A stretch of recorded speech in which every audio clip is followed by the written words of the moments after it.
fluid drainage? Yeah, so we do a number of things to prevent paraplegia. First is to keep the blood pressure up, both before and after the procedure. So a high perfusion pressure is very important, not just a low CSF pressure.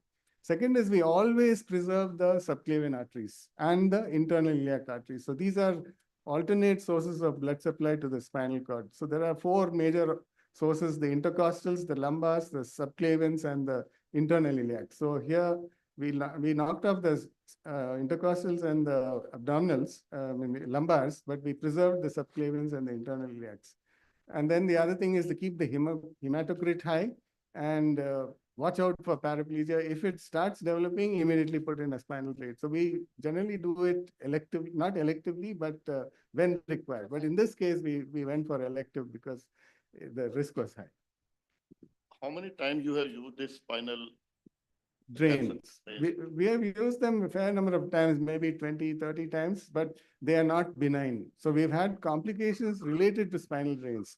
The first is you may get a hematoma at the point where the drain has been put in. Second is the drain, that site may keep oozing for a long time and the CSF pressure may remain low.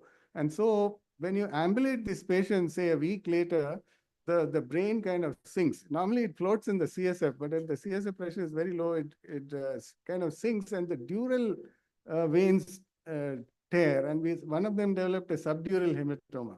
Another developed an intracranial bleed. So now world over, they are moving away from elective spinal drains and putting it when required. That's it. Thank you. Thank you, Dr. George. Can I move on to the next presenter, Dr. P.C. Gupta from Hyderabad?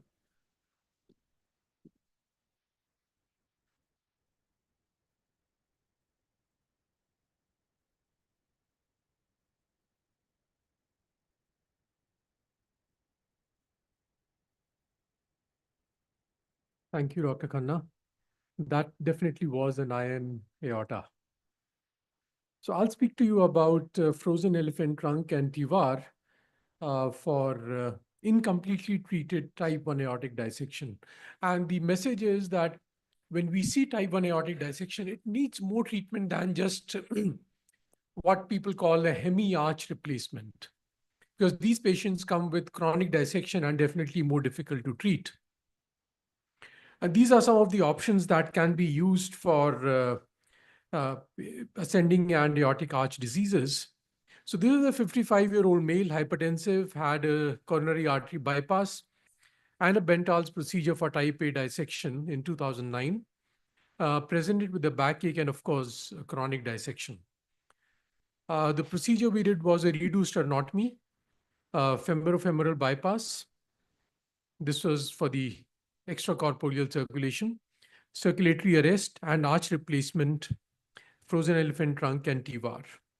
And since we are doing this in a theater which is not hybrid, we use transesophageal echo to guide the guide wire into the true lumen so that the frozen elephant trunk would not be deployed into the false lumen. So you can see it's a very large false lumen, measured about 12 centimeters.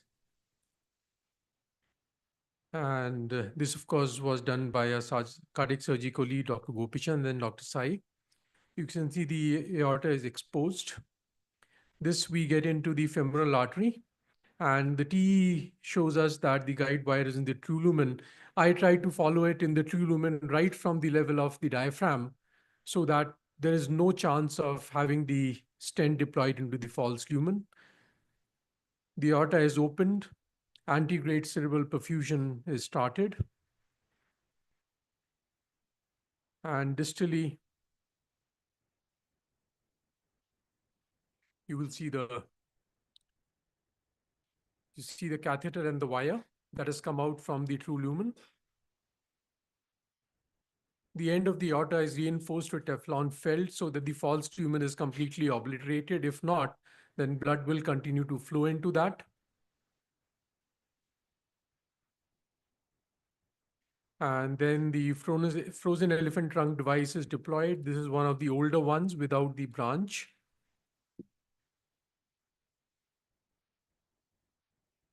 when it was still Jotek. It is now called RTVon, the company.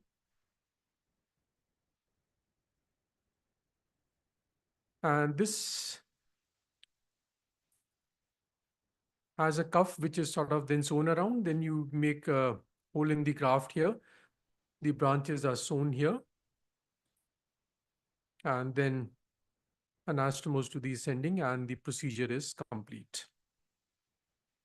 And we followed it up later with a TVAR using a 33 mm tube. And you can see here we're trying to get the TVAR into the frozen elephant trunk. And we tried fairly hard, tried all maneuvers, it just wouldn't go in.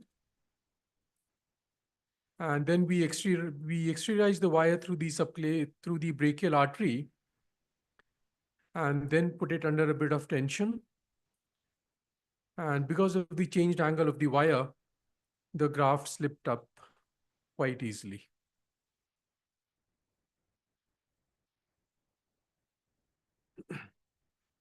And this is the final result, and a follow-up CT angio.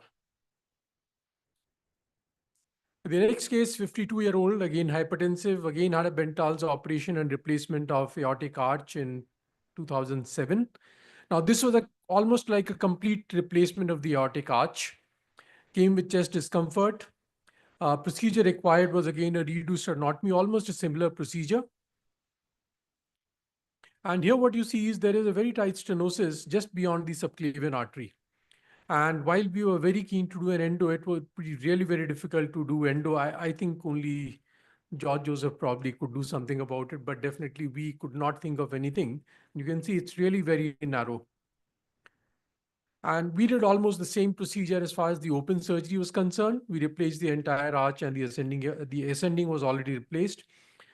Arch we re-replaced. And again, we had difficulty in passing the stent. You can see how it's just going up and was quite scary. And in this, if you see the nose cones on the two, we've shortened the nose cone here. And then we were able to pass it up. And this is the follow-up. During follow-up, we found a large endoleak. We had to deploy a candy plug, and that took care of it. So the message is type 1 dissection should have adequate treatment for when the patient first comes. FET has many advantages. It's a single stage repair for distal arch till the mid descending aorta. If second intervention is required, it is much simpler. So suppose the lower thoracic aorta or the false lumen is dilating, it becomes much easier to deal with it. Higher chances of false lumen thrombosis in type 1 dissection.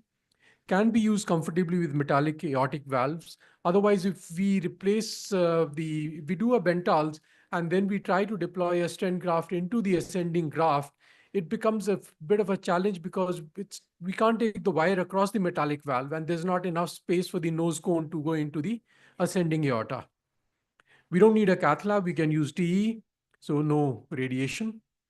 And anatomical location of arch branches can be maintained. And now we have even the branch graft. So each branch can be attached separately so that even the risk of patch aneurysm comes down. And fixing the proximal descending aorta may reduce the risk of future dilatation. Thank you very much for your attention.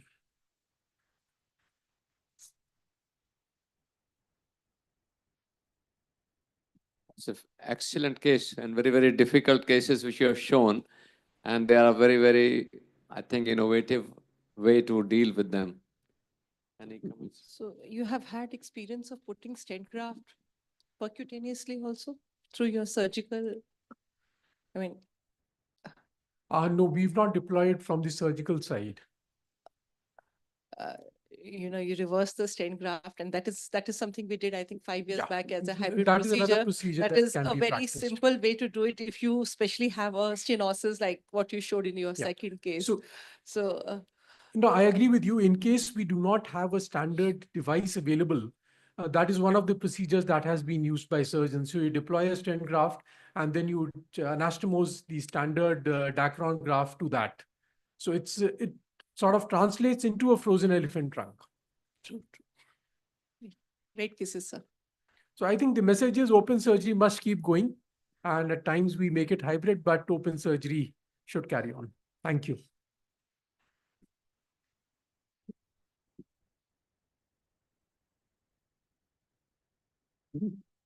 Can we ask the next presenter, Muthu Jyoti?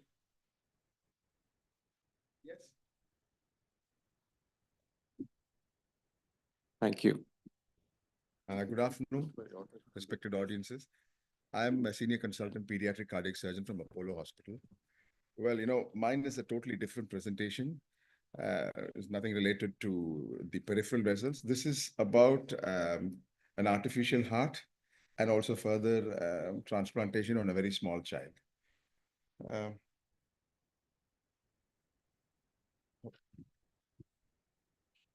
Okay.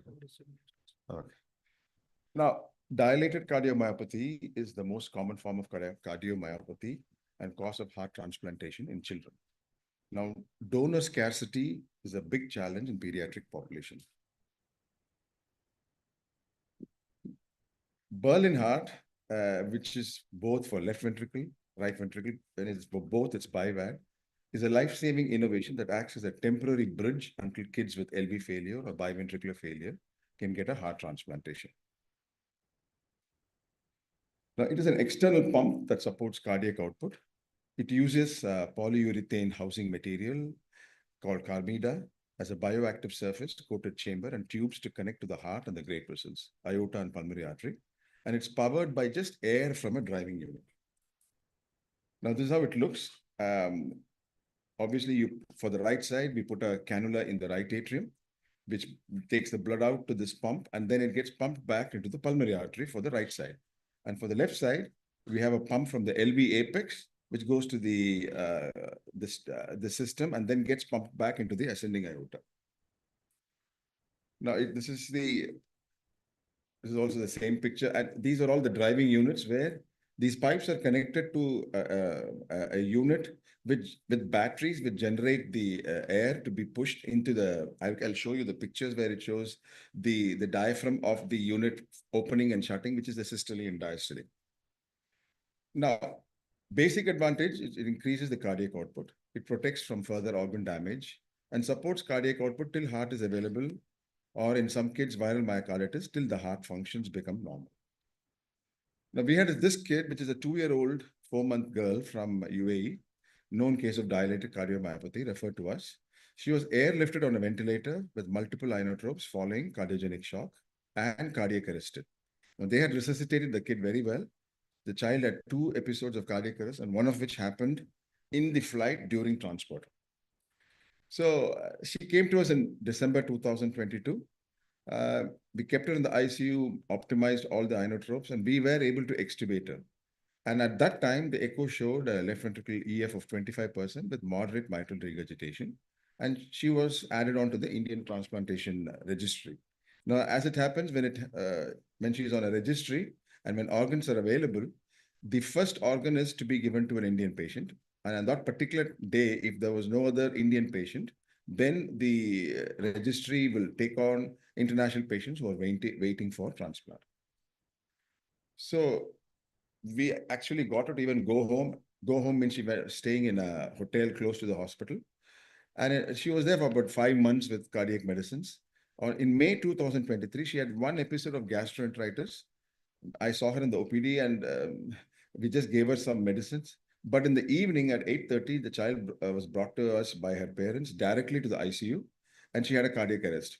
And she was resuscitated for 45 minutes. And we thought she's gone. But then the heart came back. And to my surprise, even the central nervous system was okay. She was conscious, oriented within 2 hours after resuscitation. Now, this is the kind of X-ray we saw with very hugely dilated heart and pulmonary congestion. Echo, that's the one which showed severe mitral regurgitation. So EF had further reduced and there was more MR. And we came to a situation where we got stuck. We were unable to wean inotropes and ventilation. And any attempt to wean inotropes will result in pulmonary edema, low cardiac output, decrease in urine output, and increase in lactate.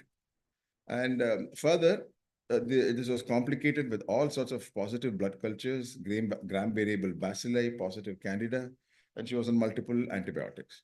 Now, at this stage, for us to get forward, the only options was to put her on ECMO. But ECMO, because we give heparin, there's a lot of uncertainty of organ availability and complications of CNS bleed. This was excluded. And the next one was this Berlin BIVAD support, because there's also evidence of RV failure. There was severe TR and recurrent episodes of pulmonary edema.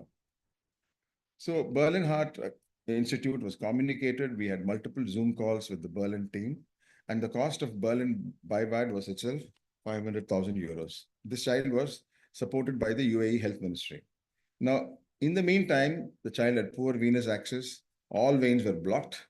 Any kind of central vein insertion would lead to massive problems. Like once a left IGV line was inserted, which resulted in hemothorax. The hemoglobin dropped up to 6 grams, and we had to give 2 transfusions.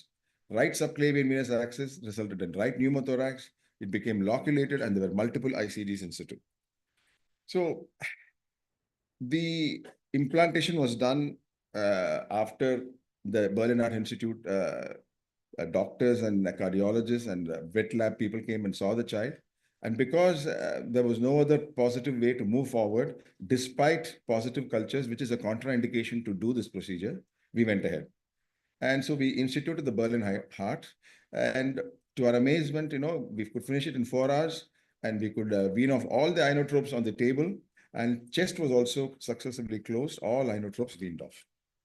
Now, this is what it looks like, with 4 tubes coming out of the heart, and we could close the chest. This is the immediate post-operative period. Obviously, by now, she had already had a tracheostomy done as well. And we could wean her off the tracheostomy, the ventilator, and she was off the tracheostomy only on oxygen. Now, this is the, okay.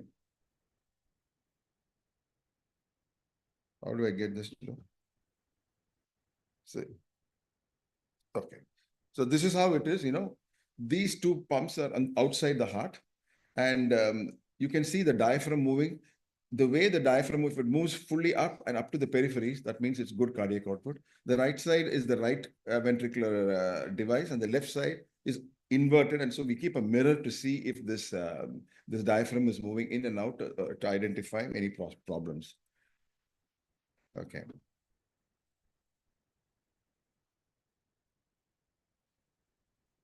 So this is how she looked after the BIVAD. And with the BIVAD, as much as we could mobilize her, she came. This was inside the ICU. And the next one was just outside the hospital near some garden there.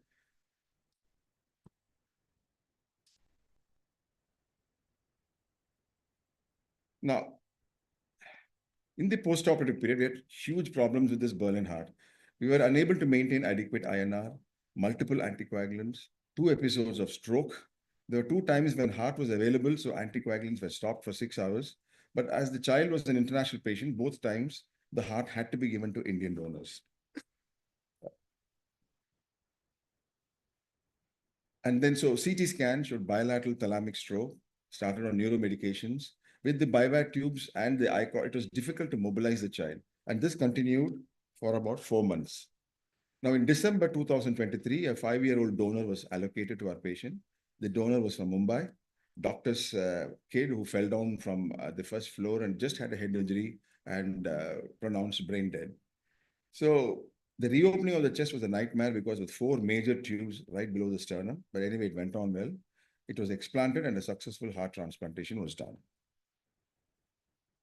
Now, even after the transplantation, the problems are not over. We had a bleeder from the right chest wall.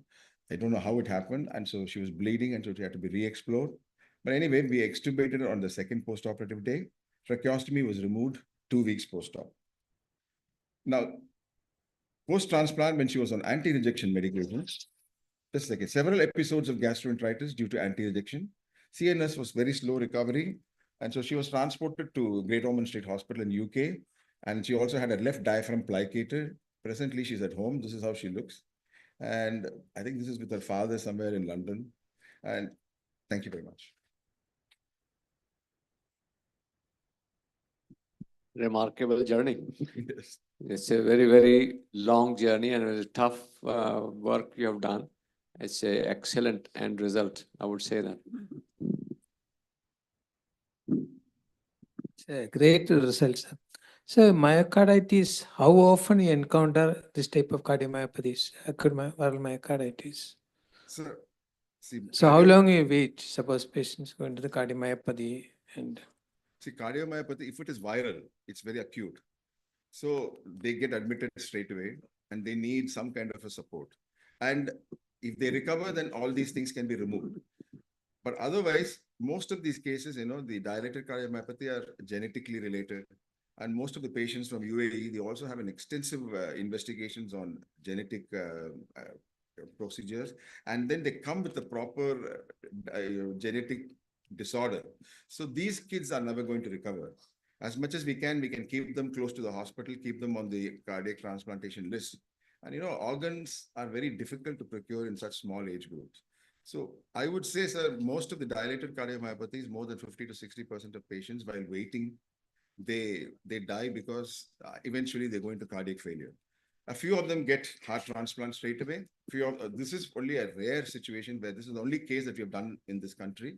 And this was the first case that we have done on a smaller child and also been successfully transplanted and gone home. Before this, there was another child, but on the 10th day, the child had a cerebral stroke due to intracranial bleed and the child died. So I think overall in the world, this is the only child who's surviving. So you can imagine the results are not so good. And maybe 5 to 10% of cardiomyopathy kids, the ejection fraction improves up to 25-30%, which is enough. They can continue their life with regular follow-ups and increasing dosages of all anti-failure medications. Basically, in our PGI also, there used to be this deterioration of cardiomyopathy and myocarditis. But for the last 7-8 years, especially after COVID, in children also, this pediatric cardiologist, in fact, we achieved this innovation for dilated heart with poor LV. We increased the ejection fraction very fast. In fact, the most important factors were serum albumin and HB and comorbidities, other minor sepsis. So basically, if you treat them very aggressively, then the ejection fraction improves very fast. Within 10-15 days, it becomes 20 to 40-45%. We are making a registry of all those. And in fact, the national and international trial, we will also, after ethical clearance, we will put it. This is a new thing which has come. Earlier, I used to say that hemoglobin plays a great role because 10-11 is not normal. 15 to 17 in children is normal. So by raising the hematocrit and treating the myocardium and this otherwise, earlier we were doing in acute cardiac shock, the mortality of we have reduced to 10 to 20%. We started long back in 2007 onwards, and there's a lot of thesis done. So that work we post-COVID, when children were having very poor LV, our pediatric cardiology used to go and treat on the same pattern. And their ejection fraction post-COVID and also in the pediatric cardiology department improved so much. And even cyanotic heart disease, where saturation used to be 60-70, and their saturation improved to more than 90. So that's why both cyanotic, acyanotic, myocarditis, and Eisenmenger, there was a great improvement. I think they're having a now near normal functional capacity. Thank you very much. We can move on to the next talk. Ariman Nigam, Dikshit Goel, who is presenting.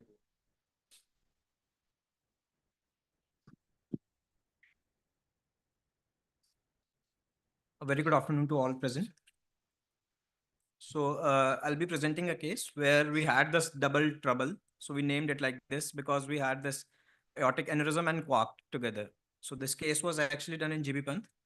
So we had the 77-year-old gentleman with a history of smoking, and he presented to us with backache and intermittent lower limb claudication with Rutherford category 2.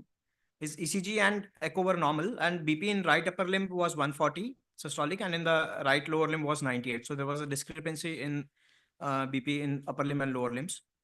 So actually this was a routine chest X-ray that was done for this backache, and where we found out this large mass in this mediastinum. So one investigation led to another, and eventually we did the CT. So we found this double trouble where we can see there is a large fusiform aneurysm, thoracic aortic aneurysm, and with this coarctation of aorta here, this abdominal coarct. So this was a large aneurysm. So the routine investigations where HB was normal, TLC was normal, the creatinine was 1.2, and EGFR was near 60. So we calculated the risk for this patient, for the surgical risk. So he came out to be a high surgical risk patient since the age was 77 and all the parameters were above average for the risk. So our heart team discussion happened, and the plan was to do endovascular aortic repair for this patient. So next come the dilemmas in our mind. So the first dilemma in our mind was what to do first. Like, shall we dilate the coarct and then place a stent graft in the thoracic aortic aneurysm and then finally stent the coarct back? So next plan was to first stent the coarct and then place the stent graft for the thoracic aortic aneurysm. So the major challenge here was like, if we place a stent in the coarct and then we have to take a huge assembly through the stent. And another dilemma in our mind was like which stent we should use, like covered or uncovered for this coarct. So our plan was to do first stent the coarct and then take all the assembly through that stent and then place a stent graft for this thoracic aortic aneurysm. So the access we took was right femoral arterial, and left femoral artery cut down was done. Surgeon was available with us. So, and left radial artery access was taken. The hardware we used was Judkin right catheter, 5 French, Teramo wire, marker pigtail, Landerquist wire. A 12 French sheath was used, and these two stunts, the CP mounted stunt and Valent thoracic captiva stunt that I'll show subsequently. So here we can see that through this right femoral artery, we crossed this quad segment with the JR with the help of a Teramo wire, and after that, that was subsequently replaced by Anger, this marker pigtail. So in this shot, we can see there is a significant coarcted segment.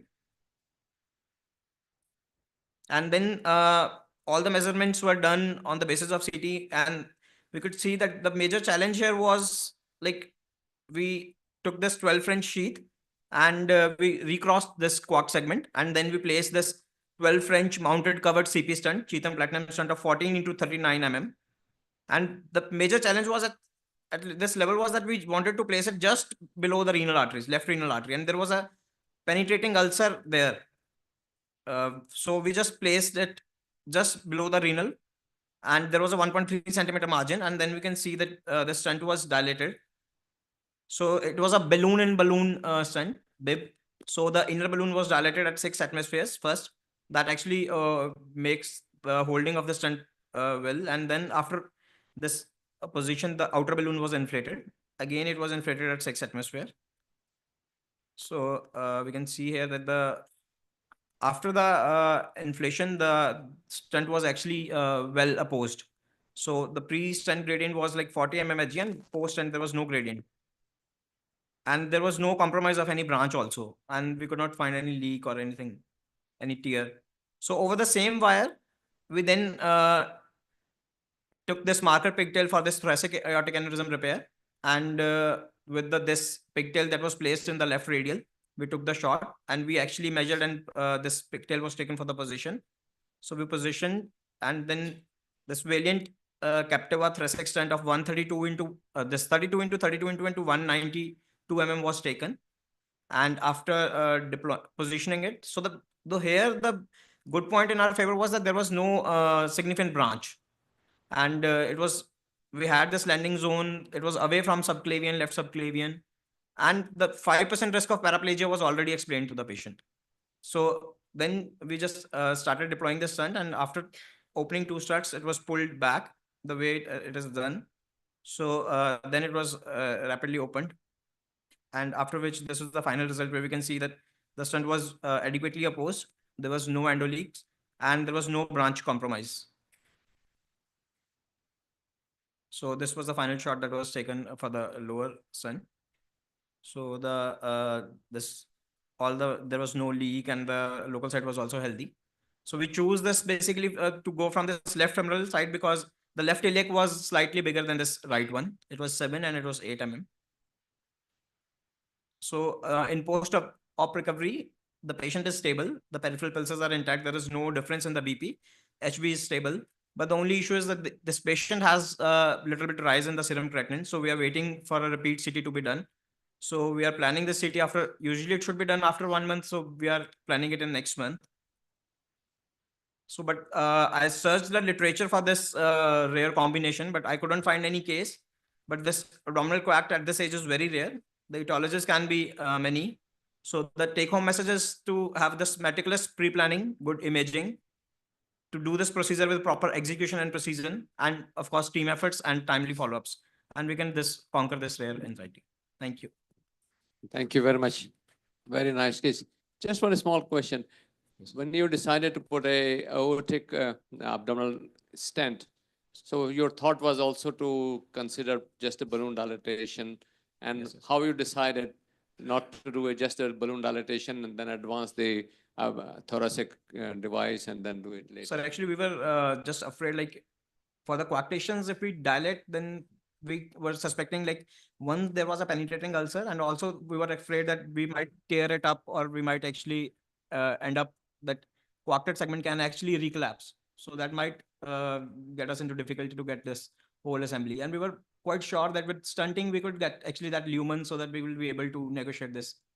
Also, there was a tortuosity. So Yes, I ma'am, think yes. taking that stent was a good, Yes, you yes. know, decision overall. Nice guess. So what do you think the cause of coarctation aneurysm? Any sort of aortitis or anything like that? What cause, reason for this? Pause. Oh, Etiology. yes, sir. Sir, actually, I searched this literature. They have mentioned like in adults, usually we get this inflammatory like Takayasu arteritis middle aortic syndrome, but it could be atherosclerotic also. Like it could be atherosclerotic also. And what is the size of descending aorta here? What is the size of stent you put Yes, sir. descending? In that this Abdomen quad, this aorta. quad. Yeah. Yes, sir. It was a 14 into 39 mm. Do you think it Length is was a true 39 and diameter Diameter. was 14. 14. 14. And what is the size of the stent diameter? Size of the stent? Stent is 12. 12. No. The stent of the size is 14. The aorta was around, the upper edge was 14 and lower was 16. 16. Yes, there was a post dilation. This was a post quark dilation of aorta, sir.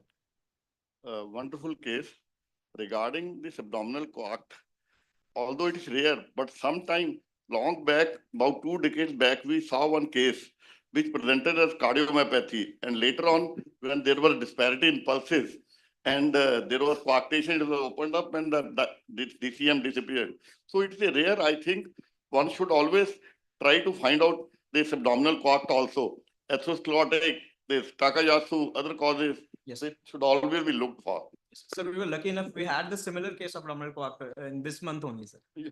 So maybe it's not being picked up. If we start seeing frequently, it may come out to be not very frequent, but less than 1% maybe. Yes. So abdominal aortic aneurysms can produce a pseudocoact sort of appearance because of the tortuosity. Part of your severity could have been increased because of the tortuosity. Your abdominal aorta is already dilated, Yes. though not to the Yes, know yes. 5.5 where we intervene. Yes. But yes, probably that could have further aggravated your That would be a reason. tortuosity. Thank you very much for the presentation. Do we have the last presentation from Dr. S.K. Datta? Can we be quick? We are already behind the time. Anybody presenting the slides or CD which you are supposed to?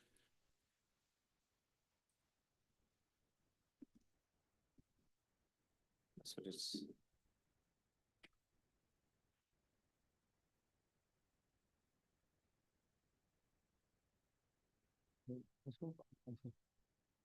Bali last time. Good afternoon and welcome all the delegates from Manipal Hospital.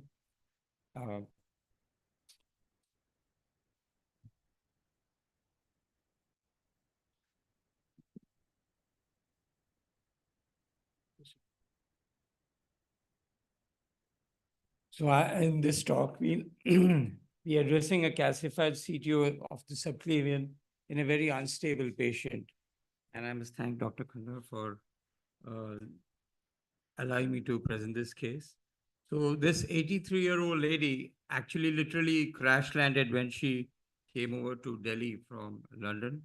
And she, in a very short time, she deteriorated and was in acute decompensated heart failure with a non-STEMI on 26th of last month. And she was a known case of coronary artery disease who had an emergency CABG in Boston in 2009. And the details were not available to us. She was also a long-standing asthmatic. She had a known chronic kidney disease with a small left kidney, and on which she developed AKI. And she was a diabetic and hypertensive of long-standing who was on chronic medication.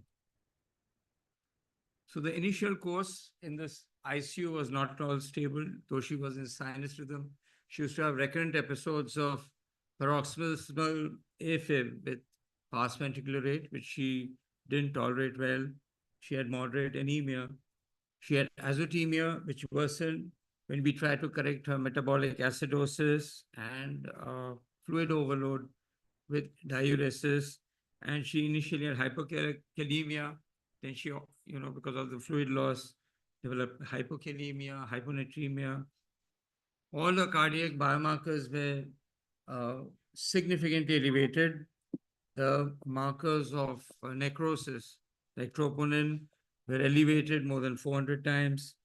And the fluid overload markers like NT-proBNP were elevated more than 50 times.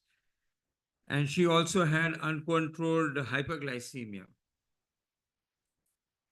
So here we could avoid her getting ventilated or getting dialyzed, but you can see that she was she had required bilateral fluorocentesis. Here you can see she's got a right-sided ICD. She's got bilateral pleural effusions. The critical care guys got a CT done, and which was actually to rule out any pneumonia, but we can see there's a haziness of both the lung fields, which is more of pulmonary edema due to fluid overload.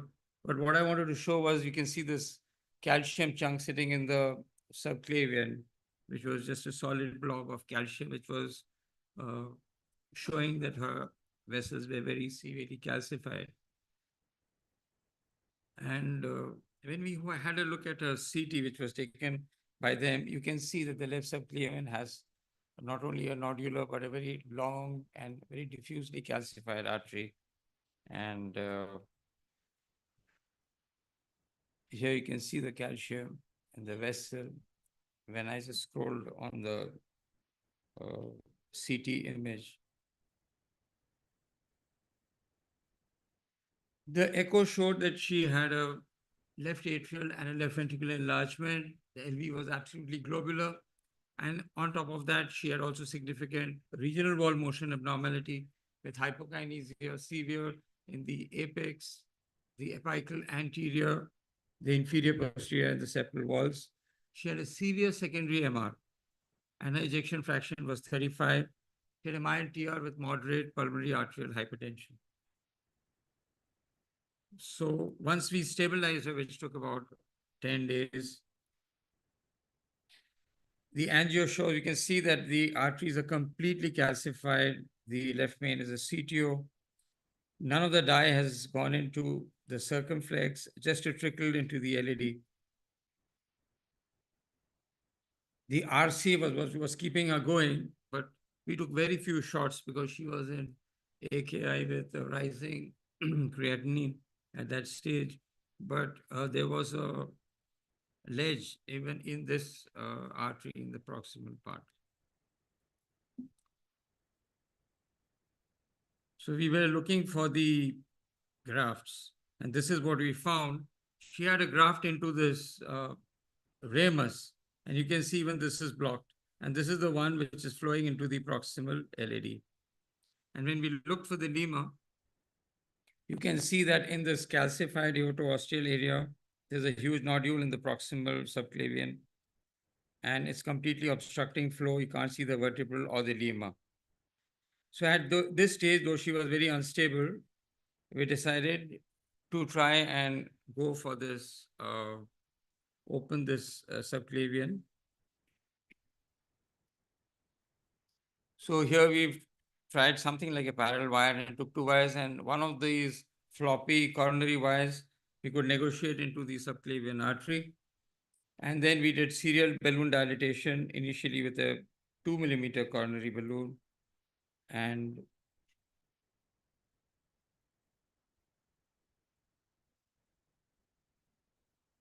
so here, now once the dilatation was done, we did the dilatation with 2 millimeter and 4 millimeter balloons. We were very chary about her hemodynamic status, and she wouldn't have been able to tolerate any complications at all. And once this opened up, you can see there some filling of the vertebrals and the lemur. So there's some flow. So these were the serial dilatations which were done. But clearly, just doing a balloon dilatation would not work, and one couldn't deploy any stent in this area. So here we decided to do a peripheral IVL. So we took a 6 by 60 balloon, and here, this is halfway through the pulses. We can see that the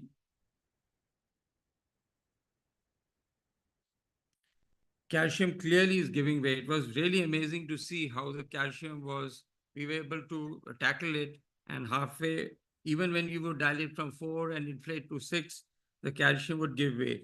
So it was very, amazing to see how effectively and safely we could handle this huge calcium burden.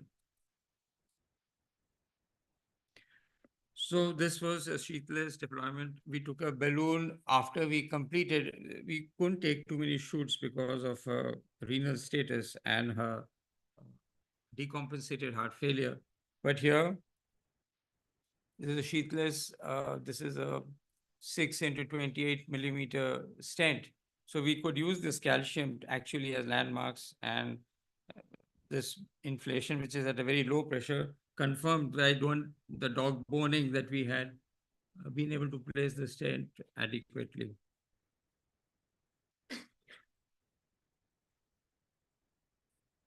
So when we had inflated to about 6 to 8 atmospheres, we still found there was a waste, but we accepted that. And after a second inflation, we left it at that. And this was the final shoot. And the lima is flowing, one can see that. So all the branches are now seen, and with the antegrade perfusion. So the outcome was really very good. Of course, the hemoglobin from 8 went up from 9.4 to 10.8 with the parenteral iron.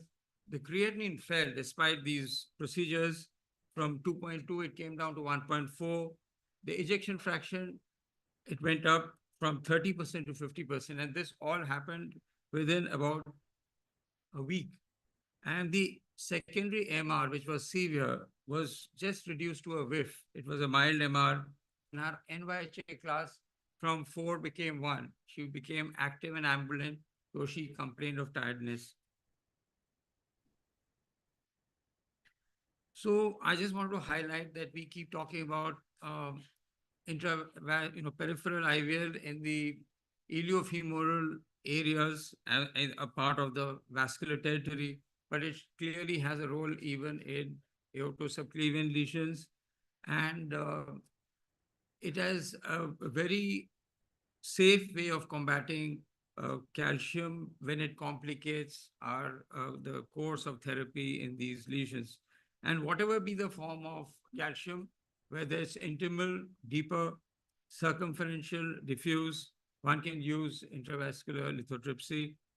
It leads to lower pressures of inflation, avoids dissections, avoids perforations, embolization, and certainly prevents recoil and crushing of stents. So the conclusion would be that I think we should be using more peripheral intravascular lithotripsy to make procedures safer, outcomes better, and make our procedures much simpler and predictable in their outcomes. Thank you. Great case, excellent presentation. My question is, any imaging modality like say peripheral IVUS you could use in this case? That should have given some more information about the quantity of calcium and the amount of calcium and circumferential calcium and other things for the calcium nodule. All these things are there. Second one is after the IVL, you got a good result, and you could have used balloon dilatation before stenting. So you could have avoided the dog boning effect. And after IVL, sometimes you use IVUS also to know whether the fracture is a significant occurred or not. That information also get before IVL and after IVL. This is one thing. And I would like to know your experience in this. Yeah, absolutely. So we actually took a bit of, we tried to shorten the period of the procedure because the patient was very, very sick. And the second thing was because we got a good dilatation with the balloon at 6 atmospheres itself. So that is how we didn't post-dilate. I absolutely endorse your decision not to, dilate a lot. We should be very concerned about the vertebral. The moment you, do optimal dilatation, you will have thrombus dislodging. And now that the antegrade flow to the vertebral artery is there, you have an absolute risk. So that's what we do. We do just make space enough for the profile of the, stent to pass through. And in carotids and stent, also in subclavians where, we are proximal to the vertebral artery, doing just balloon dilatation without protection, you are inviting trouble, you can. So your patient had a reverse flow. So it takes time to go up, but the vertebral small emboli are also so unforgiving. Absolutely, So- madam. I think the enemy of good is always best. And it was, I think, the retrograde flow which protected us from any, such mishap. Absolutely. Thank you. Thank you. Good case, sir.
So while we are sort of collating the, marks and the numbers, Ujjwal, do you have a film of Iron Man?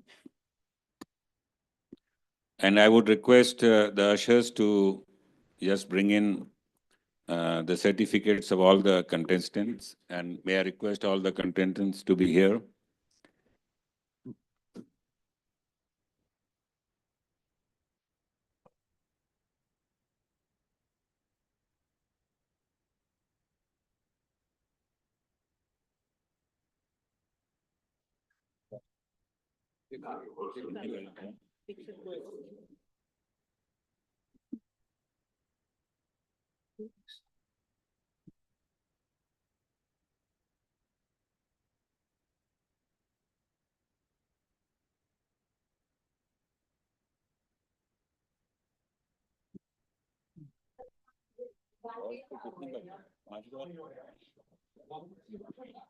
इसीलिए लग गया गिरीश जो बाकियों से तो बेहतर मेरे भी पास है। हाँ हमारे पास भी हम लेकिन जॉर्ज जोसेफ के सामने भी मुझे भी लगता है यार हमारा तो केस सबसे लगेगा कि अब जैसे ये एब्डोमिनल क्लॉट मतलब इसमें तो इतना कुछ वो नहीं था। I have good cases. I can't be into the company. हम कर नहीं सकते क्या?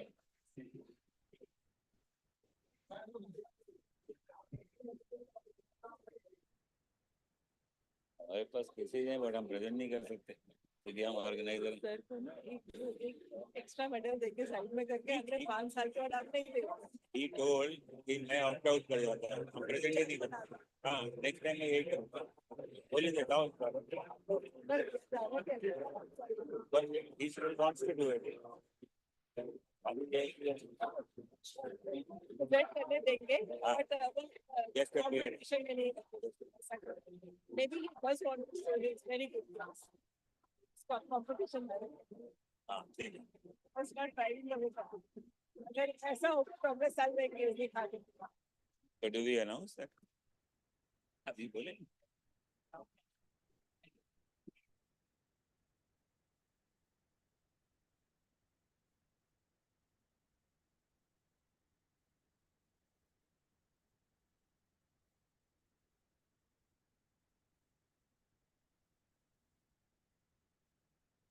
Okay, so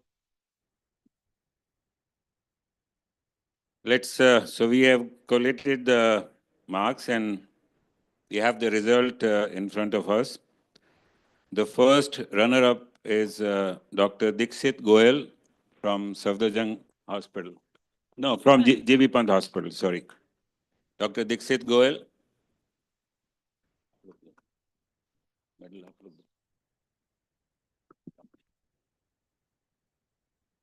Come, doctor.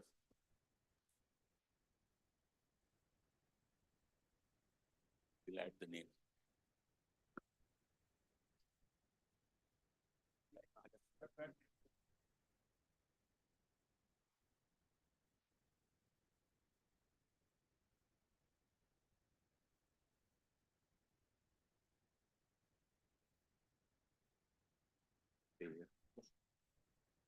And the first prize goes to Dr. George Joseph, for 6th time. He is like a Sachin Tendulkar of aortic interventions. And I think the judges decided next time we will call Dr. George Joseph to be the judge, and but present his most, befitting case.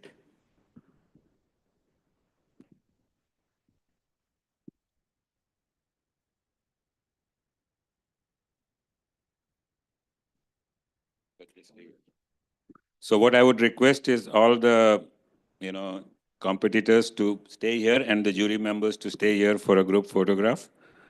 And we have a certificate for the jury members as well.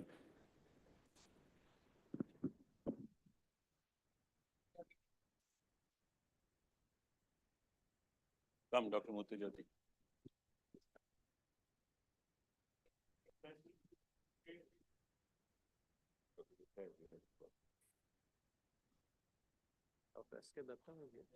Yeah, is Dr. Datta here? SK Datta? Okay, can we have the, the certificates for the participants?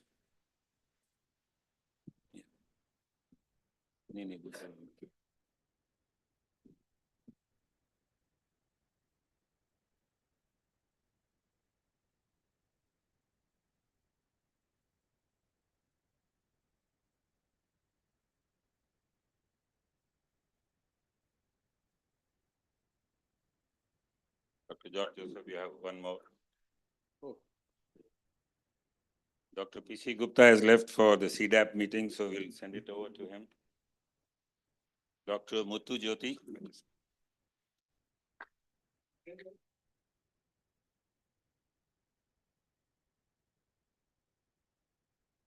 Dr. Dixit Goel, you have one more. Dr. S.K. Datta, we missed you, but you'll have another photograph. Thank you. Thank you. Thank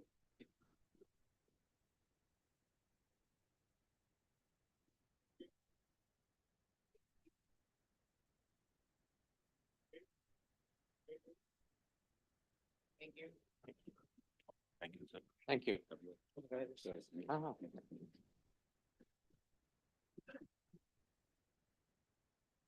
ये नहीं है।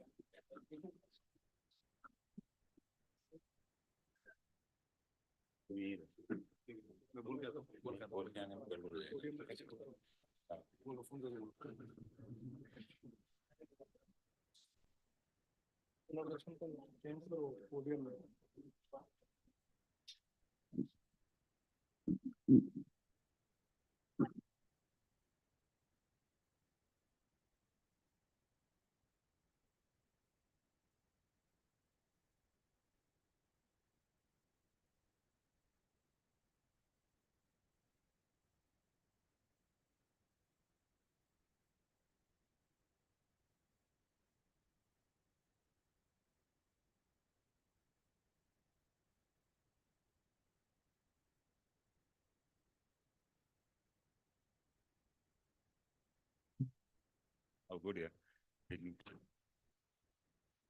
Okay, so now we come to the next session, which is the inauguration of the meeting. I believe we are about half an hour late because of some transmission delays and more because the chairpersons actually allowed a longer discussion, which is probably and usually not a part of our meeting.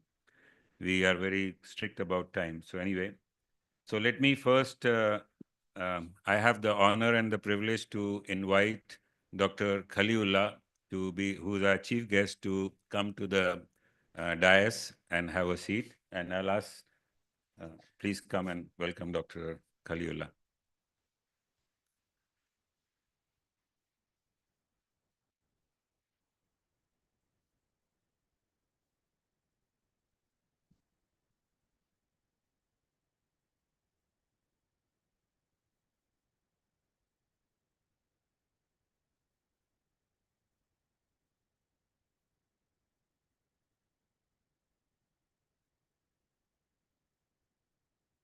Then I have a special privilege to welcome Dr. H.K. Chopra, who is the guest of honor for this inauguration ceremony. Dr. H.K. Chopra has been my mentor, and he's also been a mentor of many, many senior cardiologists in the cardiology fraternity.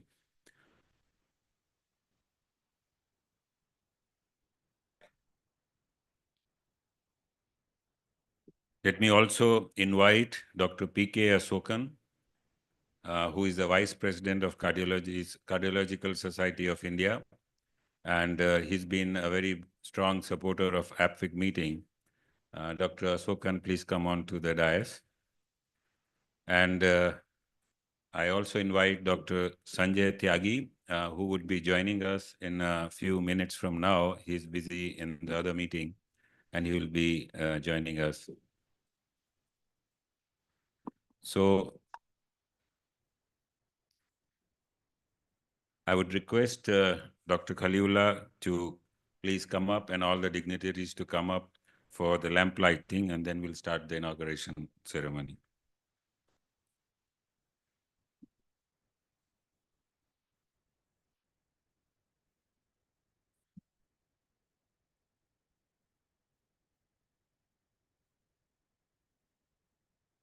"60 years ago, in the holy city of Kashi, during 1957,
So as we know that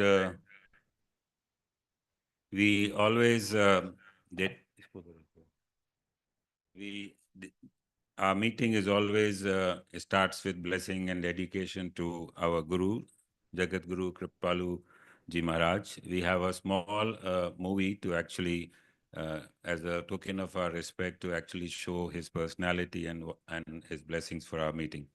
Can we play that movie, please?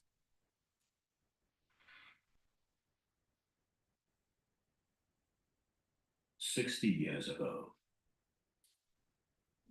in the holy city of Kashi, during 1957, a young man spoke in Sanskrit over 9 days, quoting from the Vedas, Upanishads, Puranas, and other scriptures.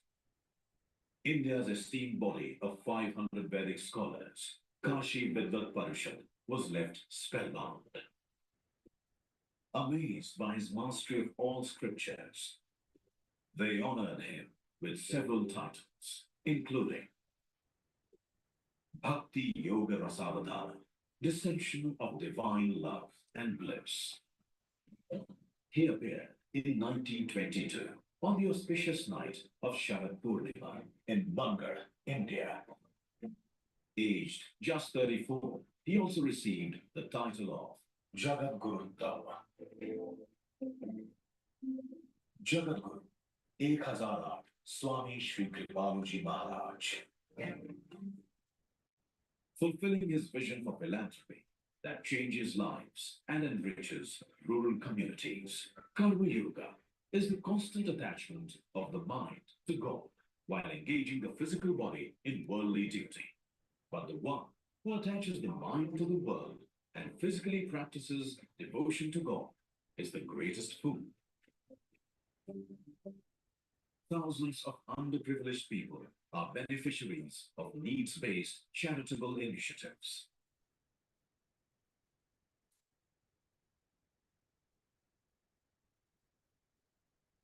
Three fully charitable educational institutes give home to approximately 4,000 female students. School bags, stationery, uniforms, and even seasonal clothing is all 100% free. His greatest gifts to humankind, Prem Mandir and Bhakti Mandir, glorify divine love and devotion. Three fully charitable hospitals in Pratapgarh, Barsana, and Vrindavan serve approximately 1,600 patients daily. Voluntary professionals use modern facilities to serve everyone with compassion, respect, and love.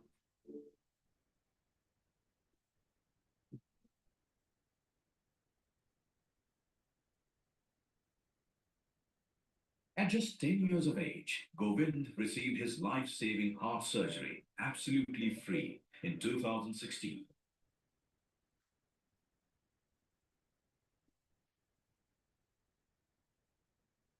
Now goes to school and lives a normal life. The essence of all philosophy is to lovingly attach the mind to God and increase the desire to serve Him. This alone is the ultimate knowledge.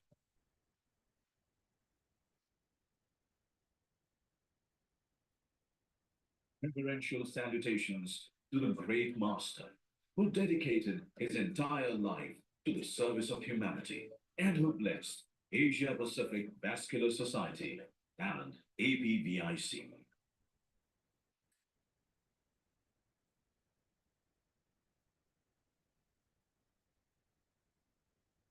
So let me introduce you to our chief guest, Dr. Professor Khaliullah, who is presently the director of the Heart Center at New Delhi. He, in his 58 years of medical career, had made several landmark contributions in the country in the field of cardiology.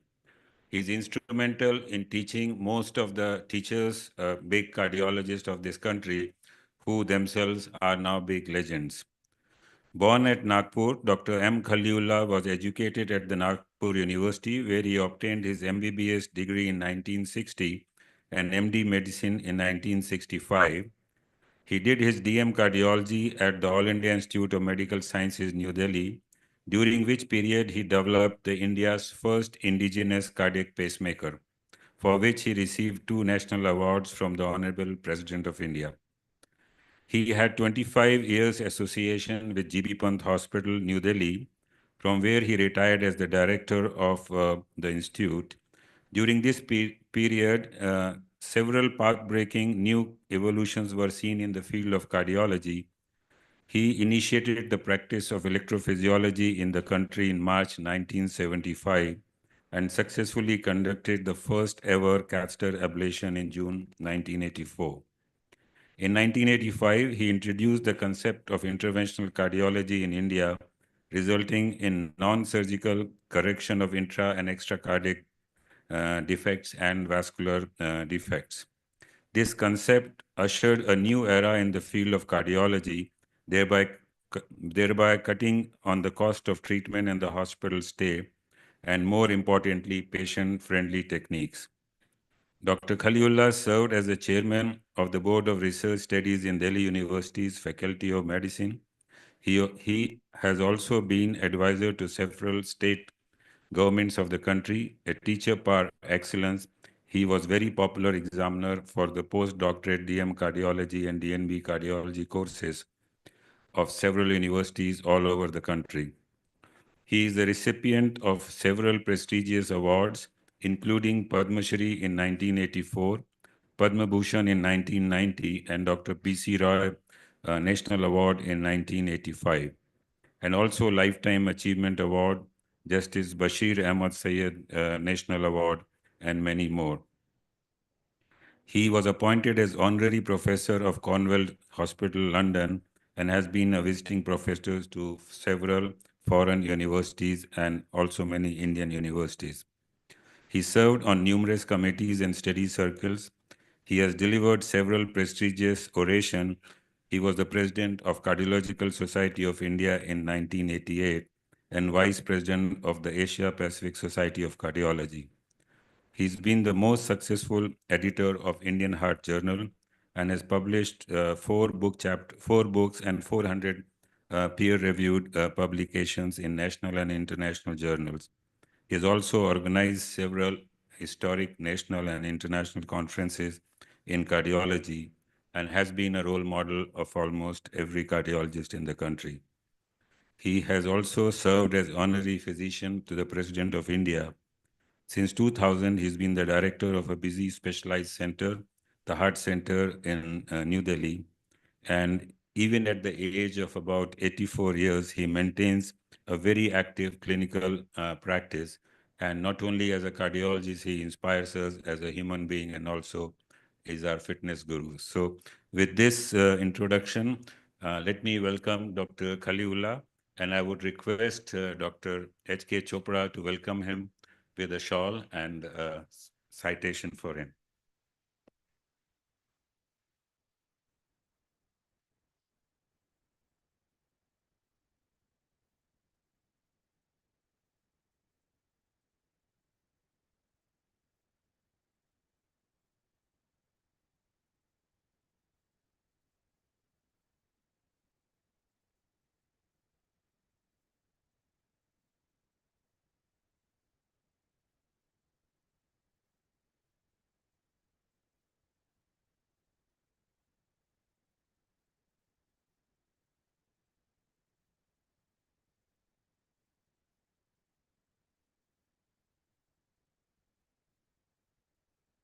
I have a special honor to welcome Dr. H.K. Chopra, who is a mentor of many cardiologists in the country.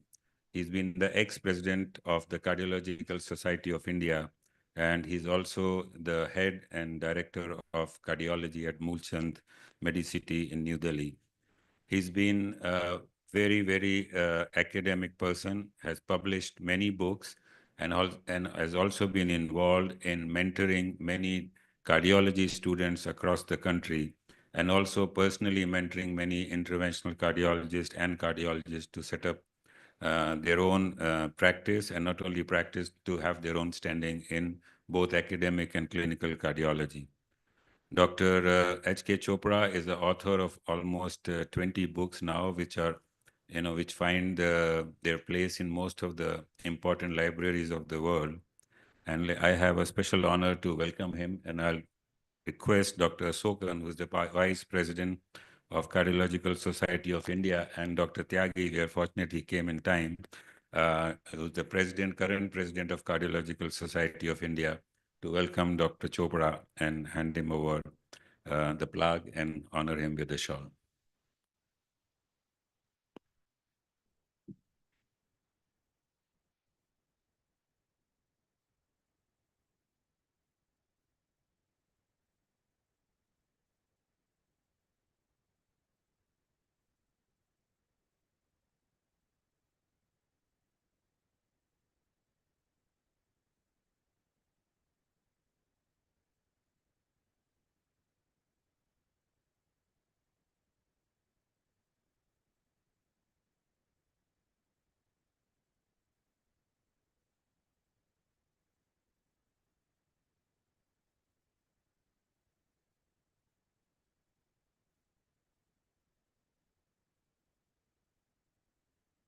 Let me formally invite Dr. Tyagi, who is not only a senior consultant in Apollo Hospital, he is also the president of the Cardiological Society of India.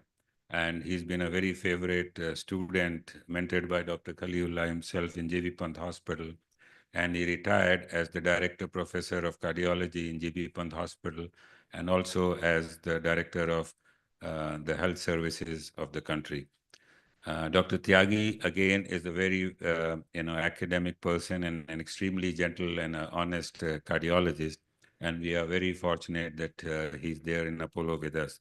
Let me ask Dr. Ashokan to welcome Dr. Tyagi.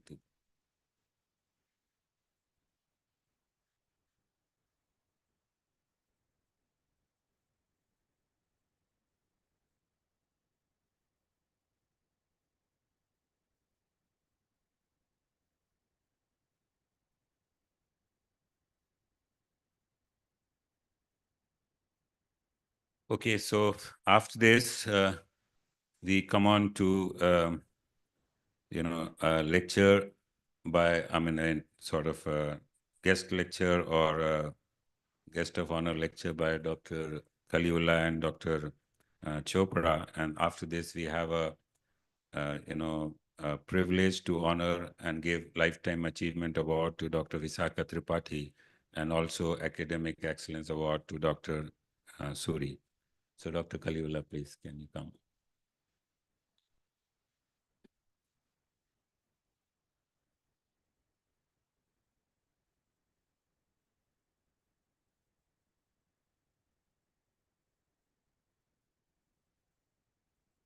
Professor N.N. Khanna, the thoughtful cardiologist to organize this conference, APVIC, and has been pioneer in vascular surgery, vascular interventions.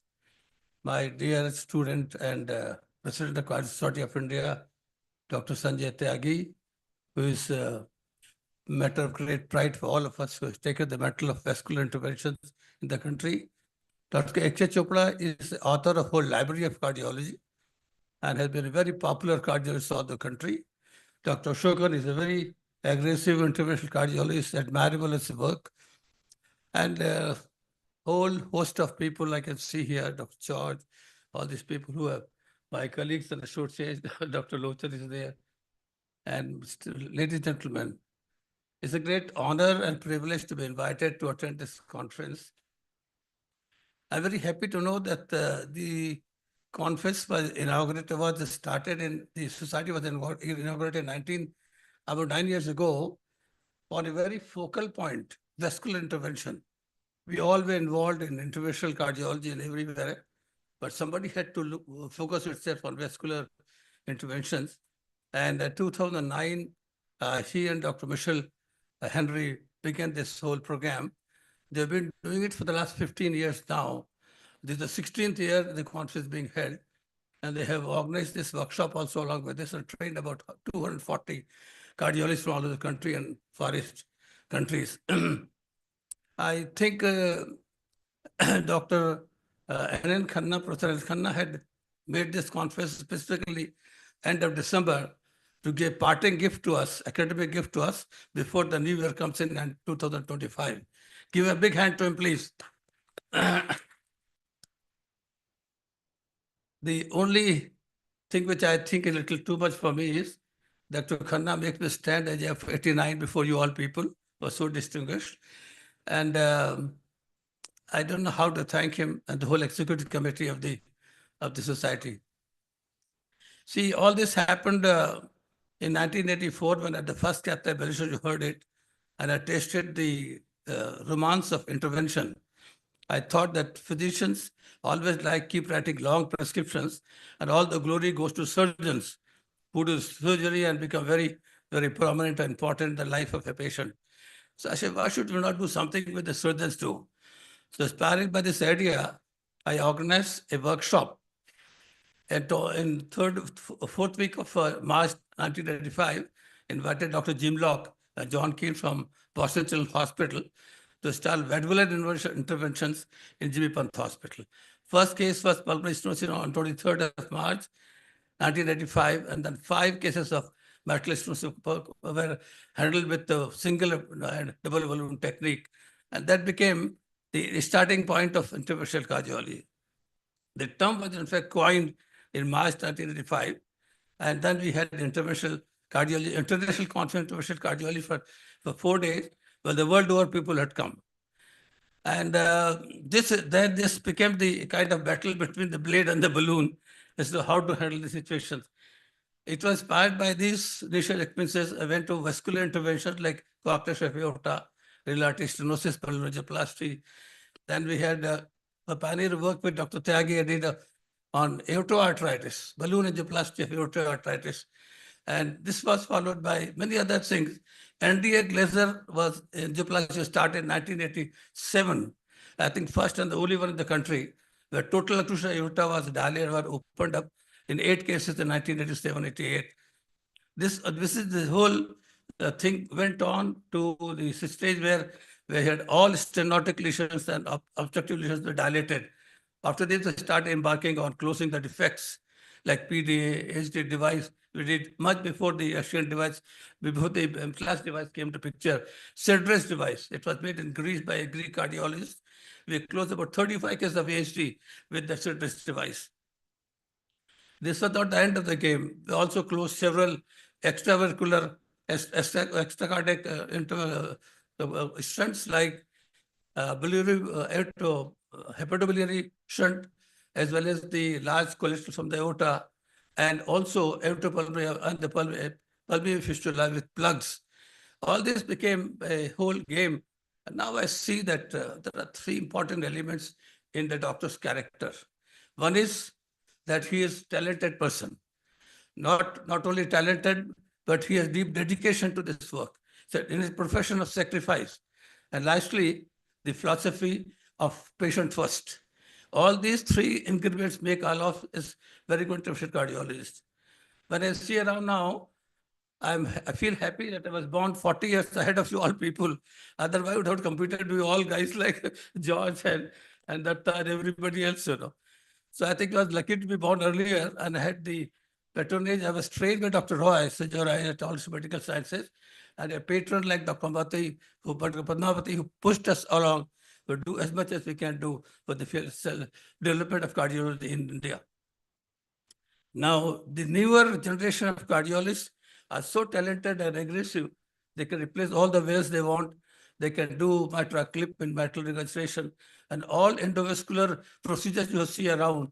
You see the Iron Man, all this is the product of their imagination and talent. I have great pleasure, ladies and gentlemen, to be here with you all people when I'm shattering my legs at the age of 89. But I feel delighted to see that few steps we had taken in 1985 has become a marathon of interventional cardiology and vascular interventions. I must congratulate Dr. N.N. Khanna once again and I'm happy to inaugurate the conference and wish you all a great success and a good treat for this occasion. Thank you very much. God bless you.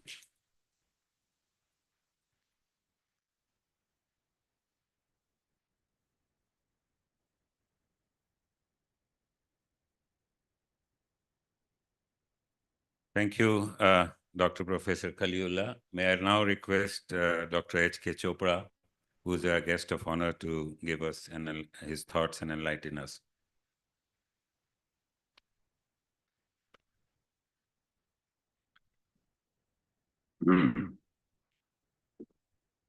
Professor M. Kaliullah, our chief guest of the day, and the national father of cardiology. Dr. Sanjay Tyagi, national president of CSI, Dr. Ashokan, vice president of CSI, Professor Anand Khanna, Professor Michael Henry, course directors, led by Dr. J. Buske, members of the organizing scientific coordination committee of 16th Asia Pacific Vascular Interventional Course, dignitaries on the dais, international and national faculty, fellow colleagues, ladies and gentlemen, and especially the Iron Man of the day. George Joseph did a wonderful job. It was a mind-boggling presentation by him, which I was sharing with Professor Kaliullah, that where he has not reached in the vascular tree was something amazing. It's really a pleasure and honor indeed for me to be here this afternoon on the occasion of inaugural function of 16th Asia Pacific Vascular Intervention course at New Delhi, being organized by Asia Pacific Society under the dynamic leadership of Dr. Anand Khanna, Dr. Michael Henry, and Dr. J. Buske and colleagues. It's very obvious, ladies and gentlemen, their devotion, dedication, dynamism, persistence, and perseverance are really commendable and scintillating. I'm seeing Anand Khanna for last 15 years, 16 years now, and I've been here many times before, but I think the day by day, I see a lot of progress in whatever he's doing in the vascular intervention. What is the theme of this course? I think should be known to each and every one of us, is to enhance the clinical potential of advanced endovascular interventions to reduce the vascular infected morbidity and mortality, which you have seen already from the presentation of the Iron Man, Dr. Joseph. I'm very happy to know that the vascular health, whether coronary or non-coronary, is of a paramount importance, without which we cannot survive. We talk of cardiology, cardiology, cardiology all the time, but without vascular health, there is no cardiology. I think this is a very important message. We must focus on primordial, primary, secondary, and tertiary preventions, including advanced vascular interventions and new technology to achieve excellence in the vascular care as it is happening today. I'm very happy to know that the course is being attended by many interventional cardiologists, vascular and cardiothoracic surgeons, interventional radiologists, and eminent national and international faculty. And I just came to know that up to now, 240 interventional cardiologists have been trained by Dr. Anand Khanna and his team in the last 10 years, which is a very big achievement. And we are very proud of it. Ladies and gentlemen, we all know that India is the world capital of hypertension, diabetes, obesity, dyslipidemia, heart failure, atrial fibrillation, stroke, thromboembolic episodes, vasculopathies involving large, middle-sized, and small-sized vessels. One thing I would like to mention here, and I was sharing with Professor Kaliullah, I think two of the speakers, first and second, both, have focused on aneurysms because of uncontrolled hypertension. Uncontrolled hypertension, to be controlled, is the need of the hour. 90% of hypertensions are uncontrolled. This is not my data. This is the data of ICMR, Ministry of Health, Government of India, and WHO. It's a matter of great concern. We really want that we must focus on primordial, primary, secondary, and tertiary preventions equally, if we really want to reduce the morbidity and mortality of the rising menace of vascular catastrophes. Ladies and gentlemen, we all know that we have 6 billion capillaries with 60,000 miles of blood vessels and 60 trillion cells with 6 trillion chemical reactions and 60 neuropeptides, with a blood flowing at the rate of 400 kilometers per hour. You and me are not aware of what is happening inside us all the time. When I'm speaking, what is happening, and when you're listening to me, what is happening is known to him only. Everything is happening in accordance with the law of nature. The advances in vascular intervention has really improved the prognosis and enhanced the morbidity and mortality benefits of the vascular disease today. We have seen it already in the Ironman show. It was fantastic. There's a very nice expression, which I always like to mention, that our vascular health is a manifestation of our physical orchestra. And our physical orchestra is a manifestation of our emotional orchestra.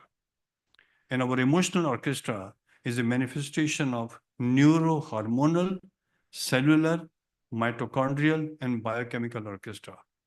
And our neurohormonal, biochemical, and mitochondrial and cellular orchestra is a manifestation of genetic and epigenetic orchestra, as was expressed by somebody, cardiomyopathy in children or genetic. And our epigenetic and genetic orchestra is a manifestation of quantum orchestra.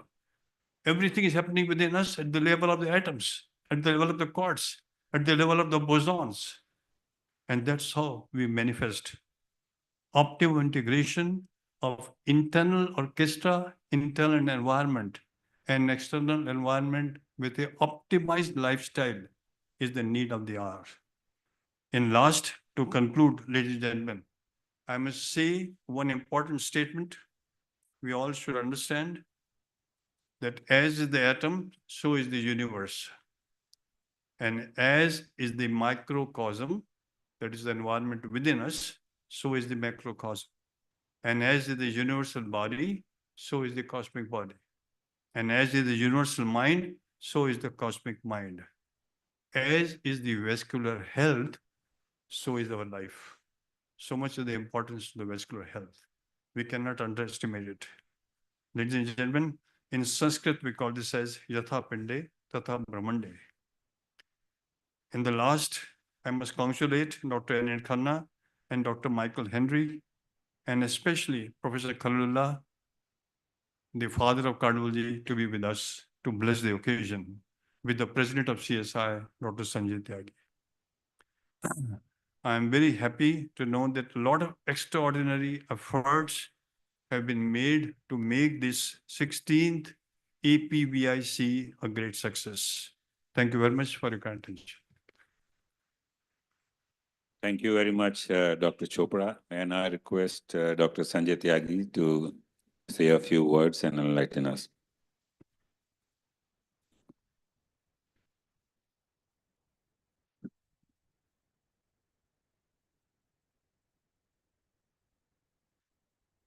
My teacher, my mentor, the father of structural interventions and electrophysiology in India, Professor M. Khalilullah, Dr. H.K. Chopra, my dear friends, the past president of the Cardiological Society of India, Dr. Ashokan, the vice president of the Cardiological Society of India, Dr. Rajiv Lochan, our own colleagues from G.B. Pant Hospital, and Dr. George Joseph, Dr. Priya, Professor of Cardiology, Professor of Radiology at All India Institute of Medical Sciences, and dear friends coming over to this Asia Pacific Vascular Intervention course is a very delightful experience. Every year, Dr. Khanna organizes this conference for spreading the latest in intervention on and prevention in the field of vascular diseases. And I congratulate him for this effort, which has been able to bring together and enhance the vascular interventions and in his country. He has also been an excellent colleague with me in Apollo hospitals and previously also. and he has been instrumental not only in this conference but in the Cardiological Society of India. So from the Cardiological Society of India also, I congratulate him for this very excellent conference that he has organized this year, like every year. And after Dr. H.K. Chopra's lecture, there's nothing much left to be told to this august audience. So I once again congratulate you and thank all of you for coming over to today afternoon for this inaugural function and participating in this conference. I wish this conference an outstanding success. Thank you very much.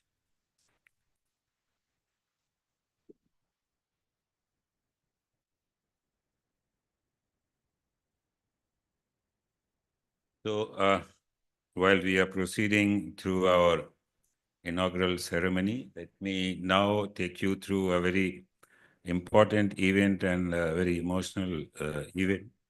Can we have the Lifetime Achievement Award announced for Dr. Visakha Tripathi? Can I have a picture, please?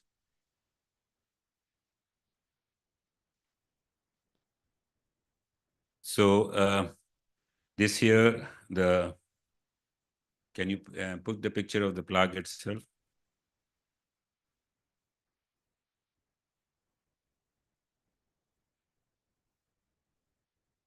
So the Lifetime Achievement Award for Outstanding Philanthropic Work presented posthumously to Dr. Visakha Tripathi in honor of her extraordinary life and legacy of Dr.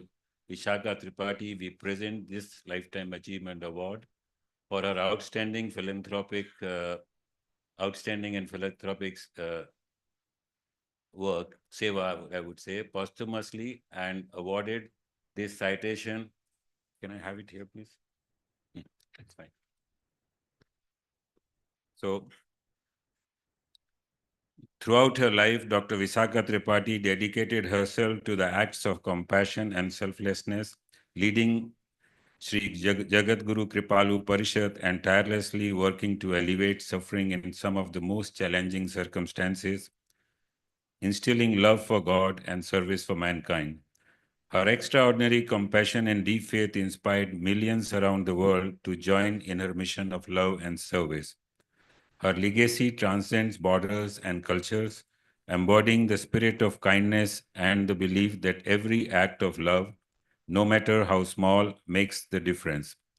Her life reminds us that true philanthropy is rooted in humility, empathy, and an unwavering commitment to the dignity of every individual.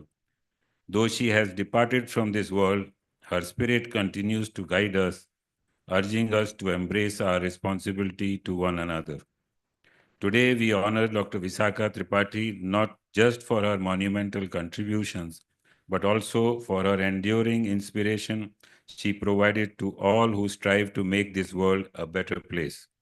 Asia Pacific Vascular Society is profoundly grateful to you for your boundless love and for teaching us the true meaning of compassion and service.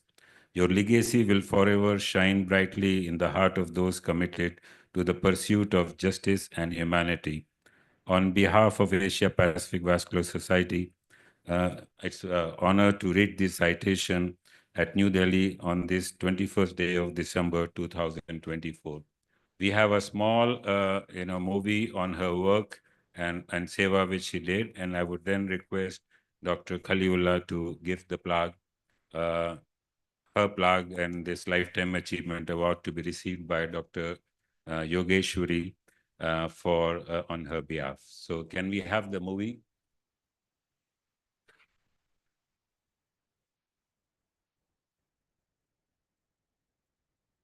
Dr. Vishaka Tripathi ji, a life dedicated entirely to the service of humanity. She has followed in the footsteps of her father and Guru, Jagat Guru, Sri Kripaluji Maharaj. Every breath, every action, and every decision she has made embodies the spirit of giving, leading by example, planning and implementing initiatives to uplift others. As the president of Jagat Guru Kripalu Parishad since the early 2000s, she has worked hand in hand with her esteemed sisters to bring hope and relief to countless lives. Under her leadership, The organization has provided free critical medical care to nearly 6 million individuals through Jagadguru Kripalu Chikitsalayas in Pratapgarh, Barsana, and Vrindavan. These hospitals stand as a beacon of compassion for the impoverished. Her unwavering commitment extends beyond healthcare. Over 1 million children, widows, sadhus, and villagers have benefited from the distribution of essential supplies, ensuring dignity and sustenance for the underserved. Her vision has also led to the construction of nearly 1,500 toilets in the Kunda and Pratapgarh regions, safeguarding the dignity and safety of women. Her contributions to education are equally profound. As the guiding force behind Jagadguru Kripalu Parishad education, she has empowered over 60,000 young girls with quality education, transforming them into teachers, police officers, service professionals, and more. This education not only uplifted individual families, but also brought lasting change to entire communities. After all, the right education inspires better decisions and more moral actions. Dr. Tripathiji's exemplary contributions have changed so many lives. There are countless testimonials to this effect, but we now share one from a villager who has gained so much from the hospital in Pratapgarh and from the distribution of essential necessities to him and his family. Let us hear from him. मेरा नाम कमलेश कुमार यादव है। मैं बसवन Syria का रहने वाला हूँ। हमारा काम है सर पेपर बेचना। कम से कम गरीब आदमी का काम चलता था, बस्ता देते थे, कॉपी दे रहे हैं, कम्बल दे रहे हैं, सब कुछ जो गरीब है नहीं ले सकते, कम से कम उनका तो काम चल रहा है सर, वहीं से चल रहा है। ढेर गार्जियन है जो अपने बच्चों के लिए बस्ता नहीं खरीद सकते थे, कम से कम उनको बस्ता और कॉपी मिल रहा है, उनकी पढ़ाई चल रही है। बड़ी दीदी तो बहुत अच्छी थी, उनके लिए धन्यवाद, कोटि कोटि प्रणाम, उनके चरणों में कोटि कोटि प्रणाम। उनके जैसे आदमी तो हमारे पूरे हिंदुस्तान में ढूंढ डालेंगे तो ऐसा नहीं मिलेगा जितना उपहार वो देती थी, कोई भी नहीं देगा जितना उपहार यहाँ बढ़ रहा था मनगढ़ में। हमारे मनगढ़ का नाम चल रहा था जी। बड़े दीदी और महाराज जी ने जो किया, आज तक हम देख रहे हैं कि हिंदुस्तान, हमारे उत्तर प्रदेश में कोई इतना सामान उपहार में नहीं बांट रहा है बच्चों के लिए।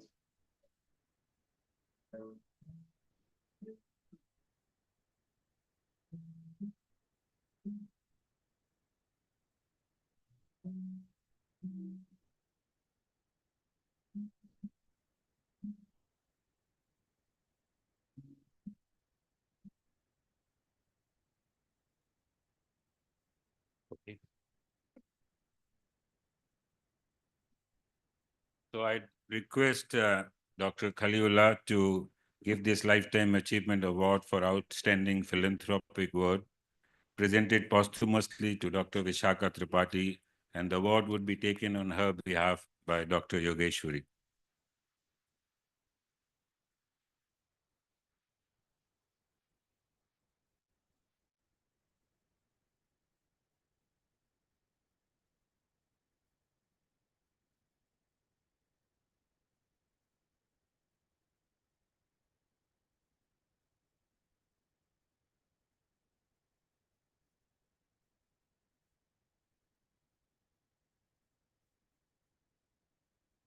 So I would request Dr. Yogeshwari to just speak her mind, and maybe for 1 or 2 minutes before we wind up.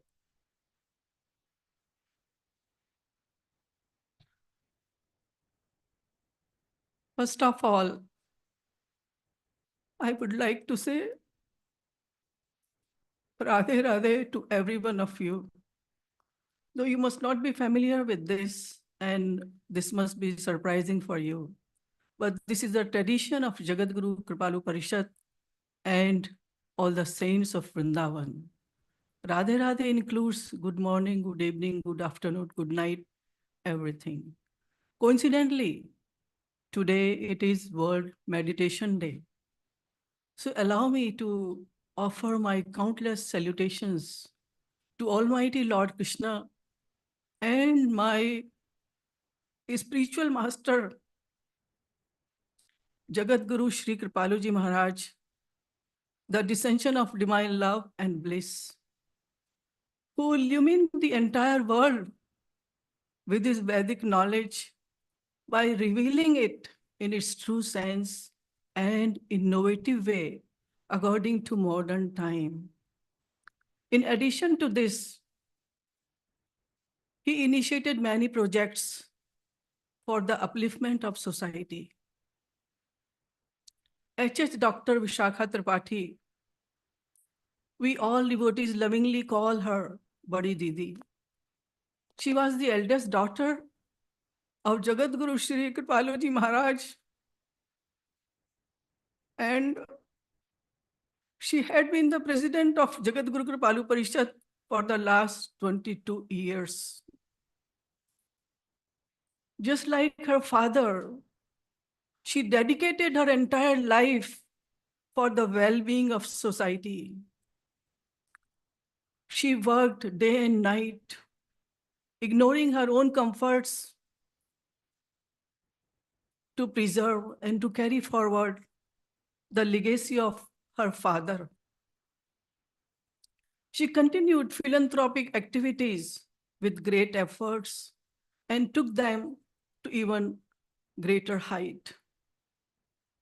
Her personality can be described as being 3D: dedication, devotion, and determination. She was an embodiment of love, care, compassion, and motherly affection to all. She was a figure of purity. There are no words to describe her personality. You must have got a glimpse of her greatness by watching the video. That's all I can say. I don't want to take more time of all of you. All of you are serving through medical science, and we are serving the humanity through spiritual science. Thank you so much for your paying attention.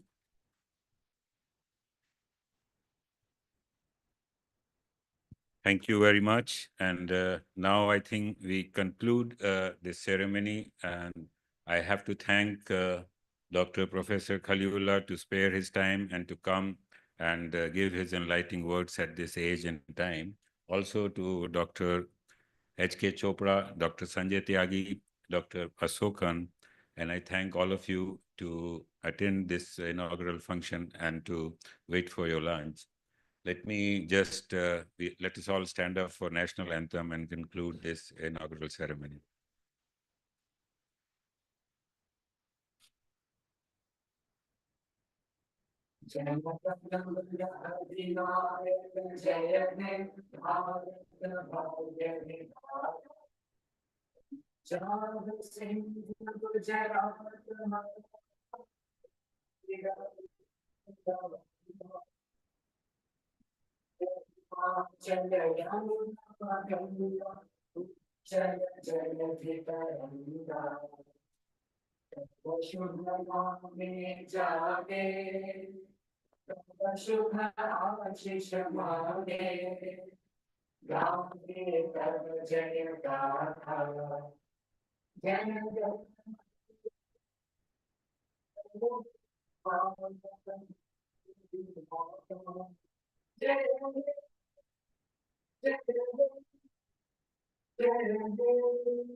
I think we have a session just after, which is now going to happen, the Indian consensus statement session and National Vascular Registry session, which we are going to start in another 2 minutes.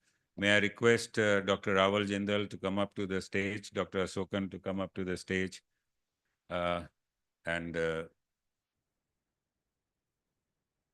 Dr.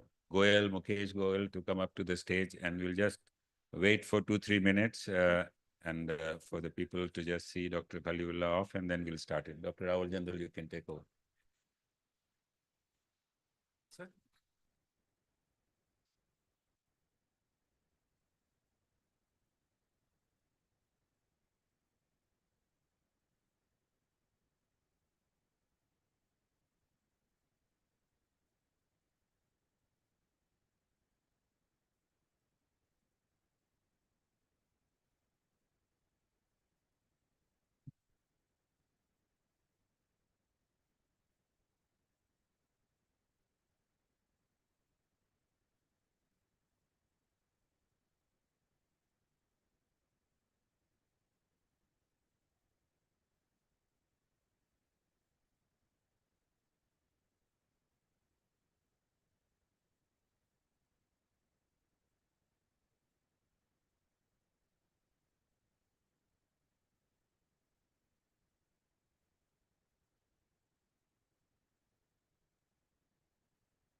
So let's start. The lunch is going on, but it's a rolling lunch, and it's my honor to invite Dr. Pasi to give a talk. And we go in tandem, and the lunch is going to go for another 1.5 hours. Let us invite Dr. Rajiv Pasi and to speak on management of hospitalized HFrEF patients with right GDMT. This is a case-based discussion, and I would request Dr. Asokan, who is the Vice President of Cardiological Society of India, to be chairing this session. Dr. Pasi and Dr. Asokan, please take.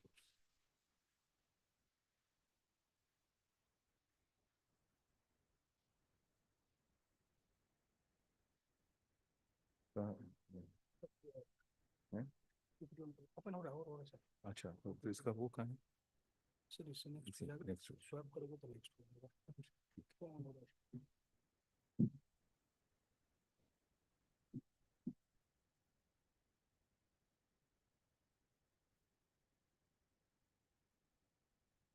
Thank you, Dr. Khanna, for having me here. We have a very important discussion on management of hospitalized patients with guideline-directed medical therapy.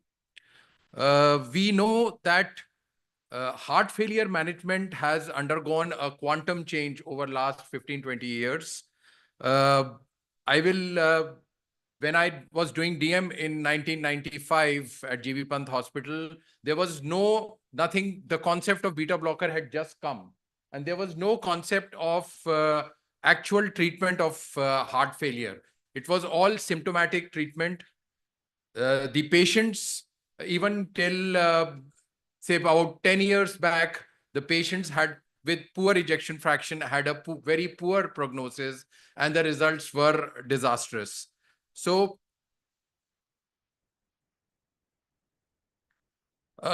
we know that since the introduction of the concept of ARNI, which was in 2016, we were a part of Paradigm Heart Failure trial. And so we knew that patients of heart failure were going to get a molecule which was actually changing the prognosis in the management of heart failure. So then came the concept of optimal guideline-directed therapy based on various pillars for the treatment of heart failure.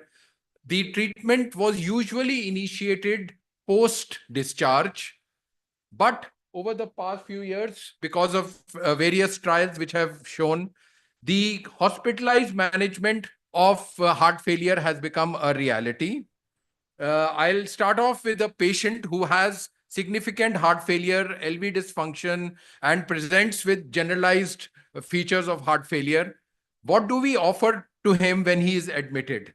We offer to him that during his hospitalization phase, he should receive a therapy which will help him in preventing rehospitalization, improving his prognosis, improving both morbidity and mortality in this patient. So in hospital, early initiation and optimization of comprehensive heart failure treatment is what is required in these patients. So we know from our clinical experience that large number of patients who get admitted with heart failure and who get hospitalized require readmission in no time.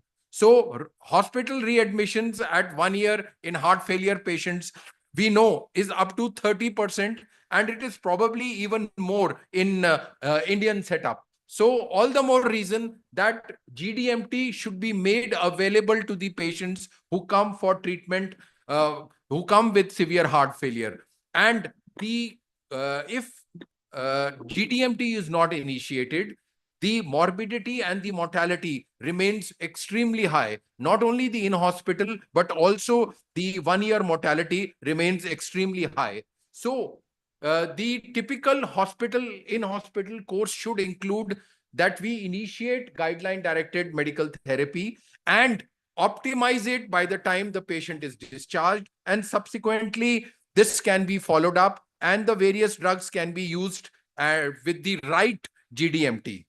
The management of heart failure, as I mentioned, underwent a paradigm shift with the coming of the Paradigm Heart Failure trial, and it clearly showed that ARNI was a molecule which clearly gave us a better prognosis. The ejection fraction improved, patient had clinical improvement, the morbidity, mortality improved, as well as the usage of devices had come down. So the peri-discharge phase in the hospital is very important. Once the patient is admitted, we make a diagnosis, we start the therapy, and during the peri-discharge phase, the various RCTs have shown that the GDMT, that is the SGLT2, the ARNI, the beta blockers, and the MRAs should be initiated in a maximum number of patients. Strong HF trial is another trial which told us that we could use all the various GDMT medicines and optimize the role in the subsequent admission. So as we know, the treatment includes ambulatory care, urgent care, emergency department, hospitalization, and subsequently up titration of the therapy by the physicians, by the general practitioners. There was a fear about the usage of ARNI among general practitioners, among physicians, among nephrologists, which has been allayed over the last 8 years by the fantastic results which we see with the GDMT, the hospitalization, when the patient is discharged, the patient is given at an optimal dose. Subsequently, we try to achieve the GDMT guided dose in the subsequent weeks according to the tolerance. So the tolerance which we can titrate by managing the kidney function tests, by managing postural hypotension, we are able to achieve the proper dose which most of these patients require. So we know that GDMT, if initiated in hospitalized patients, the mortality is significantly reduced. So unfortunately, in our country, the GDMT usage is still very low. 75% of patients do not have GDMT at the time of discharge. Mainly, it is symptomatic treatment with diuretics. So the patients simply don't have a lifetime benefit on these with these drugs. So the recommendations now are GDMT is the foundation of heart failure care, and the highest expected benefits should be prioritized in these patients. So the usage of ARNI, MRAs, beta blockers, SGLT should be in hospital. This is the message that I want to give based on scientific trials, based on clinical experience. If we are able to initiate, if we are able to optimize these dosage, we are able to give a much better result. So ACC guideline recommendations now tell us that patients with heart failure with reduced ejection fraction, the patient should be initiated. If there is a need to discontinue because of hypotension, because of hyperkalemia, because of some dramatic derangement of renal functions, it should be reinitiated as soon as possible. The fear that physicians, the nephrologists had that this molecule is nephrotoxic, this molecule gives significant hypotension, has over a period of time been given up, and possibly now nephrologists are the biggest subscribers of ARNI in the current scenario.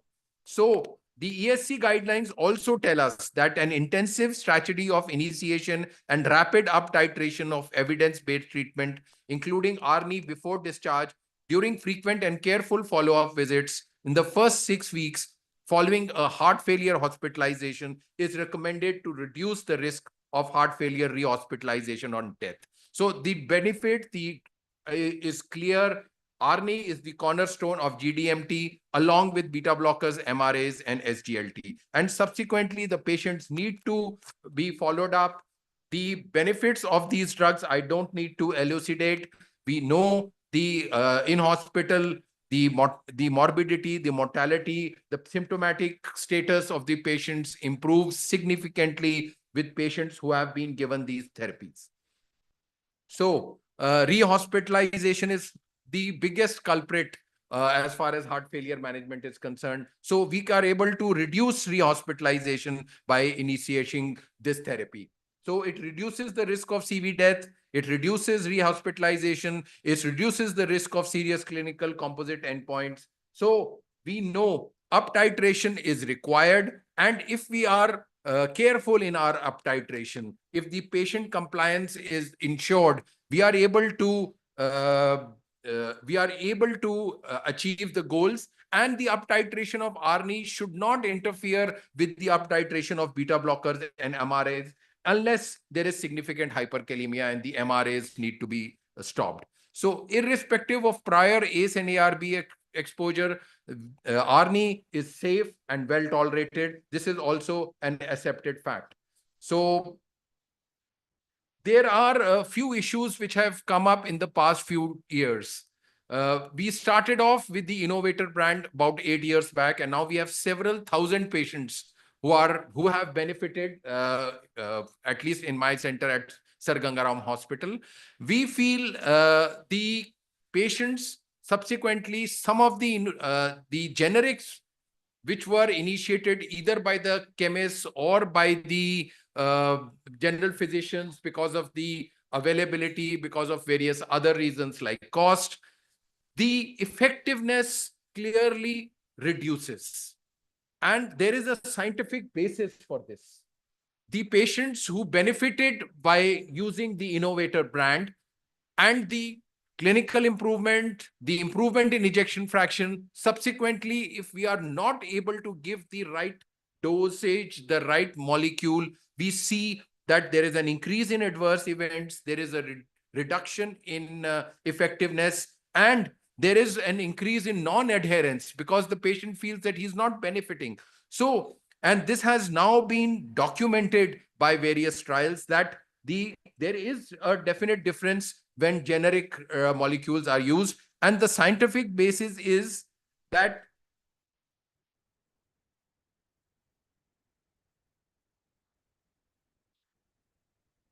it's not. There is a scientific basis for this.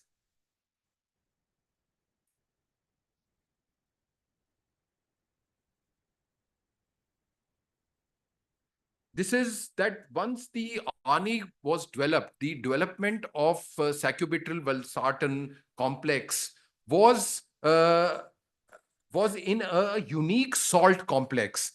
Unfortunately, the various generics which are coming are not able to generate that unique salt complex.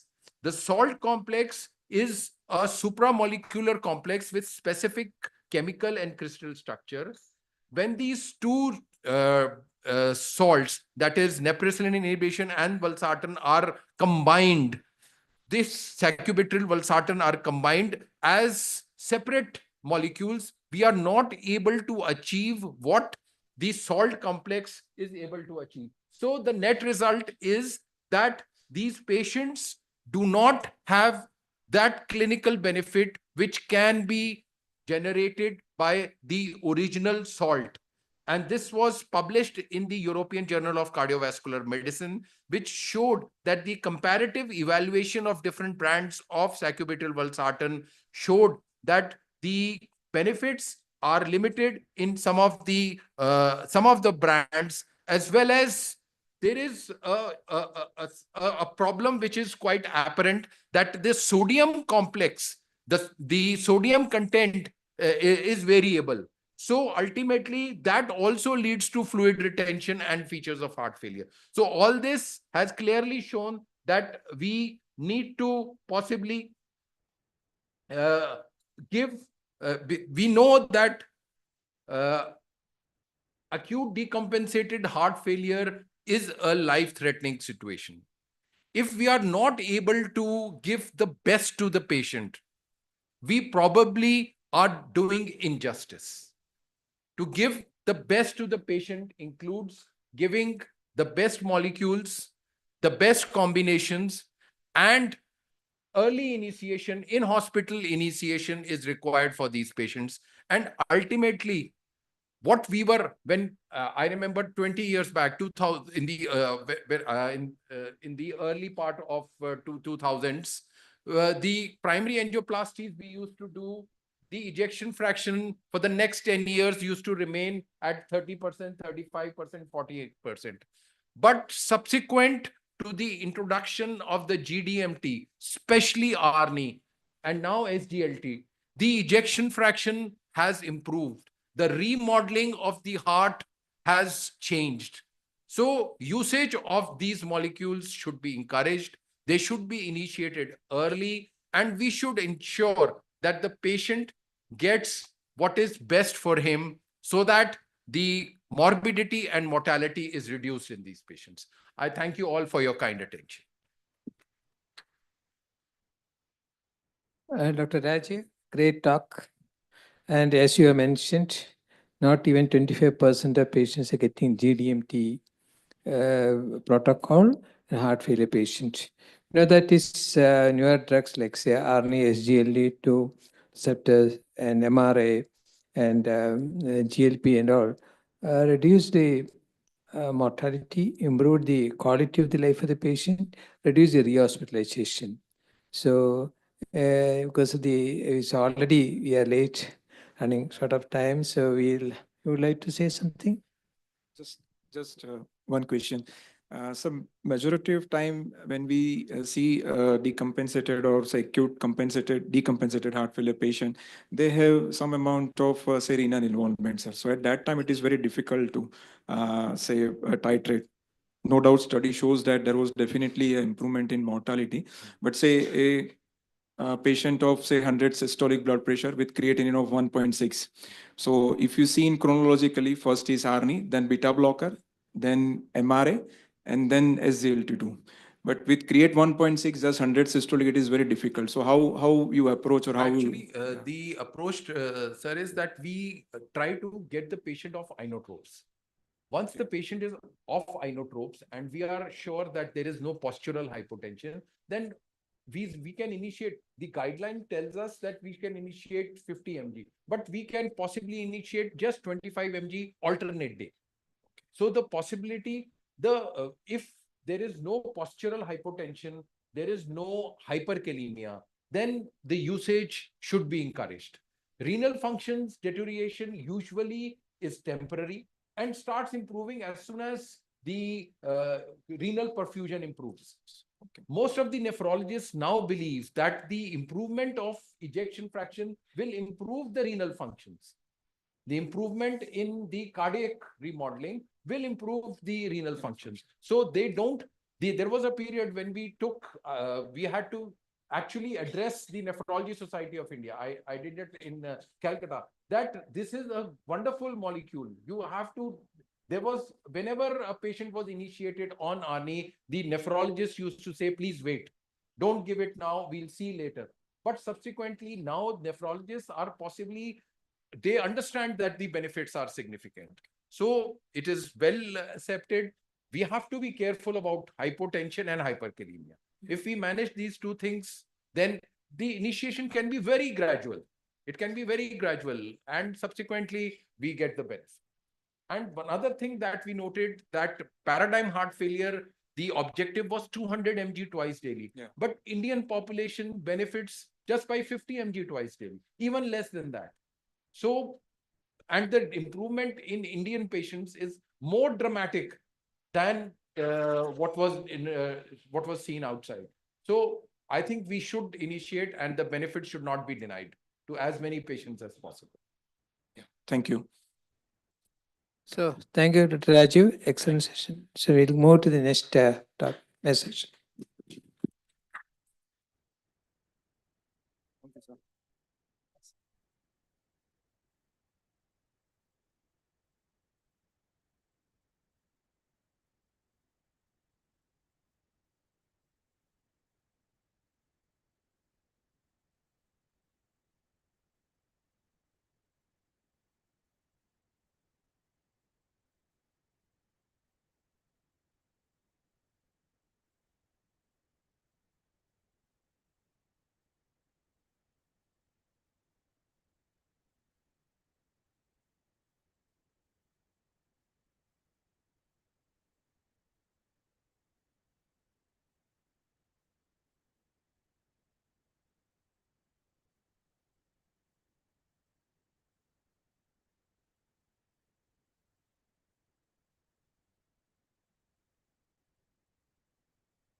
इधर है ना, ये आपका है। ठीक है, ठीक है। इसको जरूरत नहीं उसी को निकाले तो आप चेक कर लीजिए। हाँ बस मैं एक मिनट चेक करा देता हूँ।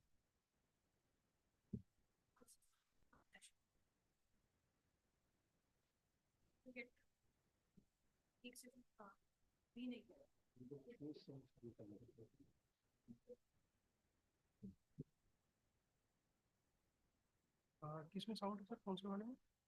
First one. कोडिंग का साउंड सुनना, कोडिंग का साउंड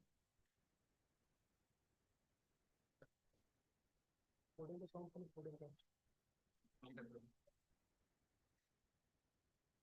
कोडिंग का साउंड सुनना।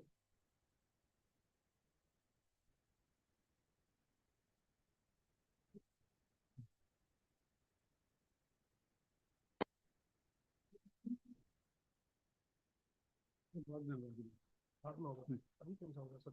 अभी दूसरा जब session is going to start आज लोग खाने को ठीक, मतलब चेक हो गया सर आपका।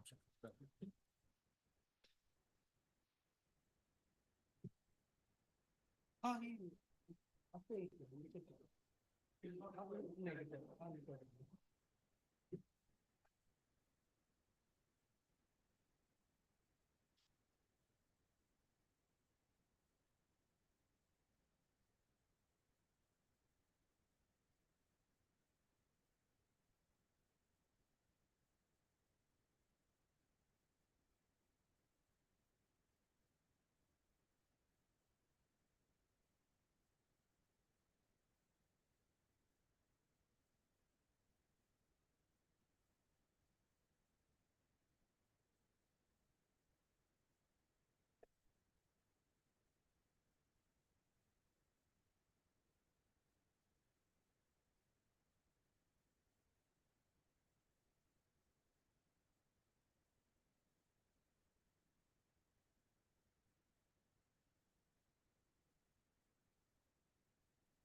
मेरा करो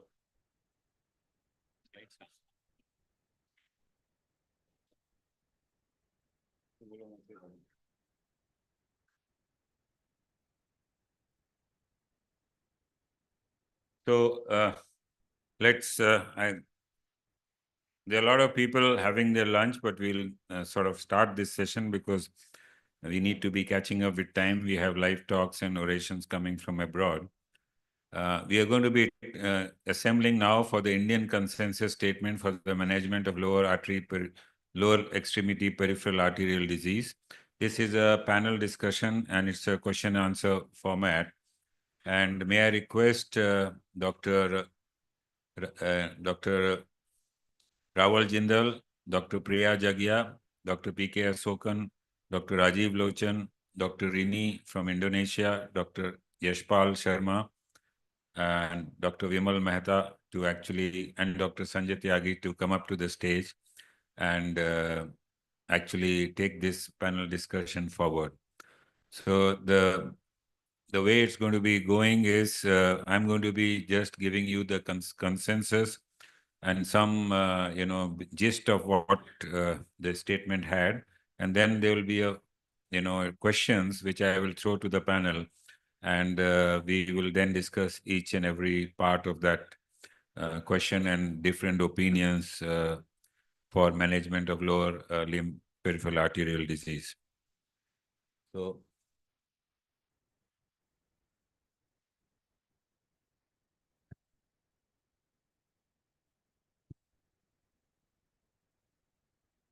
So, this is the Indian consensus statement for the management of lower limb peripheral arterial disease was published last year, and this was a result of a major discussion and write-ups and rewrite-ups for almost 6 to 8 months. And then we came up with this B part cancer. Then we came up with this consensus statement. To give you introduction, peripheral arterial disease is the most under-recognized and undertreated disease. And most of this disease is usually asymptomatic to start with. And when we actually get to know about this disease is when the patient has critical limb ischemia and sometimes even acute limb ischemia on underlying peripheral arterial disease. But if you look at the global prevalence, it's 5 to 5.6%, and higher prevalence is there in the low middle income group countries than in high income group countries. And we were actually analyzing why is it so, and the most important reason which came to us is that the low socioeconomic income countries, actually the people are walking much less, and they are mostly sedentary and they have high incidence of diabetes and also smoking. And that probably contributes along with their genetics to have this sort of a prevalence, which is very high. Also, what is very important is that if you have peripheral arterial disease, the correlation with manifest coronary artery disease is to the tune of 33%. In India, the prevalence is much higher than the global prevalence, being from different studies have shown 7.6% to 26.7%. That means 1 out of every 5 Indian has peripheral arterial disease. It is often overlooked because of the lack of patient awareness. And so what is very important is, like healthcare providers, we should be educating our patients both on an individual level and the public awareness level. We have very few limited physicians who actually understand peripheral arterial disease, who are equipped to diagnose peripheral arterial disease. And all it takes is to take a good history, to look for risk factors, and to do an ABI. And you would be surprised that 90% of the physicians do not know or do not take even blood pressure in the lower limbs, and not even they palpate the lower limb arteries, and they miss out on this very important disease. And which, if it is present, then you look for risk factors and you can actually treat them and prevent a manifest coronary artery disease, MIs, and strokes.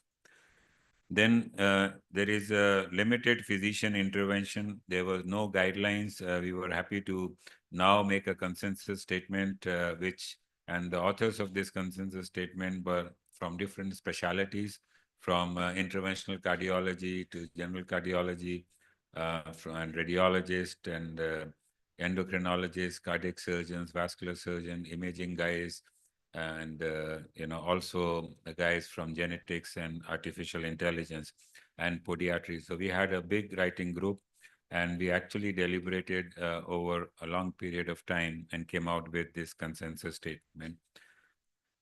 Now, also we lack, ABI as a tool to take blood pressure in the lower limbs. And now Integrace has come forward to provide, portable handheld Dopplers to the physicians who enroll in the PAD clinics. And this is a very important work which they are doing, is to enroll and treat and train, physicians to, sort of have PAD clinics, peripheral arterial disease clinics, and actually to enroll patients and learn the new nuances of treatment, and at least know where and when to send these patients for intervention or for a bypass surgery or a vascular intervention. Now, if you look at the Indian prevalence in it, the incidence of asymptomatic PAD is about 15 to 25%, which is a huge figure when we take the population of India in perspective. So we have about 21 crore undiagnosed patients of peripheral arterial disease. And if you look at the number of patients per physician, the patient burden is about 6,000 patients per physician. So it's a huge, gap between the service providers and the disease. And what is most striking is that these physicians they often misdiagnose, to diagnose peripheral arterial disease because of the lack of knowledge, and also because of the lack of, training or practice, in the sense that they don't even palpate pulses in all the four limbs. They don't take ABIs if their pulses are palpable, and they don't look for presence of PAD in patients who have CAD or atherosclerosis or risk factors for coronary artery disease. So what is the acute need? The acute need is for early screening to detect peripheral arterial disease. So that is the concept which we started with, and we are rolling out a program to enroll physicians in few centers, high volume centers in the country, from different regions, to actually collect data on the prevalence of peripheral arterial disease, on the risk factors of peripheral arterial disease, and also to sort of classify which type of peripheral arterial disease they have. In India, we have a very unique form of peripheral arterial disease, which is a Burgess disease or thromboangiitis obliterans. Apart from the conventional atherosclerotic blocks, thromboangiitis obliterans is a disease where there are long CTOs and of the below knee vessels, and it is very difficult to actually treat these patients with endovascular techniques and also with surgical techniques. So let me just take you through this. And this was the consensus statement, which was published in the Journal of Indian College of Cardiology. The writing group consisted of myself, Dr. Vinay Krishnan, who's a cardiac surgeon, Dr. Machi and Manjunath, we all know from Jayadeva Institute of Cardiology, Dr. Sanjay Tyagi, who was the director professor of G.V. Pant Hospital at that time, Dr. Raval Jindal, who's sitting here on the panel, and also Dr. Tyagi is here, Dr. Manoj Chadda, who's an endocrinologist in New Delhi, Dr. Natesh from Bangalore, Dr. Girish Varavadikar, who's an interventional radiologist from Mumbai, Dr. Subhash Wangnu, who's an endocrinologist practicing with us, Dr. H.K. Chopra, Dr. Priya Jagia, again, who's on the panel right now, Dr. Rajiv Bagarata, who was the HOD of cardiology and director at SMS Hospital in Jaipur, Dr. A.P.S. Suri, who's a podiatrist in Delhi, and Dr. Asokan, who is with us and from Kozhikode, Dr. Rajesh Vijayvargiya, who is a cardiologist and professor of cardiology doing vascular intervention in PGI Chandigarh, Dr. Raman Puri, who is the president of the Lipid Association of India, Dr. P.C. Gupta, who was the president of Vascular Society of India, Dr. Vimal Mehta, who is a professor of cardiology at GB Pant Hospital, and Dr. Jasjit Suri from United States of America. May I invite Dr. Asokan to join us on the stage? So after this brief, where is part B of it?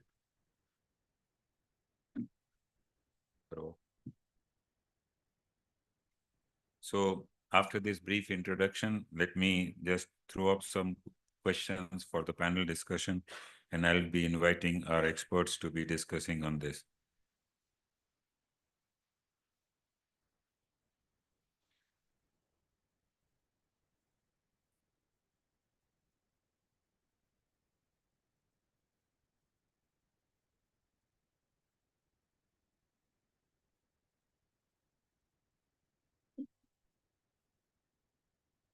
So the first question to the panel is, according to the Indian consensus statement for the management of lower limb PAD, prevalence of PAD varies from 5 to 25%, which is a big variable in Indian setting, and asymptomatic PAD remains the most common presentation of this disease. The question is, how can we detect or diagnose asymptomatic patients in general population? So I'll ask this question maybe from Dr. Rahul Jindal.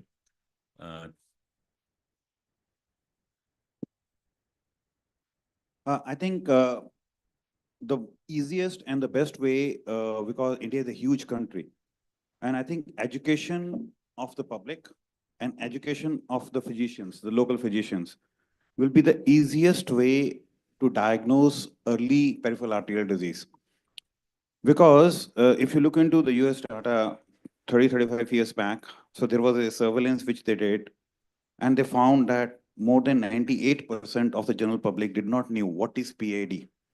And they published that. And I think the similar scenario, if we do the study in India, it will be the same thing, that most of the people will not be knowing what is PAD. And I think that is one very simple thing, which all the societies should be doing it, doing a public awareness program. So this could be done from televisions and newspaper articles, public lectures, involvement of the Rotary clubs, Lions clubs. So that's what we all do. And also to teach them how to differentiate it from the arthritis, because both the diseases are in the same age group. So we need to make sure that there are not huge number of people coming to the clinics, because our clinics are already overloaded, especially in the government hospitals. So we don't want that we put in a scare into the people that a huge number of people are walking into the clinic for getting a Doppler or AVPI done, because there is an already overloaded PAD. So I think there should be a very clear differences which we put into the clinical perspective. And also to the general physicians in the peripheries, they don't need to invest in Dopplers or anything. They can actually make the patient lie down on the couch. So you see, if you walk into any peripheral clinics, used to do a lot of peripheral clinics, most of the doctors just make the patient sit down on the stool, and nobody, like not a single physician, they just see the feet like this, and that's it. So they don't even examine the patient. So that's one of the very important thing. I think examination of the patient followed by an AVPI could be a very good thing. Thank you, Dr. Jindal. My next question is for Dr. Tyagi. Do you feel early management of PAD can help in delaying coronary artery disease? So that is very, very important question, I think. I think India is called the diabetic capital of the world. Every diabetic patient who comes to your clinic should have their peripheral vascular examination done, apart from ophthalmic examination, besides checking their HbA1c and blood sugar lipid profile levels. That is the way to, if you identify a patient to having peripheral vascular disease, there is high chance that this patient will be having also harboring coronary artery disease. So identification of peripheral vascular disease, particularly in diabetic patient, is very important. Also in hypertensive patients, we need to rule out the secondary causes of hypertension. So we need to do a detailed examination, make the patient lie down, at least on the first visit, that may see the peripheral pulsations, the femoral pulsations, and here for any bruit anywhere, because many of these cases are curable forms of hypertension. So evaluation of these, careful examination would go a long way, and then directing according to examination, the diagnostic modalities would go a long way in diagnosing and then treating these patients for their peripheral vascular disease. Also, it is a very important risk factor for coronary artery disease. So therefore, the diagnosis and management is very important. Thank you, Dr. Tyagi. Dr. Skokan, do you feel that if you have a patient of critical limb ischemia, these patients actually come to you in time, or they come to you when they're nearing amputation and amputation is inevitable? Because you see a lot of patients in southern part of the country, and it also has a very high incidence of diabetes. So what's the... As you mentioned, as we discussed now, the commonest presentation is asymptomatic. Most of the patients are asymptomatic. Once they become symptomatic, say claudication, they come to you. And most of them will miss critical limb ischemia unless you investigate the cause. So all high-risk patient, we should investigate for PAD, peripheral vascular disease. And patients coming with ischemic symptoms, at least ABA should be detected. They should do ultrasound. And all critical limb ischemia, we should investigate further to intervene early. Otherwise, especially in diabetic population, we miss critical limb ischemia because symptoms may not be there. And most of the times they come with ulcer or ischemia, gangrene, tissue loss. And that's the time it will be late, but still we'll be able to save the limb if you intervene early. And especially diabetic patient, we should intervene early and detect early, can prevent amputation. Because per year, the amputation rate in India is going beyond 45,000 per year. That means every second you do 1 or 2 amputations. I think this should be changed. And early detection, they'll need the anatomy and look for the cause and treat. That should be the amount. And we should have a special clinic for this in all hospitals. So again, we have surgeons here. At what stage do you think the patient has to go for amputation in vascular issues, and how should we revasculate out without surgery? So, at what stage the amputation you think is necessary, and can the amputation be avoided by endovascular treatment apart from surgery? Yeah, I think the indications of amputations are very clear. Extensive tissue loss. And even if, let's say, for example, the whole foot is gangrene up to this point, and people don't want to have an amputation, so they come to the clinic, Dr. Saab, kuch bhi karo, please try to save this foot. But you have to be very practical. Tell them in a way that if we try to revascularize at this point, you can actually go into septicemia. And so total tissue loss is one of the very good examples of having an amputation. Second is, if you're having, even the tissue loss is moderate, but the patient is very sick. Maybe let's have a very poor heart, patient is in septicemia, renal failure. So that time, don't try to, that the foot is not important at that point because the life becomes more important at that time. So you need to see the patient as a whole rather than just the leg, which is a very important thing, especially in the peripheral vascular disease. And that's why all our patients means like every patient is seen by the cardiologist and the endocrinologist. And because it should be a combined decision at that point, that patient needs an amputation. Third is the level of amputation. Because what happens is the foot will gangrene from the bottom. So your gangrene goes up to the ankle, let's say. So people sometimes do a below knee amputation in a very sick patient. And that they should see where up to what supply the patient has. So patient may have an aortic block and an SFA block, and you do the below knee amputation. Patient is not going to have the healing of that stump. And that patient will require a redo amputation and above knee in a very sick patient. So evaluation of what is the level of amputation you have to do, you need to be very careful and decide, because such patients may not give you a second chance. And every time you put the patient under knife or anesthesia, it carries a huge mortality. Do you understand below knee and above knee amputations carries a mortality of 30 to 40%. So it's a huge mortality surgeries. Not the surgery itself, because the patients are critical.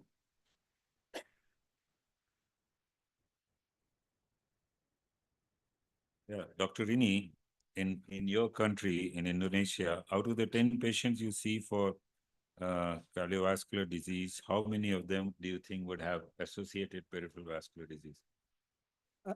The first, I thank you very much for inviting me for the big meeting and also in these big sessions. Actually, I learned from all of you from this because I think India is leading than Indonesian, but we progress time to time. We are still so many people is underdiagnosed. I think it's more than 5% about the PAD. So nowadays we try to improve to develop the people educations, also the awareness of PAD. Even we we need the influencer nowadays. The young people is influenced by the media social. So during the September is the awareness of PAD.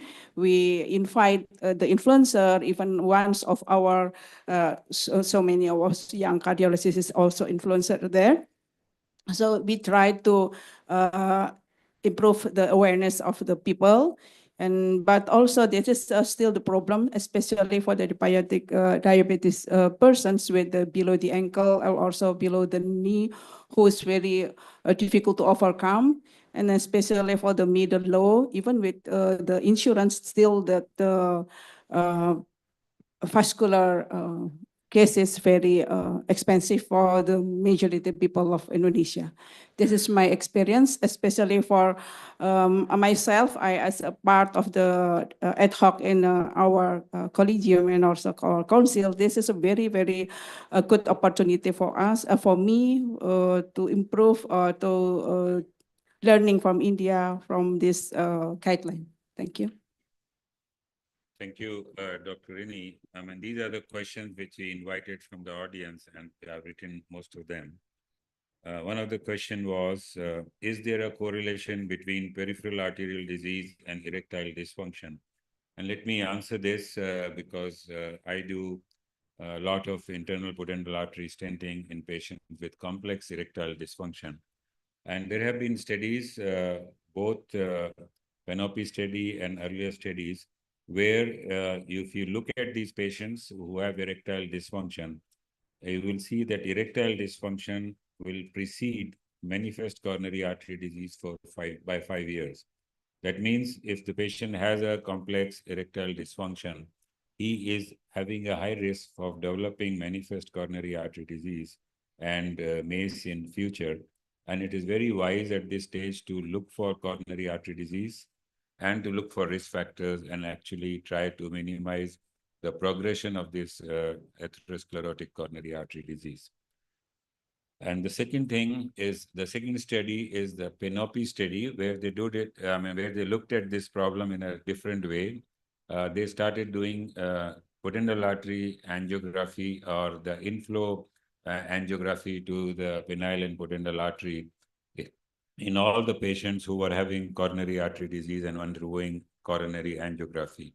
And they found that the correlation was more than 40%. So if you have a coronary artery disease, there's a 40% chance that you will have you will have blocks in the inflow to the penile artery, and maybe an erectile dysfunction, which is very underdiagnosed and under talked about, but very easily treatable in case there is a vasculogenic cause, and that is an inflow arterial problem rather than a venous leak.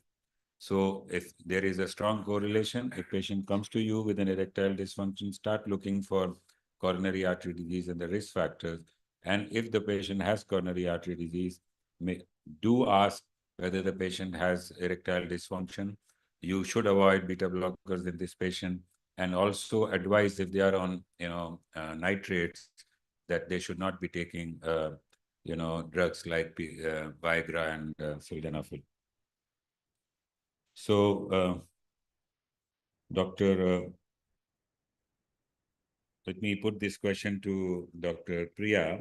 In acute limb ischemia, what are the types of procedures which are performed to actually prevent amputation? In acute limb ischemia, sir, a patient who comes to us, we can do thrombolysis if it is acute. If the patient comes to us within, say, 2 weeks or 3 weeks maximum, so we can do a thrombolysis also. And adjunct balloon angioplasty with or without stenting can be done in acute patient. So intervention wise, yeah. Yeah, I mean, I would agree. And, in acute limb ischemia, I would just add one thing. If you have a patient with acute limb ischemia, the most important thing, and I think Raval and Dr. Shastri would agree, is to differentiate whether this patient has a cold limb and a, blue limb, he has a pain, and maybe there's a loss of sensation. These are symptoms which can happen in a viable limb and a non-viable limb. But the most important decision is to see whether the limb is viable or non-viable. If you revascularize non-viable limb in acute limb ischemia, what is going to happen is you're going to have extensive reperfusion injury. You will have the patient dying of, renal failure, cardiac failure, arrhythmias, sepsis. So if the patient has a non-viable limb, better to amputate or wait for the level of demarcation to develop. And to save his life, not only his limb, but to save his life is better to amputate. And this is a very common mistake which I have seen people do. They would not assess for viability. And the most important test for viability in a clinical setting is to look for motor functions. If the motor functions are intact, corresponding to that muscle, then it is a viable limb. So you can revascularize, but you should be careful about compartment syndrome and keep a watch on it. If it is there, do extensive fasciotomies. And if it is a non-viable limb, amputate, get the patient to have an amputation to save his life. Can I just add? Yeah, sure. The most simplest test in the clinical practice, most of the surgeons, orthopedicians also they miss it. You see, when the muscles are dead, the limb goes into rigor mortis. And once a limb goes into rigor mortis, yes, the hand or the legs or anything, the first sign you should check is the loss of the plantar flexion and extension. The beautiful sign. And actually more than 90% of the time you'll be accurate. So if you're not able to do plantar and extension, means all these muscles are dead. But still you can save the limb. Okay. But most probably you would be able to at least counsel the patient that this patient may land up with an amputation. The most important diagnostic test is a fasciotomy. So all these patients before revascularization, if you think that there is some problem in the movement and the limb is dead, even if the patient is on ventilator, you can still, this sign works. So even if the patient is on muscle relaxants, on ventilator, if you're not able to do the plantar extension at the ankle, it's a beautiful diagnostic test that the most probably the limb is dead. Along with this, if there is a skin mottling, and the skin mottling should be non-blanching. So if you see a pigmentation of blue, pink color spots on the skin, and there is the skin, if you put in pressure, you can't blanch, the most probably everything below that is gone. So in acute limb ischemia, we don't wait for demarcations because the muscles are dead. All the chemicals will continue to keep on going. So you need to take the patient for fasciotomy, do a 4-compartment fasciotomy. If more than 2 compartments are dead, then you go for an above knee amputation before revascularization. And second, sir, is for acute limb ischemia, the most important thing for intervention is to identify it's an embolic or thrombotic. So totally change the scenario. How do you approach such patients? So a question to Dr. Mehta. Beside control of risk factors in patients with BAD, what other pharmacological treatment options are available to manage these patients of peripheral arterial disease? So, as has been discussing and as was the focus of guidelines and you are proposing also, early diagnosis will be the key. We'll come to the next part, but early diagnosis is key so that patient does not have to progress to that level by giving disease modifying agents, lipid lowering, etc. And once a patient has developed, a patient has claudication, obviously we will investigate for other areas like coronary artery disease, and we will take care of the most important thing. We see huge number of such cases. If you take history, many of them will tell. So take care of the risk factor. That is the key factor. Take care of the diabetes, good diabetic control, good hypertension control, and importantly, smoking or tobacco cessation is very important. And then if you can give peripheral vasodilators like calcium channel blockers, and of course pentoxifylline has a role to play over here. Antiplatelets will be the key, and of course maximally tolerated dyslipidemic therapy in the form of statin plus SMI will be the way to go. Because even if, let's say, the patient is going for revascularization, you have decided, the medical therapy is not working. The disease is going to progress. Once it is there in one area, it is going to progress, or maybe it is going to go to the other limb as the years or months pass by. So risk factor control, I feel, is the most important and most underutilized thing in the whole. In last one line, we do patients angioplasty, and he comes after 2 years. Again, the BP again is showing on invasive blood pressure is again 200. What was the point of doing it in the first place when you are not going to take care of the risk factors? That's how it will work, sir. That's all. I would like to add just two things. So before we start, revascularizing our claudicant, it's important. If you look at the current guidelines, the 2024 guidelines, the class 1, evidence is for also using cilostazol, and especially graded exercises. They are very, very useful. So the patient should be, a lot of them would improve with a good graded exercises. Yeah, I would agree with this completely. Cilostazol probably is the first line anti-platelet agent to be used in peripheral arterial disease. It's not aspirin. Aspirin actually probably is the last. Cilostazol is the drug of choice for peripheral arterial disease because of 2 reasons. It has a class 1A indication in these patients who have, critical limb ischemia and also a significant peripheral arterial disease. Secondly, it is also a potent vasodilator. So I've seen people giving aspirin, Brilinta, and Trentol, but that's not the regime. What you should give is first line should be cilostazol, and the only thing you need to look for is bradycardia if you give higher doses of cilostazol. Second, if you need to add another antiplatelet agent, clopidogrel takes position over aspirin, and third one would be prasugrel or Brilinta. Aspirin is probably the last one. Second, so this 2024 has added, actually, they have said the level, they have changed actually. The clopidogrel is level 2 evidence. Level 1, they have now said rivaroxaban. Yeah. Yeah. I remember this one where the compass study, there is I was coming to choice. that. So I'm talking only of antiplatelet. Now, the whole concept has changed after the Compass PAD trial. Is instead, because if you have a patient of peripheral arterial disease, there are 2 pathways which are working for thrombosis.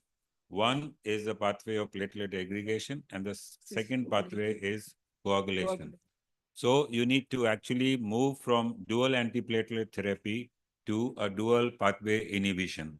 So we call it DPI, and here there has been a very good trial, the Compass PAD trial, where they have actually given low dose of rivaroxaban, and in addition to one of the antiplatelets, it could be aspirin, clopidogrel, or cilostazol, and the long-term results are much better. Chances of these patients deteriorating with acute and chronic limb ischemia or the CLI progressing actually is reduced in a major way.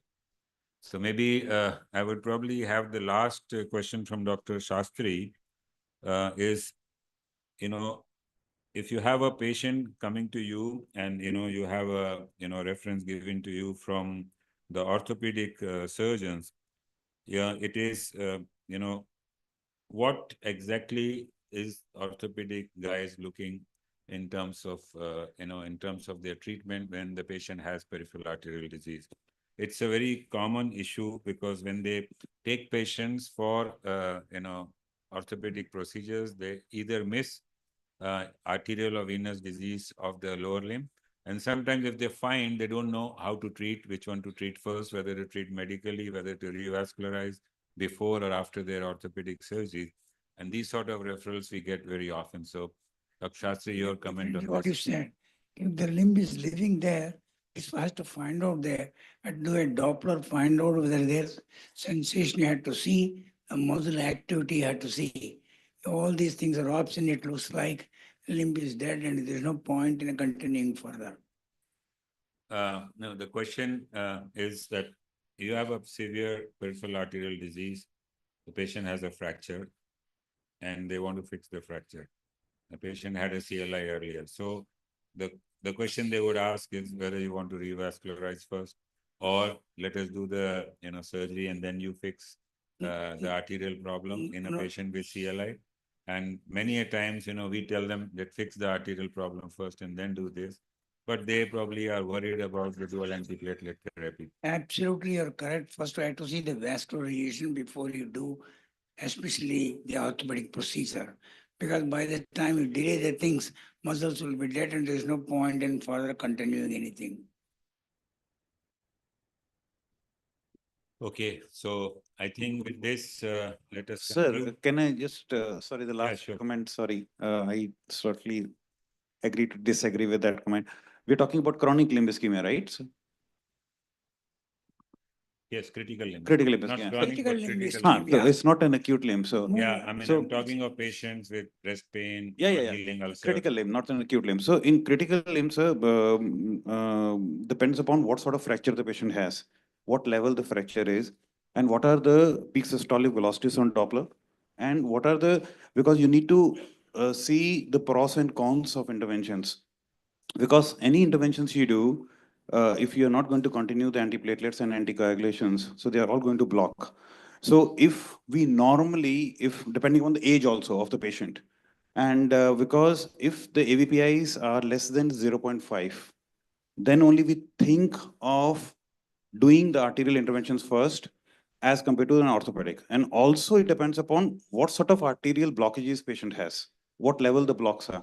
Because it's not a straightforward answer, it's a very complex and very individualized. There will be more than 100 permutation combinations to make a So decision. many other things, you have diabetes, you have diabetic neuropathy. Yeah, so it's not a very straightforward, simple answer, which we can just give like, do it. Because we have to see what sort of fracture it is, a comminuted fracture or it's a closed fracture. It's going to be an external fixator. If you're putting an external fixator, there's no problem. And because you can go ahead with an external fixator. If you're going to put in a nail, you're going to dissect it too much. Because there are so many permutation combinations are there. Thank you. all So depends that's on correct. Dr. Tyagi, you have an opinion on this? And one of the things which I see these ortho guys all over, at least Delhi, I have seen, they don't, when they're doing knee surgeries or knee procedures, they don't give, low molecular weight heparin. Mostly they are very happy just giving aspirin. And many of these patients come to us with DVT, which can be easily prevented. I mean, I don't know. I looked at the literature. There's very, very little literature on use of aspirin rather than low molecular weight heparin for knee surgeries. So critical limb ischemia is an emergency, like an acute MI. If you don't treat it immediately, the limb will be dead. So it has to be treated on emergency basis. Not only hours, not like acute MI, we count minutes. Here also, we count minutes and hours. And as soon as you identify a patient with critical limb ischemia, go for revascularization at the earliest. If the patient is having chronic limb ischemia, then go for lifestyle measures, antiplatelets, and all, whatever, diabetes, cholesterol management, stoppage of smoking. But for critical ischemia, it is an emergency identification, and all of us should educate our colleagues and our primary physicians to identify these patients at early age before the patient goes into critical limb ischemia. Otherwise, the limb is dead, muscle is dead, and there is little left to salvage. True. So thank you very much for this wonderful interactive panel discussion. Let's move on to the next session. I would request Dr. Tyagi and Dr. Sukan to continue as chairpersons. And also Dr. Mukesh, I'll invite Dr. Mukesh Goel to come on to the dais along, and Dr. Rawal Jindal also, you are chairing this session, please continue. I'll also want to invite Dr. Preeti Gupta and Dr. Varun Agarwal Bansal and Dr. Sudesh Kumar to come up to the stage. So we have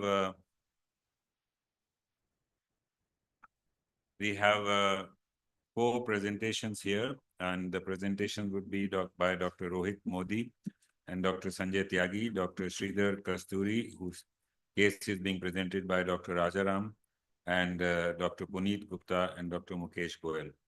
So let me first start with Dr. Tyagi, who has got the largest experience of treating Takayasu arthritis, on talking on the tips and tricks for doing interventions in Takayasu arthritis.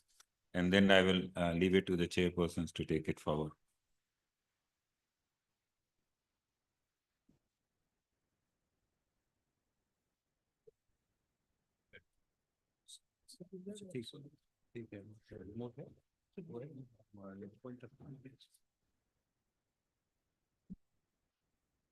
Good afternoon, friends, and thank Dr. Khanna for this nice endovascular intervention course, and particularly for inviting me to share my views on this important topic of interventions Takayasu arthritis. What are the tips and tricks? So as you know, Takayasu arthritis is a large vessel vasculitis affecting the aorta and its major branches. The importance of this disease is that is very common in our part of the world, more common in younger age group, and particularly in females, particularly children and childbearing age females. So the management becomes very important. Identification and management becomes very important. So talking to you about the tips and tricks of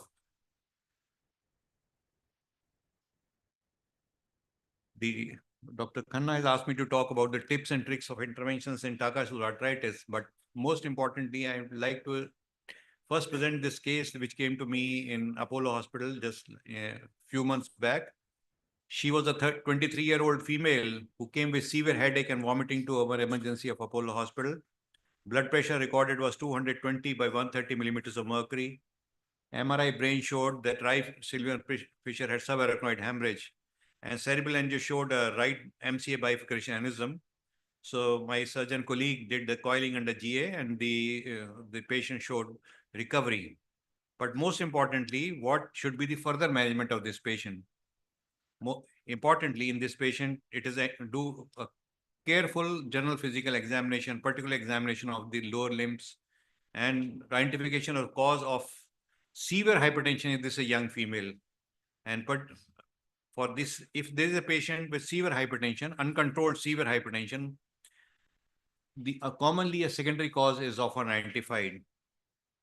So we did on evaluation, we found that the lower limb pulsations were feeble, and did a CT angiogram of that patient.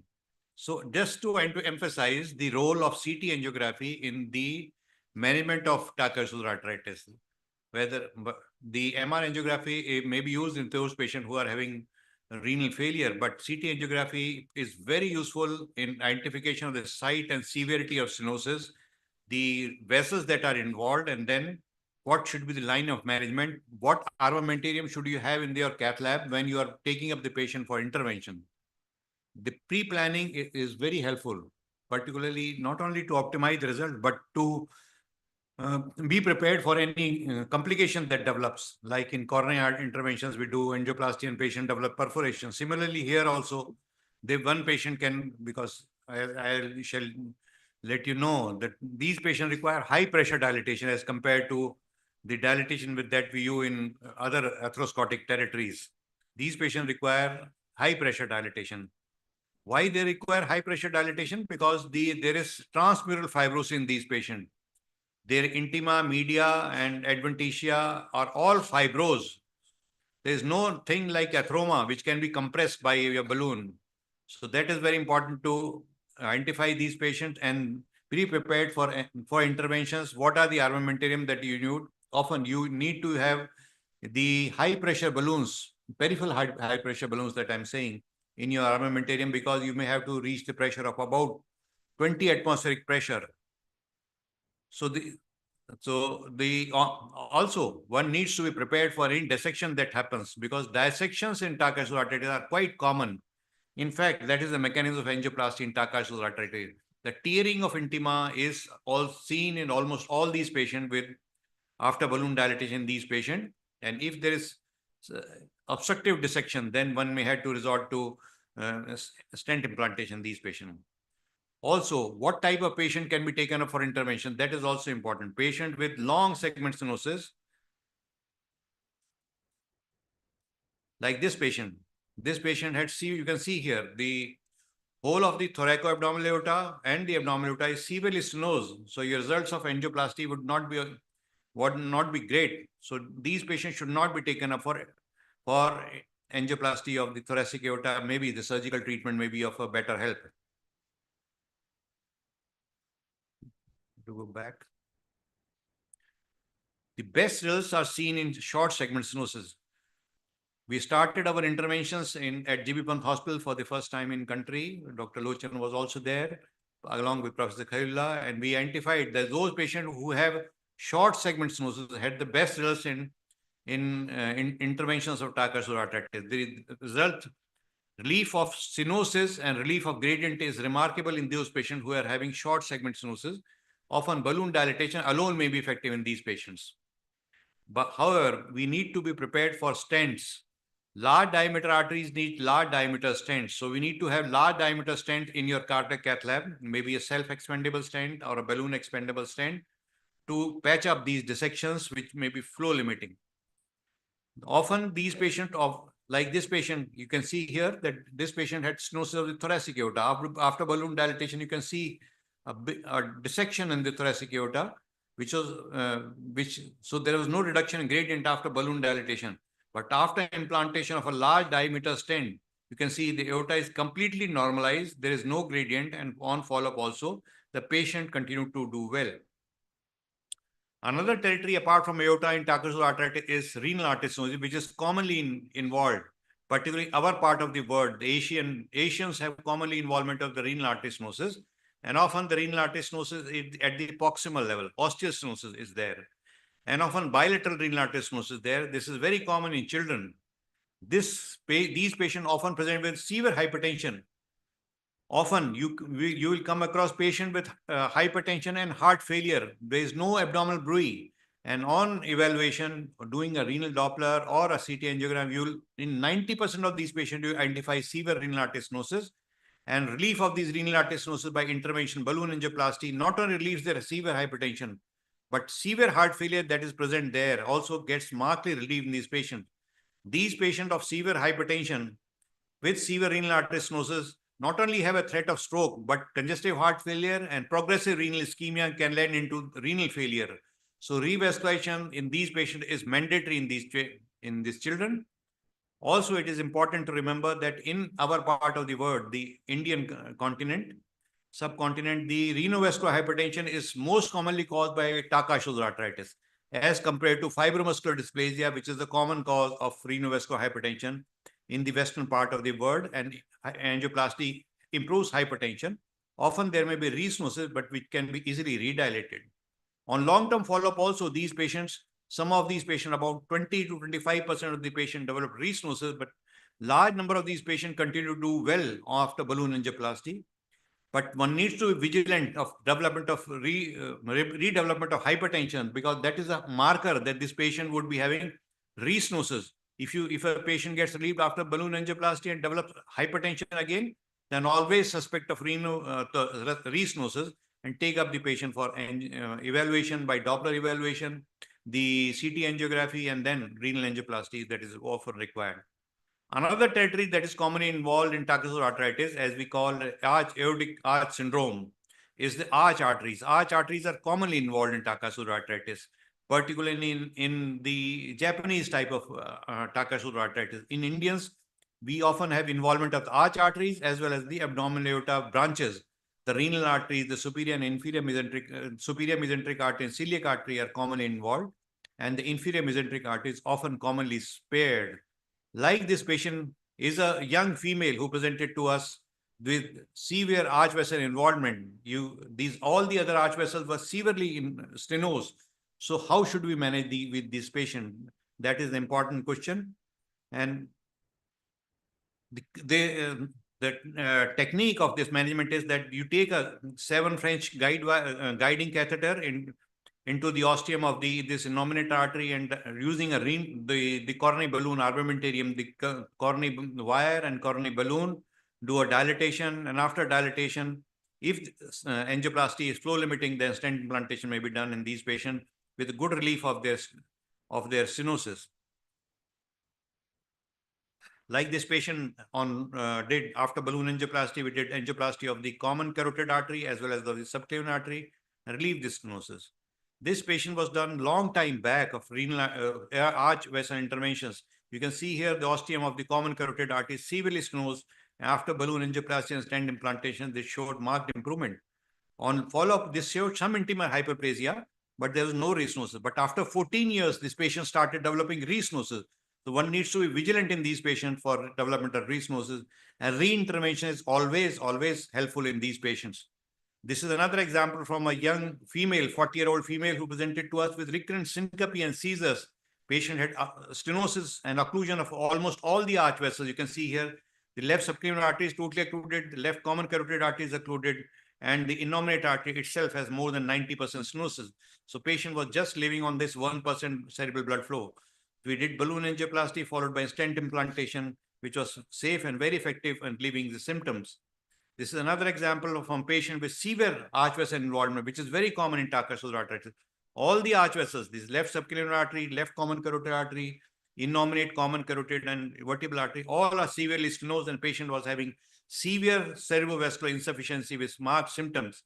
Balloon angioplasty technique, similar balloon angioplasty technique was effective in relieving her cerebral blood ischemia.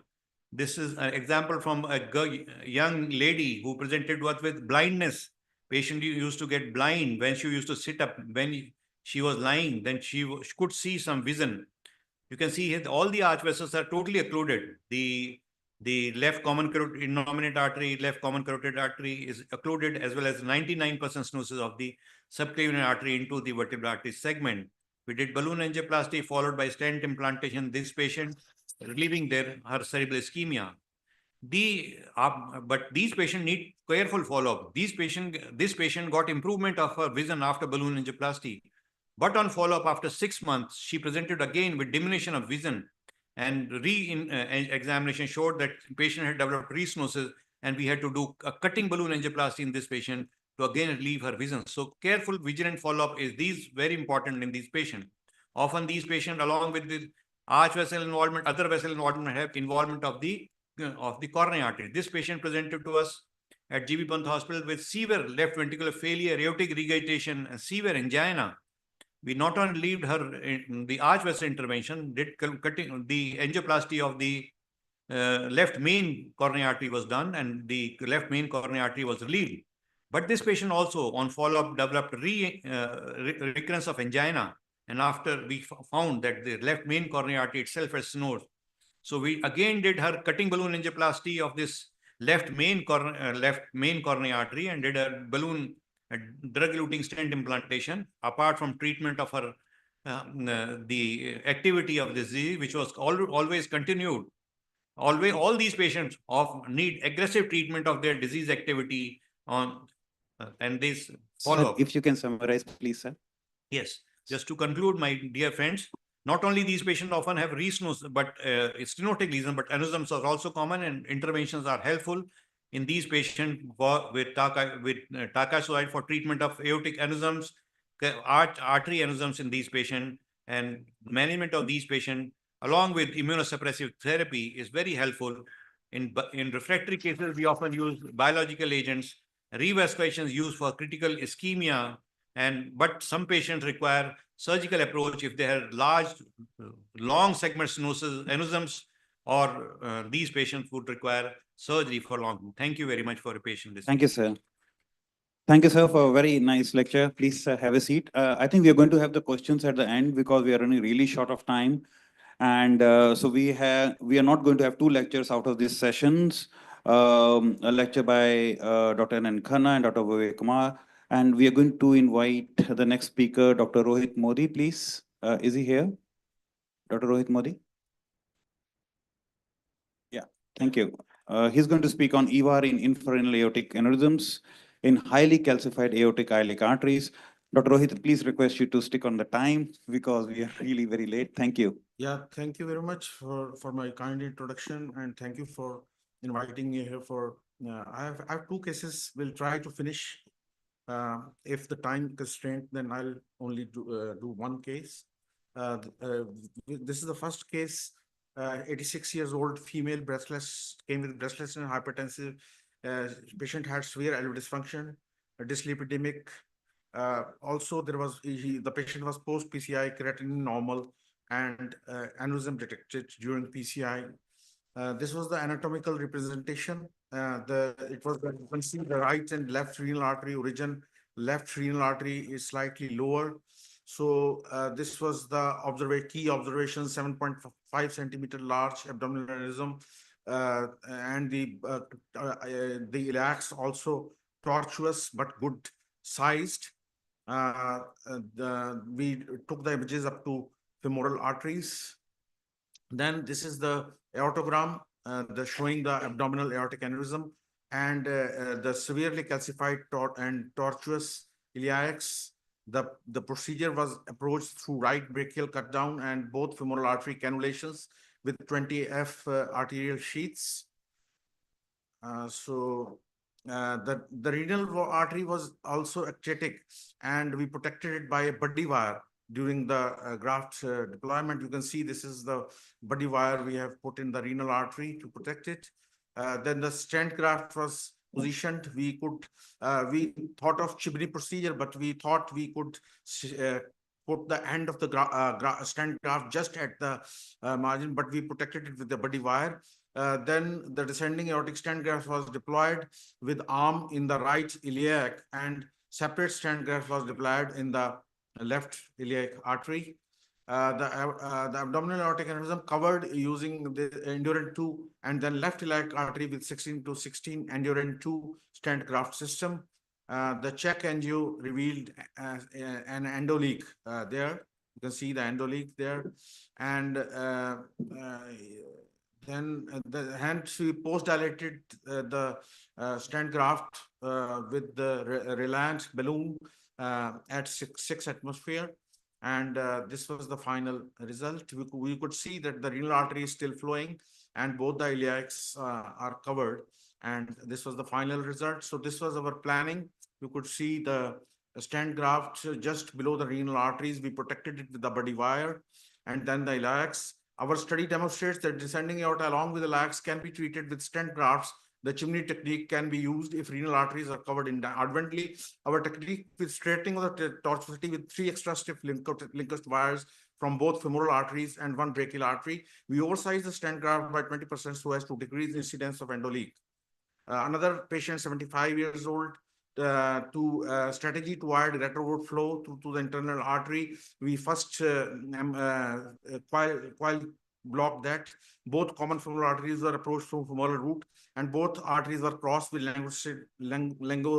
Lenderquist wire and pigtail catheters. You can see the tortuosity angiogram showing very tortuous anatomy in both the iliacs.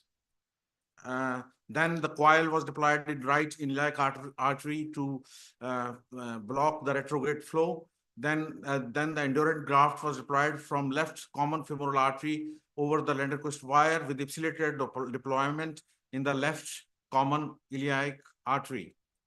So on right side, contralateral limb was cannulated with Amplat's wire and then done with Endurant stent graft. Another Endurant stent graft was used to extend it further. There was some, it was short, so another stent graft was deployed, and this was the final result. And you could see post CT angio, you can see a beautiful looking stent grafts in the tortuous and calcified anatomy. So these are the final pictures. So our study demonstrates that descending aorta along with the lax can be treated with stent grafts. With the chimney technique can be used if the same thing. And the learning points are to preserve covered critical branches. And in these cases, Shavar can be used. And if we adequately protect the side branch as we protected renal branches in our case, by keeping a body wire in renal arteries, it may demolish the need for chimney. Thank you very much. Dr. Mohit, please occupy the seat here. We'll have the discussion at the end of the session. Now invite Dr. Sridhar Kasturi.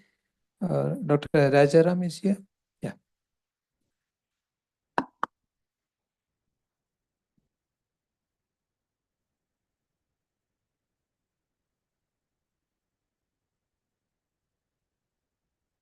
Good evening.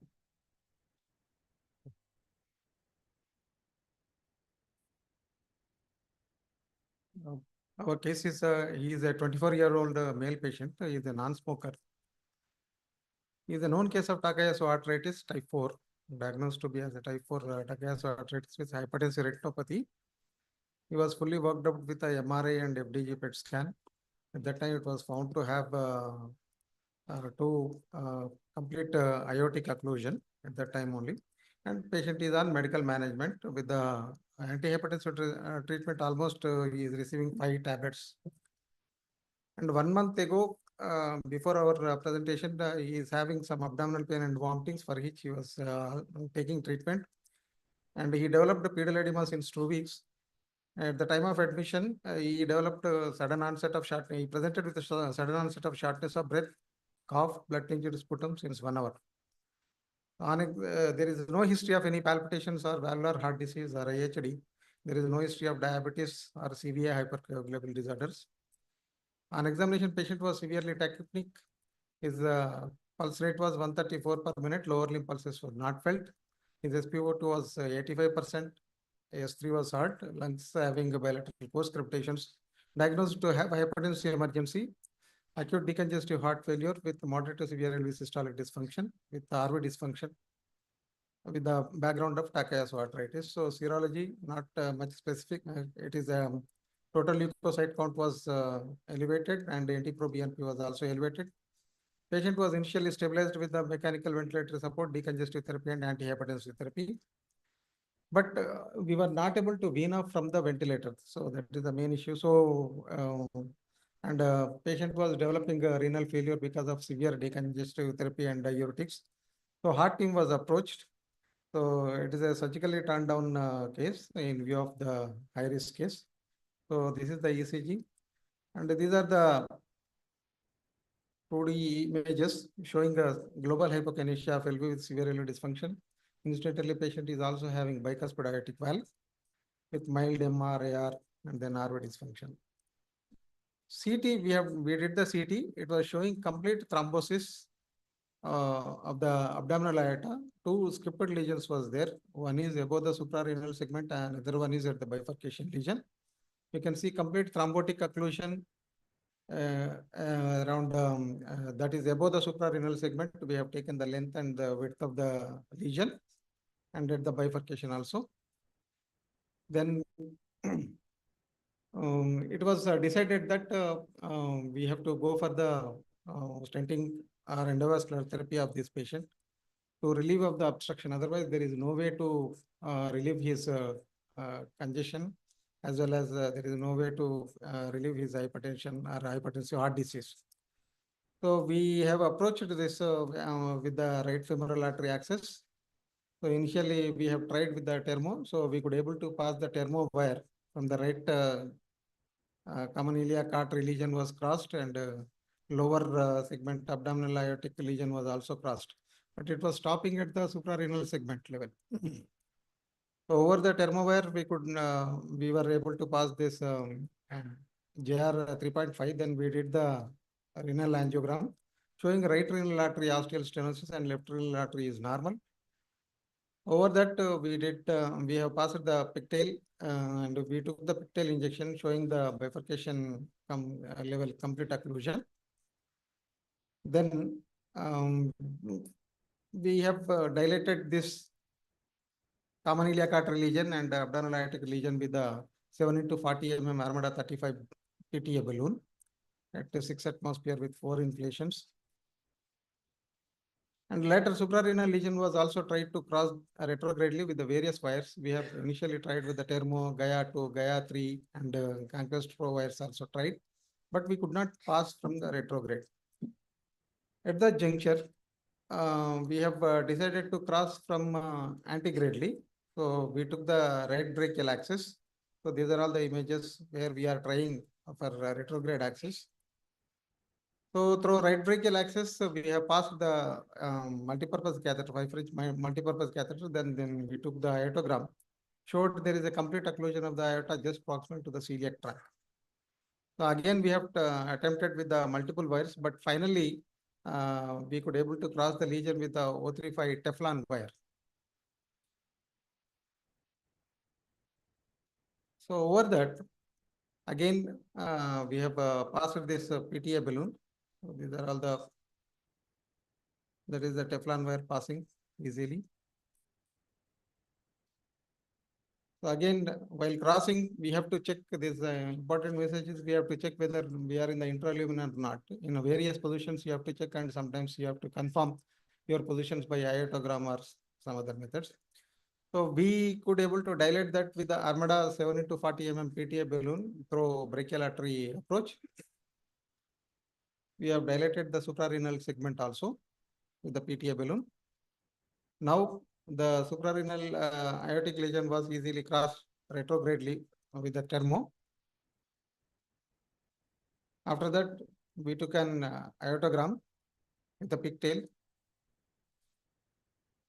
Again these lesions, both suprarenal and infrarenal lesions, was dilated with the Armada 35 7 to 40 mm PTA balloon.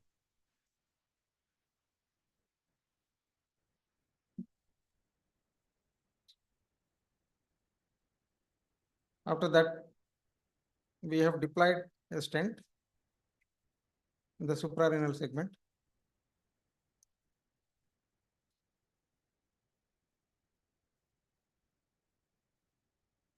Then that stent was post-dilated with the Atlas Gold 22 into 40 mm. Then pigtail injection was taken. So this time we would like to stent both the iliac arteries.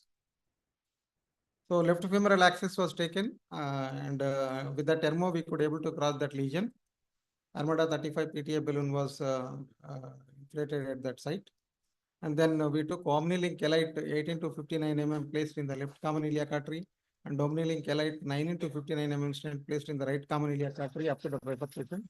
And both the balloons expanded with the kissing balloon inflation. Simultaneously, you have to dilate it. After that, this is the final result. The aorta and both common iliac arteries are flowing well. So this is the image, and after that, the patient was discharged on the 5th post-op day, and his LV function is also improved nicely. There is no PAH, and the patient could able to do TMT with the 7.2 minutes, up to 2 minutes within few weeks. To conclude, ours is an unusual case of Takayasu arthritis presenting with a segmental thrombotic chronic abdominal aortic occlusion in young male patient. Endovascular stenting is feasible, but has been associated with the risk of acute renal ischemia, spinal cord ischemia, distal embolization, side branch jailing, and access site complications. Percutaneous therapy is feasible, safe, and effective in high-risk patients of like this. And revascularization profoundly improved the patient's hypertension, claudication, and LV function. Long-term follow-up is required. Thank you. Thank you, Dr. Rajaram. What was the aortic stent that you implanted in that? It was, can I, what is that? No problem. We can answer later on. I think we can go to next presentation by Dr. Puneet Gupta on endovascular repair of tubercular aortic pseudoaneurysm secondary to POTS 5. Dr. Puneet is there. Next time.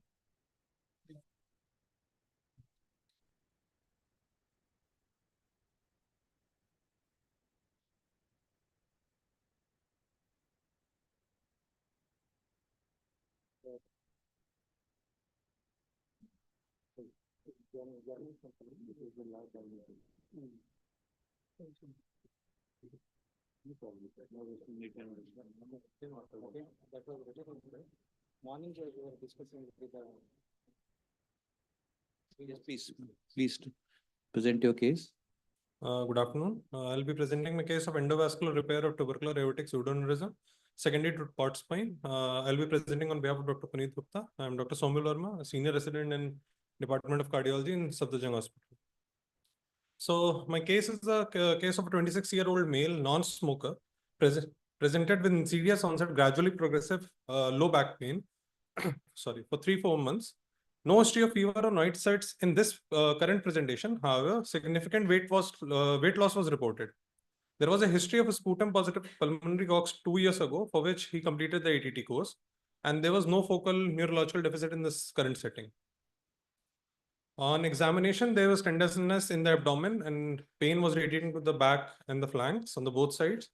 The ECG and echo were within normal limits.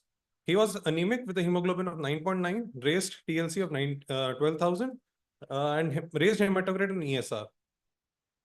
So CT abdomen was done, which showed secular aneurysm measuring 45 into 44 into 35 mm, arising from the posterior wall of thoracic aorta at the level of D12 vertebra, with a neck of 6.4 into 8.4 mm. And there were multiple intraosseous abscesses from D10 to D12, with the aneurysm eroding the D12 vertebra. This was indicative of spot spine with intraosseous abscesses. So what was the plan of action? Given the presence of aortic mycotic pseudoaneurysm and port spine, along with ongoing abdominal pain, the patient was planned for aortic intervention. The heart team discussion was done. The orthopedicians were not interested in operating for the spine at that time, since there was no fracture and there were only micro abscesses.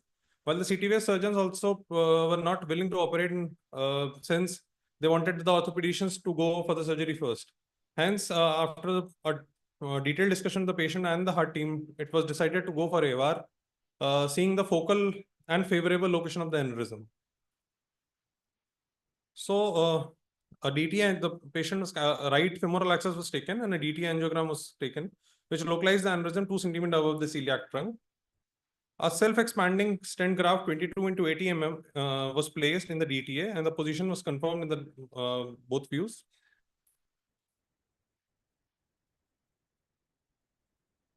The stent was deployed, and post-stenting aortogram in the left lateral anterior posterior views showed no endoleaks. Although next day, the patient started having fever, high-grade fever, and the TLC shot up to 22,000 with raised ESR and CRP.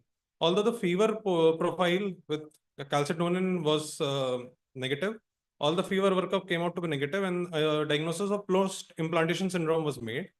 The patient was administered broad-spectrum antibiotic and acetaminophen, and the fever subsided on day 6 eventually, and the patient was discharged and is doing well on follow-up.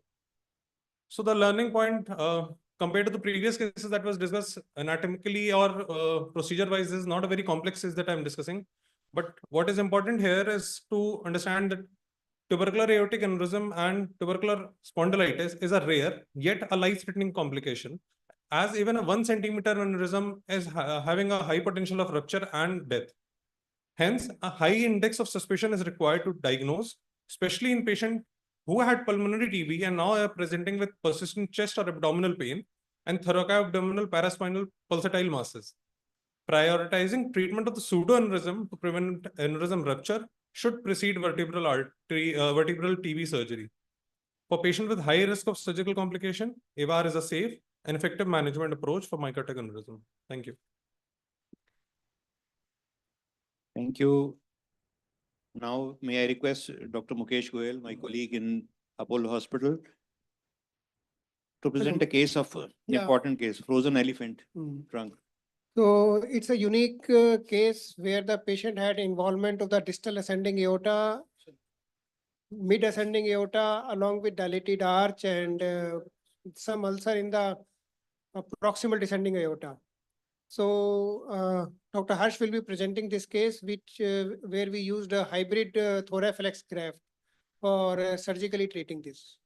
Dr. Harsh is a budding DNB resident at Apollo Hospital, a future cardiothoracic surgeon. So Harsh will present this.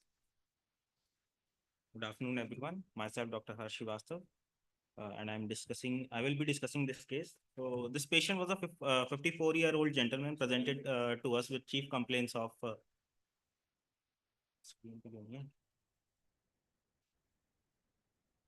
So he presented to us with chief complaints of chest pain on and off since last 6 months. He's a known case of hypertension, and 2D echo done was showed aneurysmally dilated ascending aorta with dilatation of 7 centimeter. Distal ascending aorta measures 4 centimeter. Aortic arch measures 3.7 centimeter, and proximal descending aorta measures 2.1 centimeter. So the aortic annulus is 2.2, and as far as the valve is concerned, the aortic valve is trileaflet with normal thickness and normal motion, with mild AR and good LV systolic function. So to further investigate this, we did a CT, and CT also showed us the similar dimension as on the echo. So after doing all our pre-operative workup, we took the patient for surgery. So this is also a CT image. So the operative technique is after the standard median sternotomy, the ascending aorta and RA cannulation. The CPB was initiated. LV was vented through the right superior pulmonary vein and cooled down to 20 degrees Celsius. Ascending aorta arch, left common carotid artery dissected and were looped. After cardioplegic arrest has achieved, the aorta was divided at the ST junction, and TCA was achieved. The aortic valve was checked. It was fine. The antegrade cerebral perfusion started in the innominate artery, and then ascending aorta and arch excised. Innominate artery, left common carotid dissected, and antegrade cerebral perfusion was also started on the left side via the left common carotid artery. The left subclavian artery then dissected, and then we implanted the 26-28 Thoraflex hybrid graft, which we introduced over a guide wire in the descending thoracic aorta and was sutured there with using 4 polypropylene sutures on the top end of descending thoracic aorta. Then with the side limb of the Thoraflex graft, we started the reperfusion. The left subclavian and left common carotid artery were anastomosed to the branch of the graft, and left common carotid artery reperfusion achieved, and also the ST junction was stabilized with a 30 mm graft, and ascending aorta anastomosis complete between the 2 of the grafts. De-airing done, aortic cross clamp was removed, and then in the last we anastomosed the innominate artery to the graft and came off CPB, and a routine closure was done. So in this picture we can see it is shown in the Thoraflex hybrid graft, and it is there is the side limb through which we achieved the reperfusion of the lower side. And this is an intraoperative picture of the graft in situ. And this is a CT scan post-operatively done. Shows the stented graft in the descending thoracic aorta, the 3 arch vessels, and our new ascending aorta and the arch. So advantages of this technique, this allows a single stage treatment, facilitates future descending thoracic and abdominal aortic interventions, reduces the risk of additional distal aortic surgery, facilitates reconstruction of supraaortic vessels, reduces time of hypothermic circulatory arrest and myocardial ischemia compared to the assembled frozen elephant trunk prosthesis. The alternative to this approach was a hybrid approach in which we could have debranched the arch vessels, and endovascularly we could have placed a stent in the ascending aorta and the proximal descending thoracic aorta. That's it. Thank you. Thank you for completing on time. And I think because of the shortage of time, Dr. Khanna is saying that we can take one burning question from the audience. Otherwise, I'll give the mic to Dr. Tyagi to conclude the session. So if there are no questions, I'll pass the mic to Dr. Tyagi. I think the speaker is already there. I think we close the session. Speaker, we can already see the speaker. Thank you very much for your excellent lectures, everybody. Thank you. Thank you. Thank you, chairpersons, please. Just announcement, let the chairpersons be here. And we are combining Dr. Changshu's talk. And I would request Dr. K.K. Saxena to join us on the podium as chairperson. And also Dr. S.K. Agarwal from Kailash Hospital and Dr. N. Shastri to join us. Is Dr. Changshu online? Yes, thank you, Dr. Kahana. Yes, nice to see you again.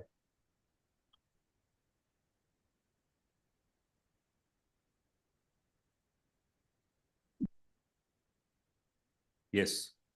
So Dr. Changshu, this is Dr. N.N. Khanna from Indraprastha Apollo Hospital, New Delhi. Welcome to this 16th edition of Asia Pacific Vascular Interventional course. Just to, can you hear us? Yes, I can hear you very clear. So Okay. good to see you. Okay. Same here. Let me introduce Dr. Changshu.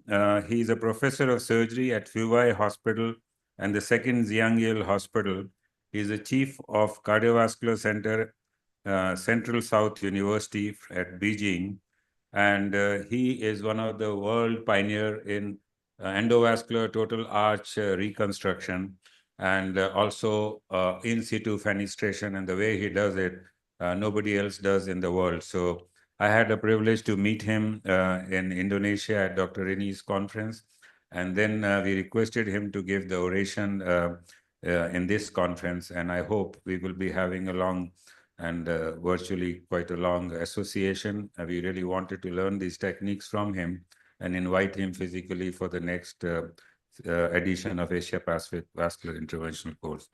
So Dr. Changshu, we have a panel of experts here.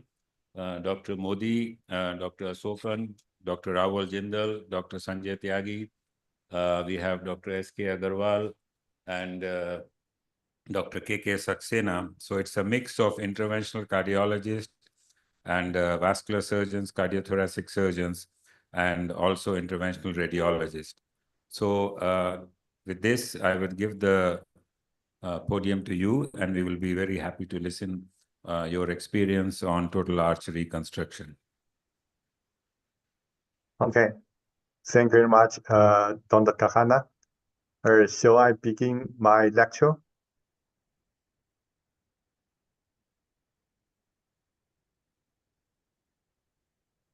Sorry, can you hear me?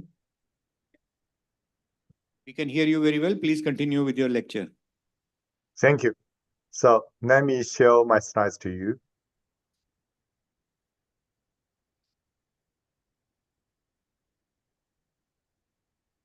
So is this time the full screen now? So we are not on full screen. We can see you very well. If you can just put it on the full screen, please, sir. Still not full screen? No, it's if you just put it on the play mode. Okay, I try it again. Just a moment. I try it again.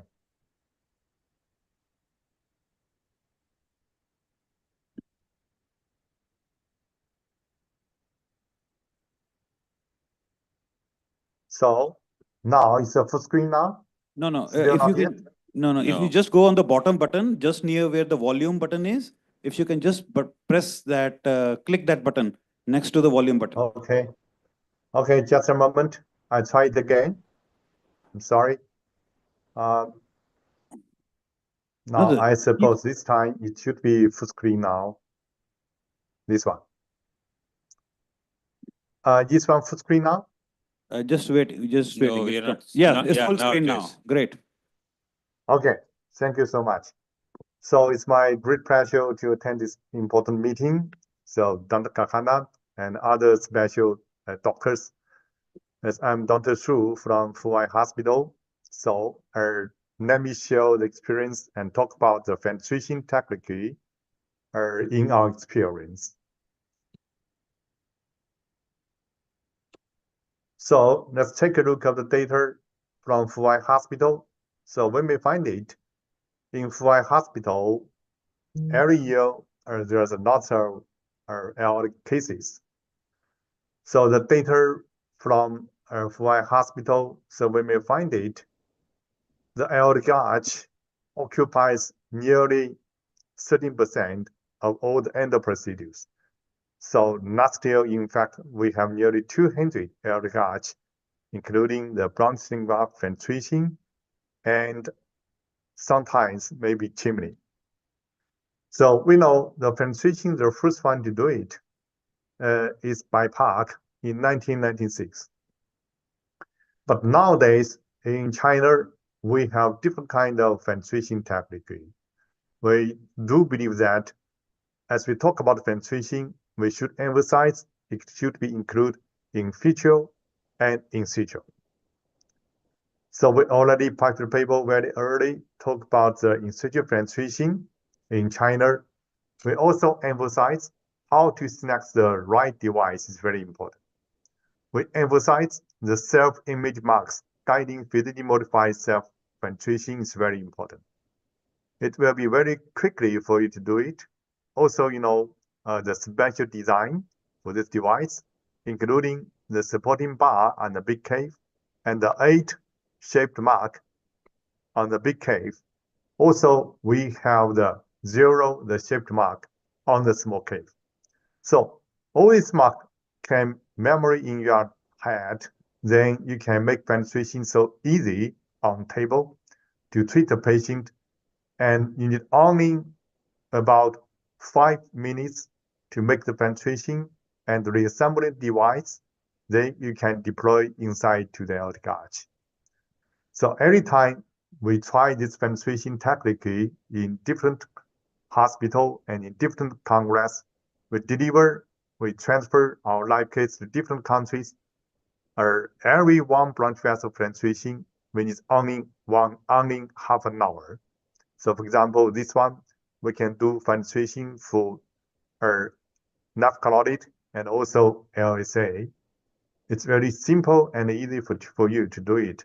Also, the operation time to 2 branch vessel means only 1 hour.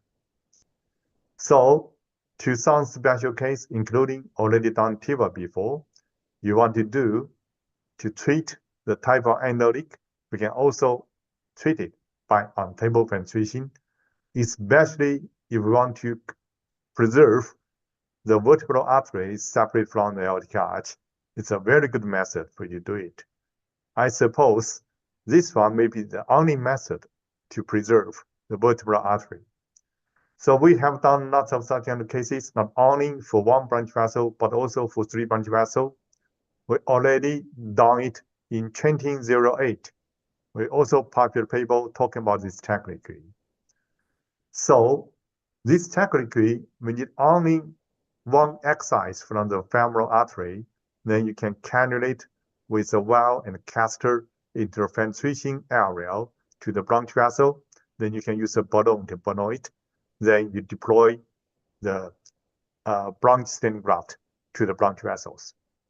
So all these procedures go so smoothly, especially for the very challenging case. For example, this case is an emergency, is punctured by the knife. So we do it very quickly to 3 branch vessel filtration, and the patient recover back the second day. You get a very good result. The whole operation time is just within 90 minutes. So the physically modified filtration, we need to select the special patients. The aortic arch not exist severe angulation. We also need some special position for the patient. So that's a paper we already published in early times. When we find it, the whole X-ray exposure time is just within 30 minutes. We already published paper in multi-center in different countries. So we have 8 different countries already published paper together talking about this technique. We also do it in different countries to finish. Till now, till last year, more than 900 cases to be done by us. So that's the cases we have done by this technique. Another one is in situ filtration. We do believe that in situ filtration is very useful to the very, very special cases especially for the severe engorging of the aortic arch. You know, the engorging of the aortic arch is not good for you to do in vitro filtration. It's very good for you to do in situ filtration. We have puncture needle. We have also used a laser system. So the puncture needle in China we have now is a full star combined with a bone puncture needle. So take a look at this movie. You may find it. We can very easy to cannulate with a puncture needle. Then we use a balloon to balloon it. Then we can deliver the bridging stent graft. So that's in situ filtration. We also invent the whole system of Cisco, the aortic arch branch vessel in situ filtration system.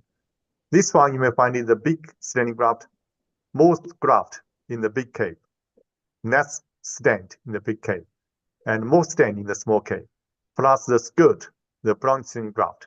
Then the whole system, it works so well. Now already finished the multi-center investigation in China. So more than 120 cases in 26 different medical centers already finished the clinical study. We got a very good result. Then this Cisco system is available in China now. So we do believe that it's very useful to do it by in situ filtration. So this photo, including the movie, we use a puncture needle, the bonding puncture needle. So in China, we have two puncture needle systems. Look at this one, you may find it. The valve keeps the shift on the orifice of the LSA. In the same caster, we have two lumen. Another lumen contains a puncture needle. So we can put the balloon inside, then to do it very freely. You get very good result. Then we do it not only for the dissection cases, but also for the PAU cases. So you will find it, the dissection or aneurysm, we use this one. This is a self-bonding puncture system. The bonding valve from the LSA to the femoral artery, then the same shift, including a puncture needle. So the puncture, to let the puncture needle to just on the orifice of the LSA. Then it's very easy for you to do it. Then you can use a valve to exchange the balloon, then deploy the branch stent graft. So this whole system works so well, no matter aneurysm or dissection. For example, this one, the dissection, including the LSA, is also split into two pieces. But anyway, we can use in situ filtration to treat the patient and get a very good result. Then this one, you may find it, this is a puncture needle. From the right side is a self-bonding puncture system. A shift contains two lumen, one lumen with a bonding valve, another lumen with a puncture needle. So it can 100% to let the puncture system on the orifice of the branch vessel. So it works so well, and you can change the balloon, then you can put the resistance inside, then you deploy the branch stent graft. So this whole system, in China, we already published the paper talk about the result. It seems like it's as good as on-table filtration. Less endo leak. Also, the operation time is not too long. So we can also combine with in situ and in situ and in vitro filtration together, just in order to reduce the operation time. So this case, the rupture area is very near the left carotid, but the LSA is very near. So we can do left carotid on table filtration and LSA in situ filtration. So this method can reduce the operation time and also to get very good result. For example, there's also the combination with in situ and in vitro fenestration to the aortic arch aneurysm. So you may find it, this one, the nerve carotid is on table, the LSA is in situ. So summary, we do believe that fenestration technique is a very useful technique to treat the patient. So no matter to the special anatomy of the aortic arch or severe angulation of the bronchial vessels, to the smoothly aortic arch, no angulation, we prefer on-table fenestration because the operation time will be very short. To the severe angulation of the aortic arch, we prefer in situ fenestration because on-table fenestration cannot 100% to let the fenestration area to the bronchial vessel. In situ fenestration, if the bronchial vessel exists, severe angulation is not so good, then we will select the on-table fenestration. So thank you very much. Thanks a lot for your attention. Thank you. Thank you, sir. It was very nice. Dr. Khanna, can we ask him questions here? Just one question. Yes, please. Operations do not permit. Okay, so then we leave it. No, you do one. Just, because physician modified fenestrations in India, so we don't make such big fenestrations. So I saw that you are making a large, big fenestrations. And I also saw that you don't put in any guide wire on the sides to make it more stable. So how did the stents, they remain stable there, when you put in, they don't fall or something like that, That's a very good question. So, why sometimes we make the fenestration is big, sometimes we make the fenestration very small. We just according to the different anatomy of the patient. For example, if the pathology area exists, the distance to the bronchial vessel, for example, to the LSA is more than 1 centimeter, then we can make the fenestration a little bit larger. If the pathology area is very near to the bronchial vessel, we will make the fenestration to be small. That's just to fit the normal aortic arch, not severe angulation of aortic arch. That's the first one. We also emphasize if the bronchial vessel, the orifice of the diameter is very big, then the fenestration of your stent graft, you needn't make so big. Why? We just want the fenestration area can naturally pass through the valve, then you can deliver the bronchial stent graft inside. Then it will not cause endoleak. Another one is that you emphasize why we didn't use any marks. I just told you that we use a special design stent graft. This stent graft, it contains the special mark. On this stent graft, we do know that on the big cave, it contains the 8 at the beginning. It also contains the supporting bar on the big cave. On the small cave, it contains the 0. So this time, as you deliver the fenestration stent graft to the aortic arch, all the fenestration mark is already remembering in your mind. Then you didn't situ any marks. So it can reduce the operation time. So that's a key point.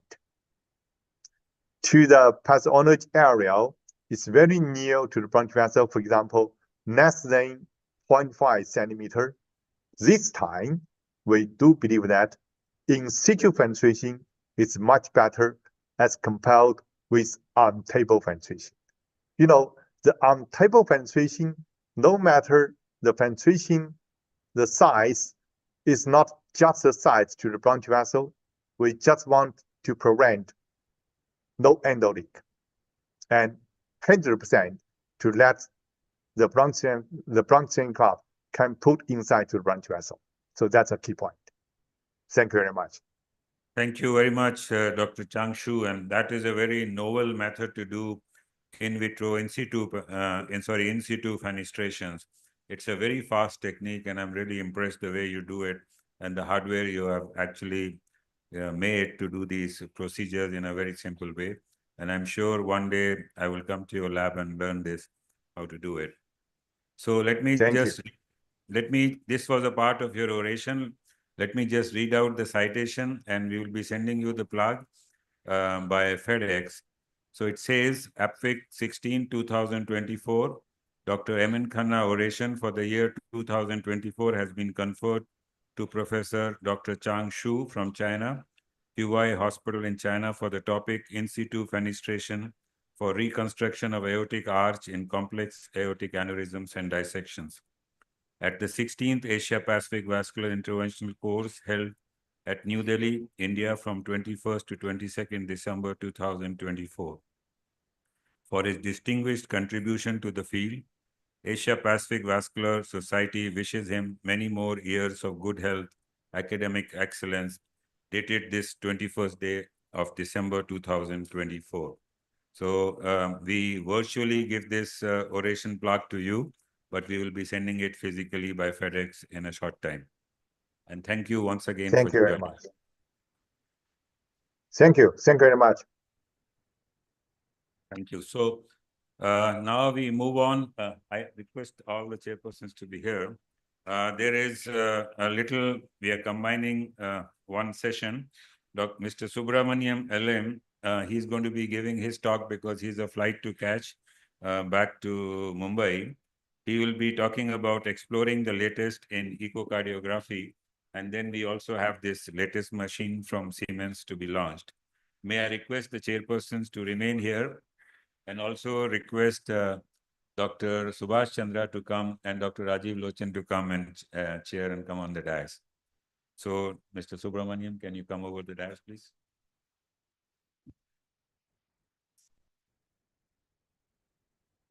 Hello. Hello. Yeah, hello. Good afternoon and very warm welcome to all the delegates.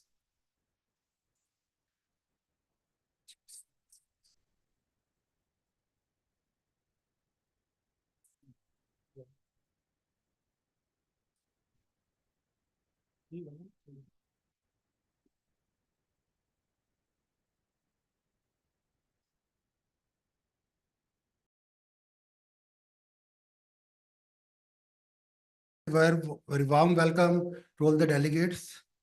And thanks to the organizers who given us this platform to showcase our Siemens world-class technology with AI, where the workflow can be increased by 30 to 40% with a great image quality. We will launch this top-of-the-notch high-end eco machine with the name is Actuson Origin. I request my colleague, Mr. Subramaniam, to start with the presentation and then we will launch the machine. Then I will request the organizers to launch, to unveil the machine.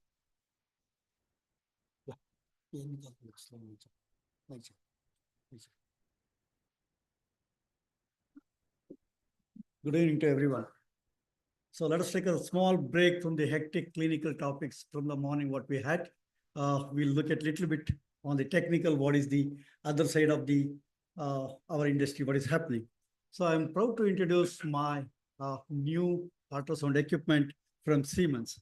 So, okay, in Siemens is an innovative company.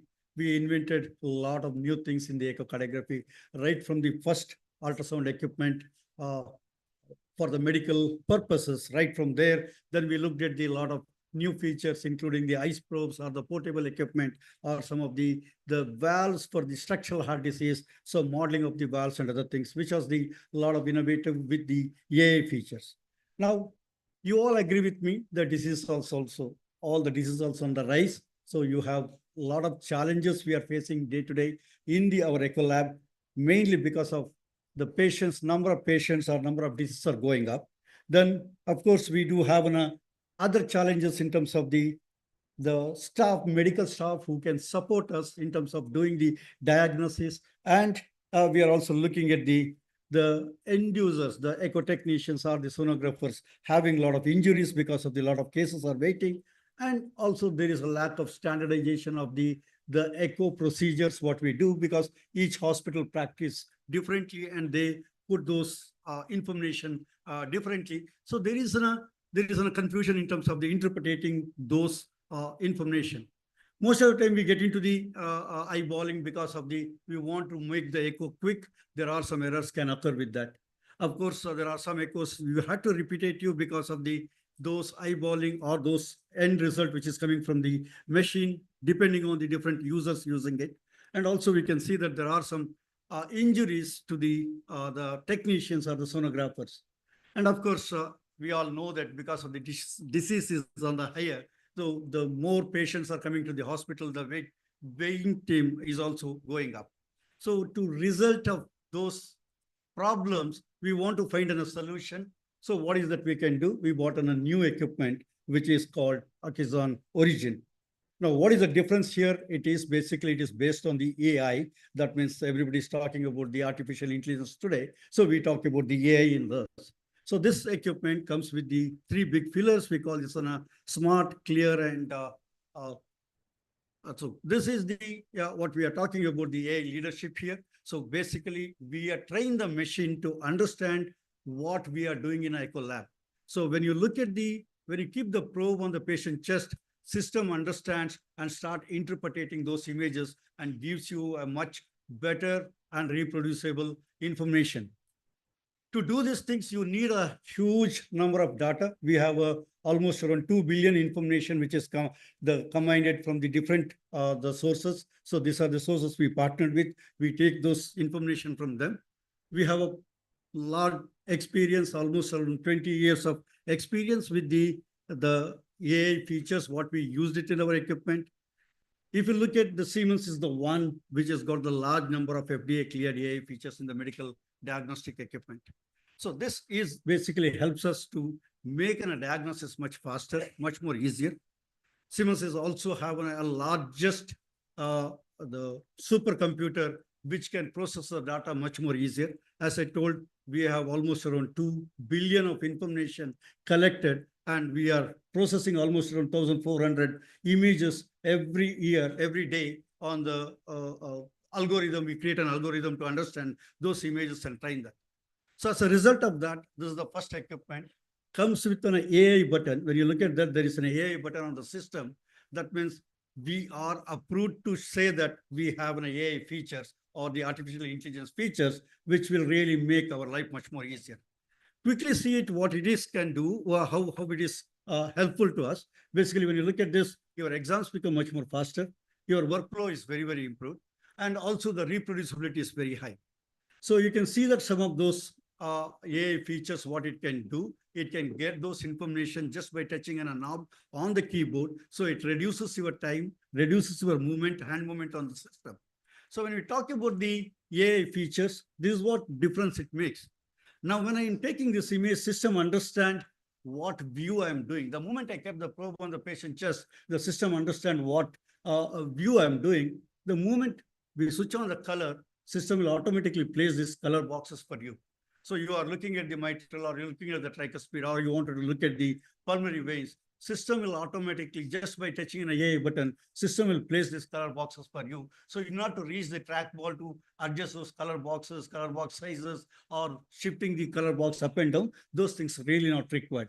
The system, also it is possible with a pulse wave Doppler. So when you are doing a pulse wave Doppler, the system can automatically place this pulse wave Doppler for you. So your interaction with the machine is markedly reduced, and we claim the accuracy of 98% when we place the color box or on the pulse wave Doppler.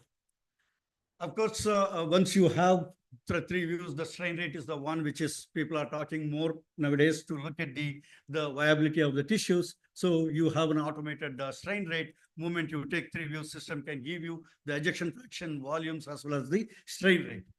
Probably this is the only equipment when you do a contrast, the system still can do a strain and the strain rate. It can give you bullseye. This is the only equipment with all those data, what you're looking for in terms of the volumes and other things, we can do it. It is, when we say AI system should understand, the system is understand the images. Normally what happens is we connect the ECG and make the machine trying to understand where is the diastole and the systole, then system do these measurements. But even if you don't have an ECG, because the machine is understand the images, it is already trained to understand and read the images. Even if you don't have an ECG, system can read those diastole and the systolic frame from the data what you are already acquired, and it can give you the accurate measurement of the all the volumes. This can happen with a 2D. It can even happen with a 4D. So when you look at the 4D image, so you have an extensive information of the all the chamber sizes, chamber volumes, including the right ventricle, right atrium, and the left atrium, left ventricle. And also with this, we can also look at the strain rate from the derived from the 4D, because in the 2D, you know, the plane cut is a challenge, whereas in volume image, you have all the planes coming in. So you can take those, the volume images, you can do in a 4D strain, not only for the LV, you can also do it for the LA. So you can get those information from the LA and from the LV. Probably again, the only equipment is very, very useful when you are doing procedures in the cath lab or in the OT, where you are put the TE probe, you want to look at the chamber quantification of the RV or of the LV. This is the only equipment can support with a 3D or the 4D TE probe, which can give you a volume from the TE probe on the both LV and the RV, including including your the strain and the strain rate. And also, as I told, this is being an AI system, understand those images. So once you acquire either it's a 2D image or the 3D image, or even the Doppler or the MO, system will read these images, gives you all those measurement. It will automatically calculate all those things. Only thing is you have to tell the machine, you have to press the AI button, system will give you the Doppler measurement or the 2D measurement or the Doppler MO measurements to you. Accuracy of 90% what we claim it. Then, of course, we need to talk about the image quality. There are a lot of process we use it to improve the image quality, which will make our life much more easier. We also use the color artifact suppression, which will give you accurate color all the time. When you have a multiple jets and other things, becomes much more easier. A complete system with all the probes available right now, we can start using it. Additionally, what we are talking is the ICE probe. The system comes with a 2D and the 4D ICE probe for your interventional procedures if you're looking for some of the advanced functions. So these are some of the functions where you use your ICE probe applications, some of these diseases where you wanted to use it. So we have ready with the ICE probe with the equipment. And also in a versatile equipment, it can do the 2D, 3D, right from the transthoracic, ICE probe, and the TE probe. Probably this is the only equipment which can provide 2D, 3D in the transthoracic, 2D, 3D in the TE, 2D, 3D in the ICE applications. Very easy to operate because it is an easy equipment. The AI button is the only one button which is going to help us to do the things. You have to learning curve on the equipment is pretty small because there is an AI button which will help you to press the AI button, then the system understand what you're looking for and it does those applications for you. For example, you can see that here. So you have an image, vascular image where you are taking the vascular image. So you need not to optimize any of those things. So now you have an aliasing here. You need not to go to the machine and adjust all those baseline, brightness, nothing you have to do it. You just take the Doppler and freeze it, system will optimize the images for you. It is pretty quick, pretty easy. Similarly, when you look at, when you are doing in a Doppler information, the angle corrections, which is the one we always have a challenge. Now you just given attention here. So when you move to the external carotid artery, the system angle is automatically changed.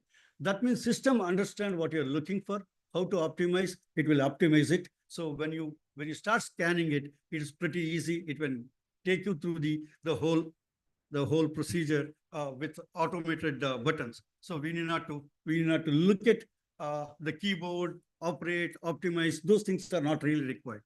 Some of these features will enhance your vascular applications and other things. What it really means to you in our day-to-day practices, it can derive, first thing is it can save a lot of time. Second thing, it also can be a reproducible. It can eliminate those intra-observer variation because different people are doing it in different ways. So I think I finish it here. Thank you for your attention. I will call upon doctors, organizers to just launch the equipment. This equipment is available in our stall. So whenever you're free, you can come and experience those equipment. For the time being, I request organizers to help us to inaugurate this.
Sir आप किस side आ जाइए please आप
So I believe this is a wonderful machine, and this will be available for everyone to see on the booth just outside, the exit of this hall. Also, what I want to announce is that we are having on the same booth, we are having a course, hands-on workshop on ultrasound guided punctures on mannequin.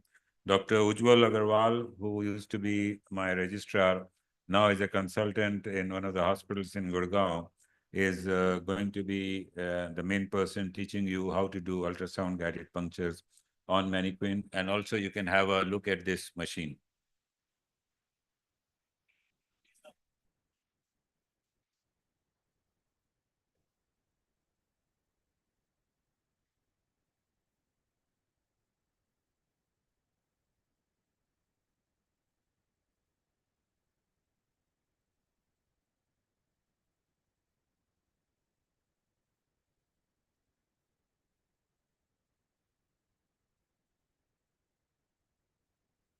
So we continue with the session, same sets of, the chairperson. May I now request Dr. Jamal Yusuf. He's the head of the Department of Cardiology at GB Pant Hospital in Delhi, which is one of the largest volume center in the country.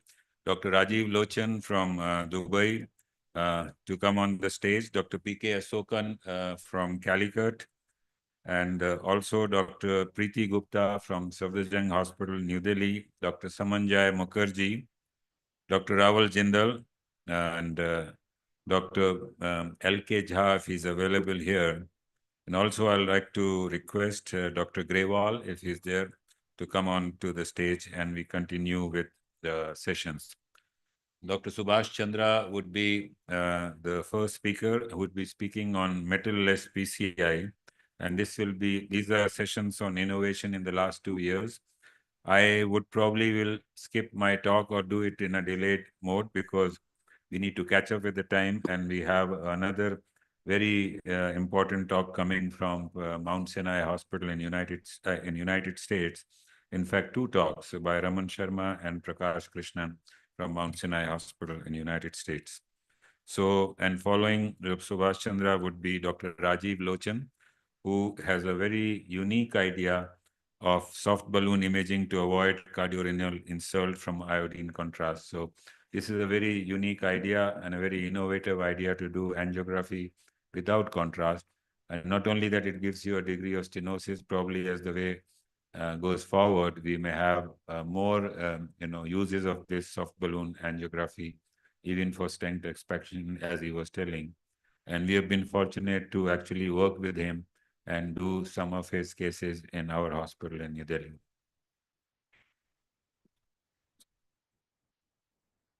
Thank you, Dr. Naren. And I must compliment you for reaching this landmark of 16th meeting. And luckily, I've been part of most of your meetings. So friends, my talk is on metal-less PCI. And this is just the history of how angioplasty evolved in 1977. And this patient, which was done by Dr. Grundzig, happened to have a check angiography in 2000. And the plain balloon angioplasty was working wonderfully well. It is only because of dissections, acute vessel closure, or recoil and restenosis that stents were discovered. And especially for restenosis, stents were laden with drugs. The problem with the stents were that these are permanent implants in the body, and nobody wants anything foreign in their body. A lot of patients would say, "Doctor Sahab, kuch body mein foreign body to nahi reh jayega." And today we convince these patients that these stents at least have bioabsorbable polymer. So they prefer even those stents. So in that technology, we had a glimpse of BRS technology way back about a decade ago in the form of Absorb. But unfortunately, it did not meet this success because of high thrombosis rates, especially in the late times of 4 and 5 years. The advantages of not having any metal in the artery would be that it preserves the vasomotion of the artery. The positive remodeling happens. If the patient happens to have a bypass surgery in future, then surgeon has a nice artery to put their graft still on. So, and this is taken from the absorbed time that a metal, the artery which was left at 3.5 or 4.9 it becomes almost 6 or 7 because of the positive remodeling. So that's the advantage of not leaving metal behind in the coronary tree. The problems with those absorb were the large strut thickness, bulky profile devices, limited size matrix available, difficult in recrossing because of the profile. And that was largely addressed with the modern generation BRS, which was a thin strut BRS from Merrill, which is our own Indian company, 100 micron, as opposed to Absorb, which was 150. It has good radial strength, visibility, because they had incorporated 3 dots at each end of the stand or the scaffold, and they had been shown some better clinical outcomes in the small trials. So thin strut, improved mechanical properties, prolonged DAPTs were of course needed because they take time to absorb, as long as 2 to 3 years. Imaging was mandatory when you're deploying these scaffolds in the coronary arteries. So this is just the cartoon of the scaffold, how it looks. And classically, as Merrill stents have designed, that in the center they have open cells, at the end they have closed cells, which gives them good anchorage and good radial strength. This is how the Mires 100 has disappeared over 2 to 3 years' time. There's nothing is left behind. In a small data of over 100 patients, these stents have been shown quite safe and efficacious. The PSP principle is employed to deploy these scaffolds where the lesion is thoroughly prepared by 1:1 full dilatation balloon. The sizing is done with some kind of imaging. It could be OCT or IVS, and then the scaffold is implanted. And following implantation, a post-dilatation is a must, as was the case with Absorb. More than 0.5 size balloon is used to ensure that the stent is nicely embedded into the coronary tree. So I have done a few cases and I'll show you the examples. I'm largely confining my experience to type A lesion. As you see, the LED lesion, which was prepared. After preparing, a 3.529 Mires 100 BVS was deployed here. And then it was post-dilated with the 4x15 balloon, which is 0.5 higher than the size. And it does not lead to breakage of any scaffold struts. Then the imaging was captured. And to my surprise, in the imaging, I found that some of the struts were loose. And it is here that I'm not leaving my patient behind in the lab and doing something more. So I took another post-dilatation balloon and ensured that my scaffold is nicely opposed to the wall. And having done that, we made sure that the strut is nicely opposed here, as we see in this diagram. So that is the key trick of using this scaffold without fearing that patient would come back with thrombosis, another type A lesion. And some of these patients by choice ask for going for BVS and not having a metallic stent in their body. So similarly, as you see, there are 3 dots at both the ends of this scaffold and then nothing else is visible here. So this is much better visible than the previous Absorb. Imaging was done, which clearly shows that the struts were well opposed in this case. They look like clear boxes in the wall of the artery, as you see here, and they're nicely opposed to the wall. Proximal LED tight lesion, which needs thorough bed preparation. Sometimes you need even cutting balloons if you find fibrotic lesion. So bed preparation is the key for metal-less PCI, be it BVS or even drug-coated balloons. And Wolverine was used here as a cutting balloon. Having done that, the BVS was used and post-dilatation was done, as has been done customary in all my cases. And fortunately, some of these cases had a follow-up angiogram and the struts are nicely opposed. Some of them have even dissolved at the end of 2.5 years. And all kind of lesions, especially type A lesions, I have treated by these BVS. So these were some of the cases, and this augments my confidence in using this product, although I don't use it very often. But yes, patients who ask for by choice it, and the lesions are suitable as in type A lesions of coronary arteries. So these are, and I always make sure that I'm doing it with imaging. It could be OCT or IVS, and I haven't done, to my memory, that a case without any imaging to my disposal. Even bad branches have been done, because branches, especially diagonals, are very important, because we don't want to leave any metal prolapsing into the LED if you're doing ostial diagonal in these cases. So they have been done. It clearly goes out to show that this technology is here to stay. MIRAS 100 BRS, this was successfully deployed in type A lesions in my experience in non-left main lesions, and proper selection, bed preparation, post-dilatation and imaging are the important ingredients which should be regularly used if you are using BRS in your experience.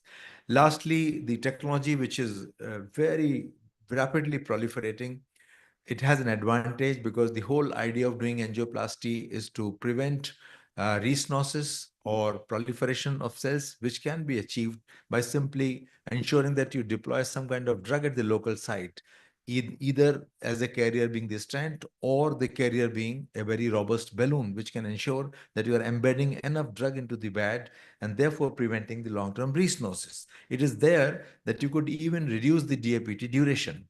So there are two drugs available. The paclitaxel drug, which was initially tested in most of the trials, and being a lipophilic drug, it is perhaps the most robust drug and has been efficacious also, and has earned an approval of class 1 indication for treating instant restenosis in both American and European guidelines.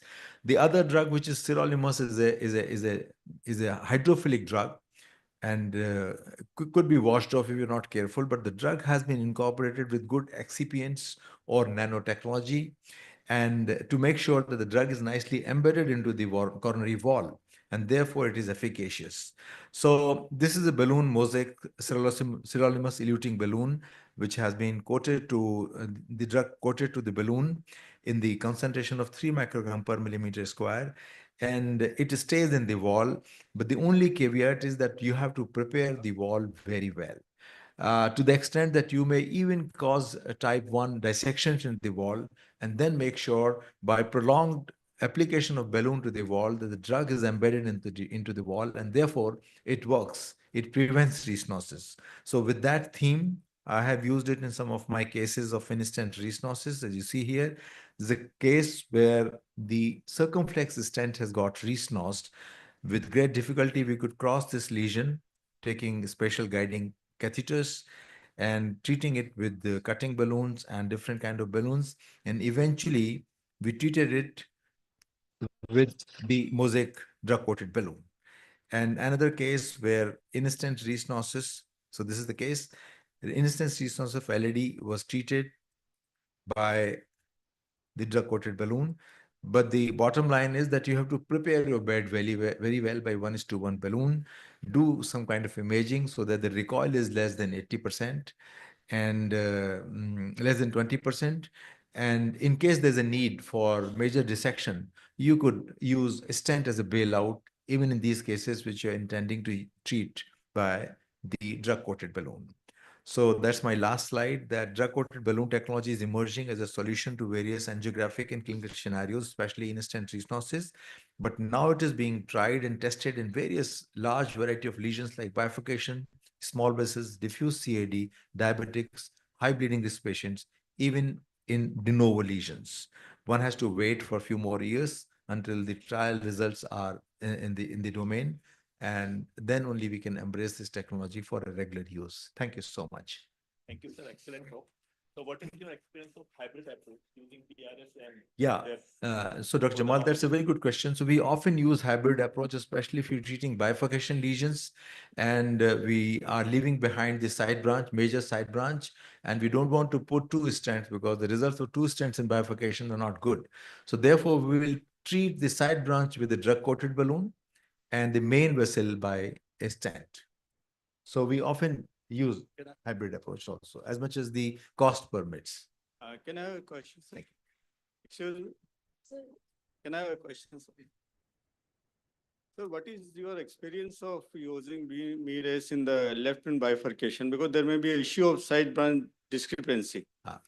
Second question is, how do you address the issue of side branch compromise when you gel a stent, gel a branch with the absorbable stent? I mean, like, the side branch gets compromised. So what do you do? Like, you do balloon it, or you want to put another stent? If you want to put another stent, then what stent you would like to prefer? So as I showed to your first question, I have not used it in left main bifurcations, and perhaps I'm not ready to use it so far for my left main cases, maybe for safety. The side branch compromise have been easily addressed by crossing it with the balloon. The balloon nicely goes, wire and balloon both nicely go to the side branch because the struts are quite wide, as in all the Merrill stents. And then there has never been a chance, at least in mirrors, to treat it by another stent. But in Absorb, I recall I have done a few bifurcation stentings there, where I used another Absorb or sometimes even a metallic stent by the side of Absorb. But for mirrors, I don't recall having used it so far. Thank you. We have sometimes used this DS in the side branch compromise with the mirrors, but I don't know what will be the long-term results, or because you have not done any imaging, so I just want to. May I ask Dr. Rajiv Lochan, sir, to give his talk on soft balloon imaging to avoid cardiorenal insult from iodine contrast. Dr. Rajiv Lochan, sir.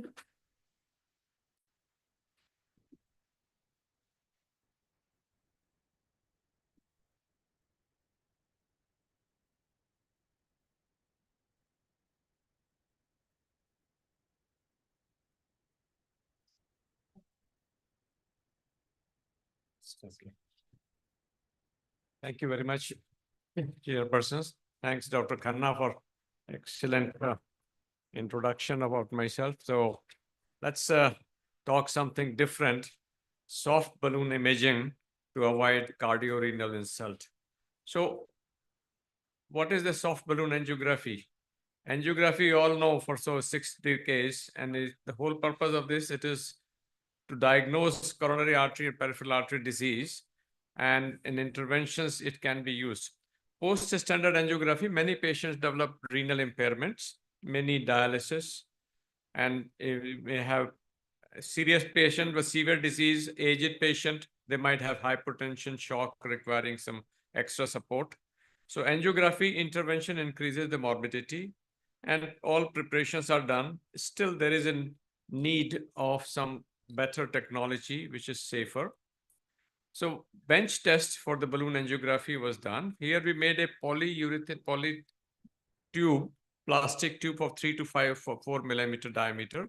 And we made different narrowings just to see the severity of stenosis. And balloon angiography catheter was placed and routine pictures was taken. Now this is the picture on the left. So that shows the balloon in the tube, and that shows narrowing. And this is the same tube with the filled with the contrast. So this is comparing like a vessel, and this is my balloon and the same vessel. How many of you will say more than 50% stenosis? Anybody can say is more than 50% stenosis? Okay, at least one. So that's what it is. So what we did, we make these pictures and we send it to different cardiologists, 4 different cardiologists, and they were blinded for the procedures, and they could match the severity of the stenosis was same as in the balloon angiography as well as in this balloon tube. So it is performed with a very soft, highly compliant balloon, which is specially developed with polyurethane.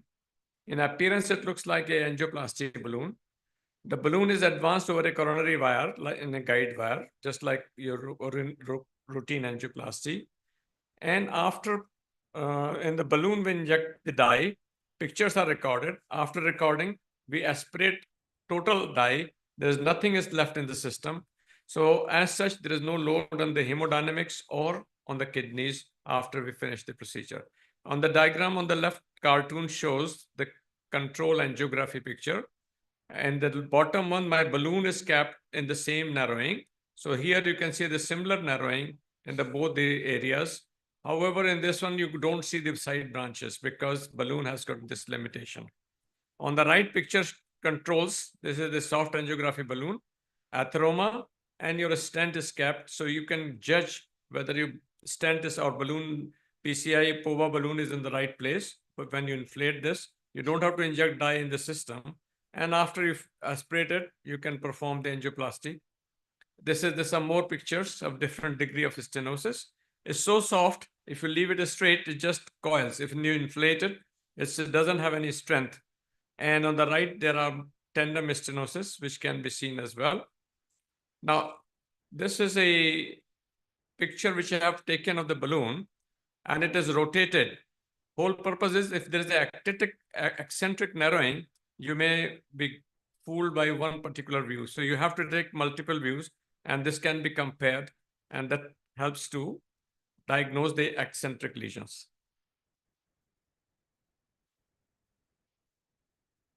So this balloon angiography here, it is in a normal vessel, which is a Riemann graft. You can see the whole artery is patent.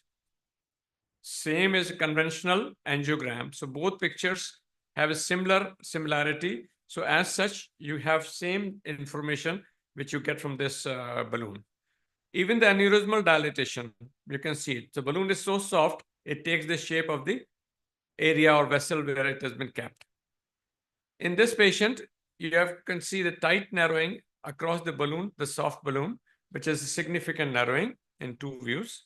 And same is comparable to the coronary angiography image. So similar narrowing you can see in both these arteries, and same as in this view, areocranial, you can see it. In this right coronary artery, we put a balloon, and which is balloon is a diagnostic balloon, which is the long one, and the middle area is the plaque, and there is the angioplasty balloon. And this is on the right, similar, which has been kept in the normal coronary angiogram. So it does give the similar information. Here in the details, I've tried to explain the atheroma, this is narrow, that stent balloon, which is stent is across, which is here, and it is not dilated, and soft balloon is dilatation, which can confirm the position. Then you can perform the procedure, and you can at the end do a balloon angiogram. You don't have to inject into the catheter at all. We did a QCA of this balloon angiography pictures to the normal coronary angiogram. The degree of narrowing was very similar, 80 and 83%. And this is after post-angioplasty, normal diameter has been obtained, same as in normal coronary angiogram. So in our status, we have done around 15 patients in different stenosis, and the matching was very similar.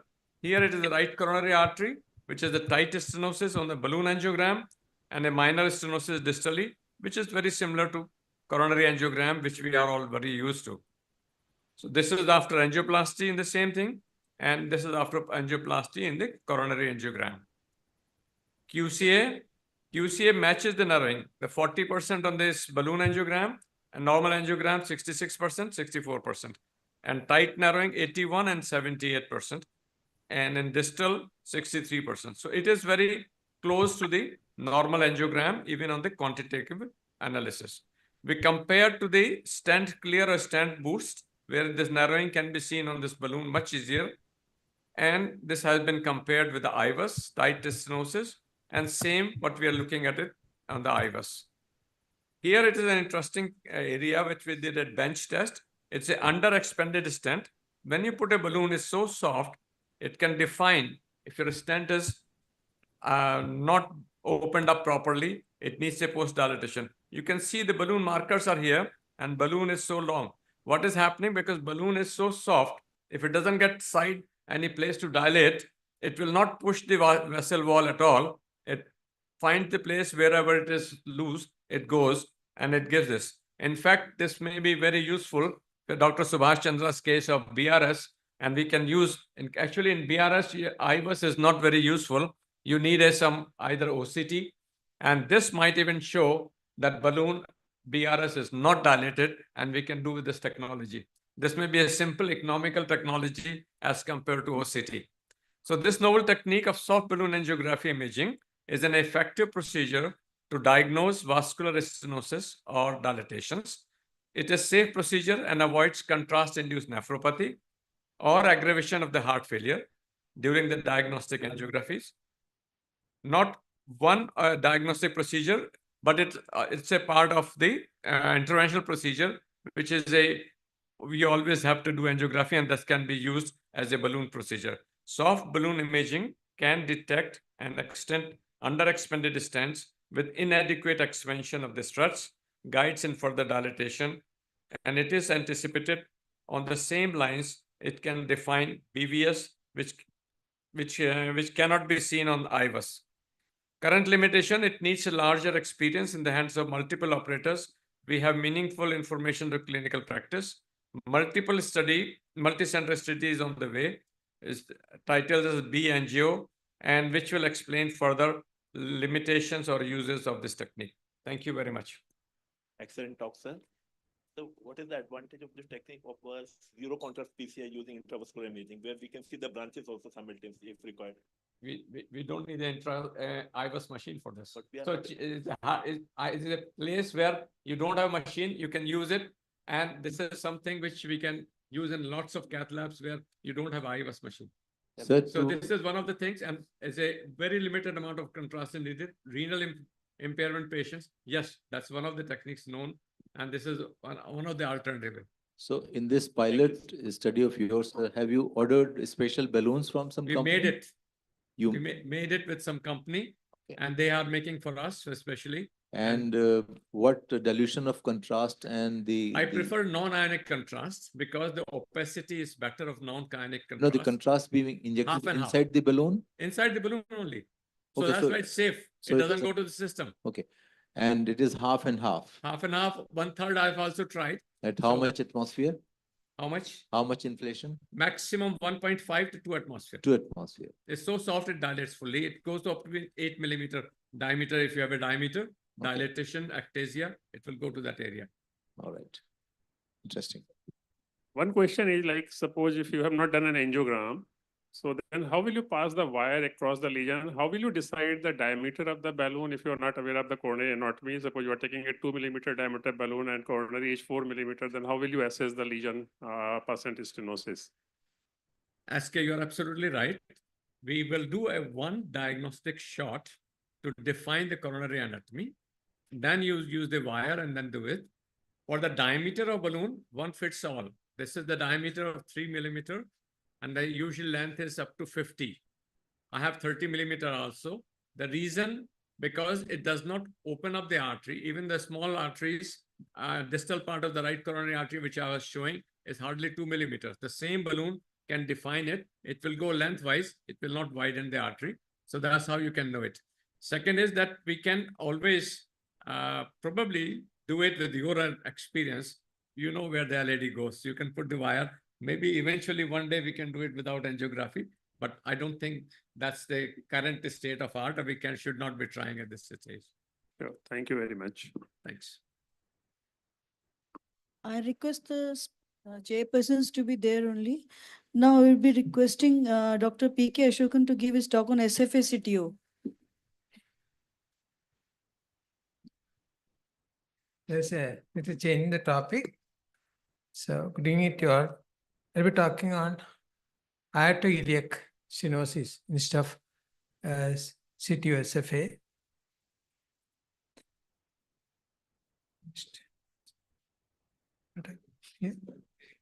So my case is 62-year-old male, hypertensive, diabetic, epileptic, history of CVA 10 years ago.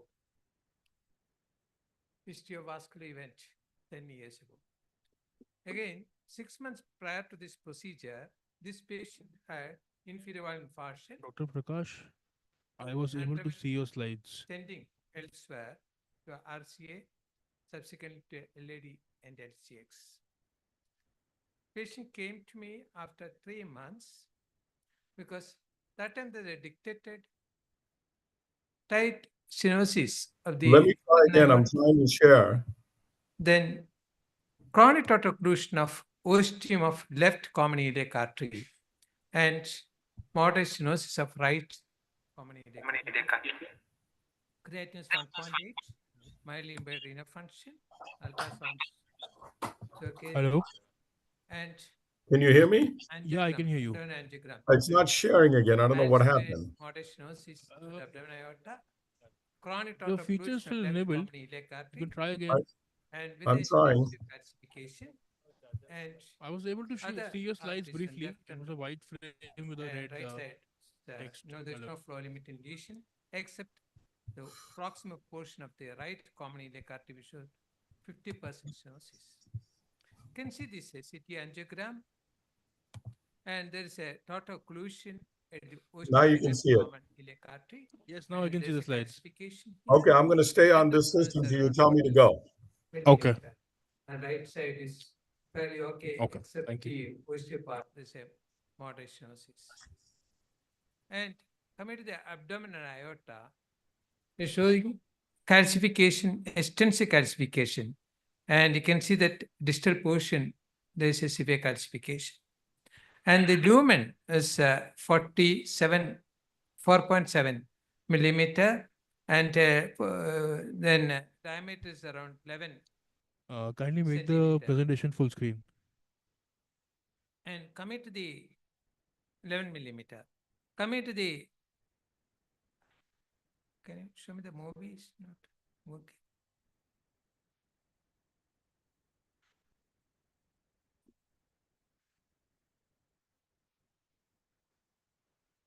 Okay, it's not showing. Okay, we'll come to the still frame image, and this right femoral root and injection showing there's a stem at the left common iliac artery, and we can go back.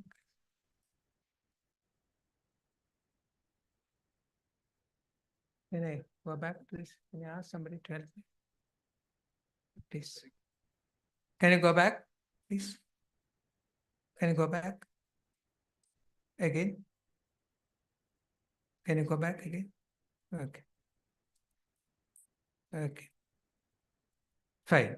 So I try to, in this case, I done left femoral approach and use the 7 French sheath and thermo wire, 0.35 angle thermo wire, and try to cross the distal cap and not able to go into that. It's going to the subintimal space. Again, I tried CTO approach wire. That is also going to the subintimal space. And used a coronary wire usually. Once you fail with the thermo and you go into the coronary CTO wires, can you see the Gaia wire? I thought it's in the lumen. It is importance of taking different views. Can you see the RAO view? LA view is showing that it's in the lumen. Taken the RAO view, it is actually in the subintimal space. And APV is also showing the subintimal space. Actually, that Gaia wire was in the subintimal. What to do next? Next, you thought we'll have a radial route instead of brachial, and tried crossing from radial as well as from the right femoral. You can see the Rubicon from left femoral side, and you can see that thermo wire from the radial. Try to cross here because there's intimate dissection already. Unable to do cross this portion. Next one, I tried the miracle, usually because CTO we cross usually with the Gaia failed. Now I came back to the miracle 6 gram with microcatheter, with the penetration technique, it took nearly 30 minutes to cross this portion, and did the true lumen. You can see that both guide wires here, and I confirmed that that's in the true lumen. And we dilated the left aortoiliac region. Now the question is what to do here. We already crossed the lesion, and there is a taut occlusion left side, a dilated, right side there is a moderate stenosis, abdomen aorta there is a moderate stenosis, and there is a calcification. What should be the strategy here? Any suggestion from you? So we thought whether to do covered stent, use 2 covered stent, or 1 covered stent and 2 aortoiliac covered stent as a calcification, or 2 bare metal stents with the kissing technique, or 2 self-expanding stents. These are options thought. There is no role for angioplasty here because it's a aortic iliac lesion and common iliac taut occlusion. So finally, I decided to go for simultaneous kissing technique. Here, the importance is when you use a simultaneous kissing technique, because the angle here is aortoiliac angle is narrow, the tendency for the plaque collapse into the right common iliac when you dilate this portion is high. When you put a stent here, retrograde thromboembolism into the right side should be high. Plaque sheet will be high. So it is easier, it's essential to protect right common iliac artery. So we decided to do simultaneous stenting. You can see that we used the two self-expanding stent, nitinol stent, 7 into 100 right side, and 8 into 150. There is a evolution self-expanding avascular stent on the left side. That is 8 into 150.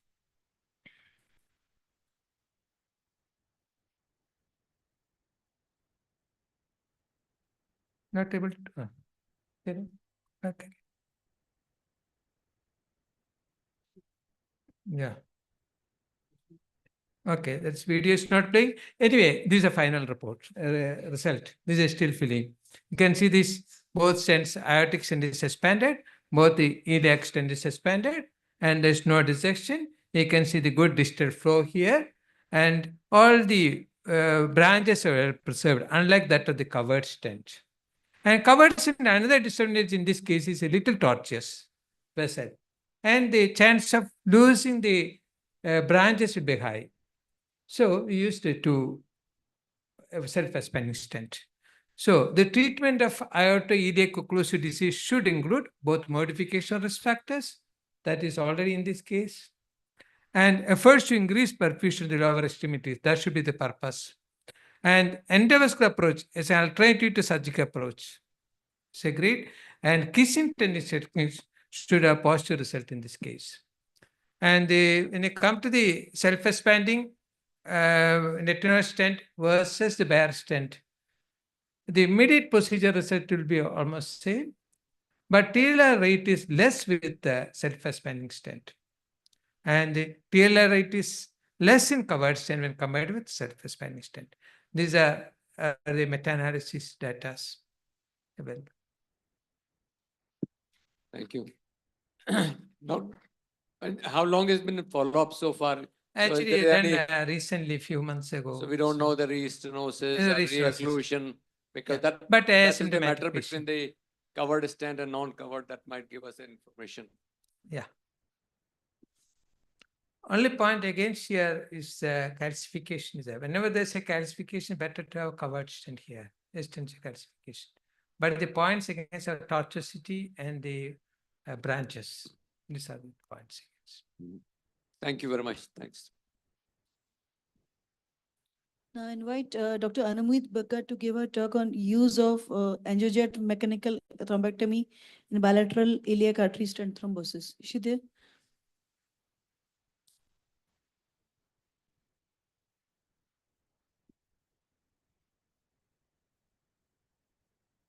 Good evening, everyone. Can you just go back? Can you just go back? Can you just go back? Yeah. So at the outset, I would like to thank Dr. N. Khanna for inviting me to deliver this talk here today. So, I'm just reporting this case in which I used mechanical thrombectomy in a patient who had CABG, and just a few days ago, and he had bilateral iliac stents, iliac artery stents 10 years ago. So this case is a 60-year-old male who's a hypertensive, non-diabetic, non-smoker.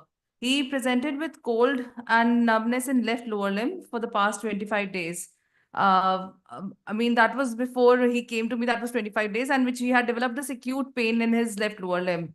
So we went to a local hospital, and he was a known case of atherosclerotic peripheral artery disease, and for which he had undergone bilateral kissing iliac artery stent in 2014. Patient also had complaints of dyspnea on exertion, for which he was thoroughly investigated at that hospital. So at that hospital, they did all his hematological investigations. They also did his coronary angio, which revealed a triple vessel disease. His echo was normal. The carotid Doppler had no significant abnormality. The CT angio, though, showed a thrombus in the infrarenal abdominal aorta, which was also extending into the bilateral iliac stents and into the left superficial and right superficial femoral arteries. So patient was advised CABG and he underwent CABG along with the right above knee amputation in the same sitting. So, and from that hospital, he was discharged on the 10th post-op day and was advanced amputation of the other limb as well. So on 15th post-op day, he presented to me with this like cry for help that he wanted to save the other limb. So on examination, his left lower limb was cold up to the knee with just blackening was starting at the great toe. His motor and sensory power was intact. No pulses was palpable bilaterally. And the stump which was with above knee amputation which was done, the stump was not healing well. So the color Doppler was done, which reveals partial thrombus in the aorta and into the in the common and external iliac artery. There was biphasic flow in the left external artery and in the CFA. So when the patient presented with me, I had all these options. I could do surgical approach where I could do phagotic thromboembolectomy along with balloon angioplasty of the below inguinal disease. We could have done catheter-directed thrombolysis, but as the patient was just post-operative for CABG, we could not thrombolyze him much. It was just 12, 13 days. And then there was the option of mechanical thrombectomy. So then I decided to do this mechanical thrombectomy, and I took this approach of left brachial artery under Doppler guidance. Hardware used was 8F sheet. We used 035 wires, command ES 014 wires, CTO wires, MPA catheter, and the AngioJet solvent omni catheter. So this is the catheter in the and the chute. I think it's not very clear, but it's at the intrarenal aorta. There was quite a bit of thrombus load. So try to cross the thrombus and the iliac stent. This is the left iliac stent. We crossed this. And then we took this AngioJet catheter up till the SFA. And mechanical thrombectomy was done.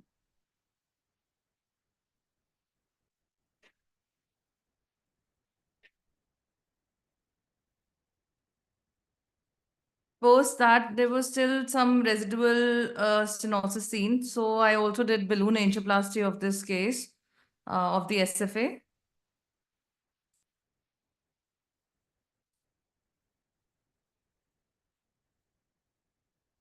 This was at the level of post-stent.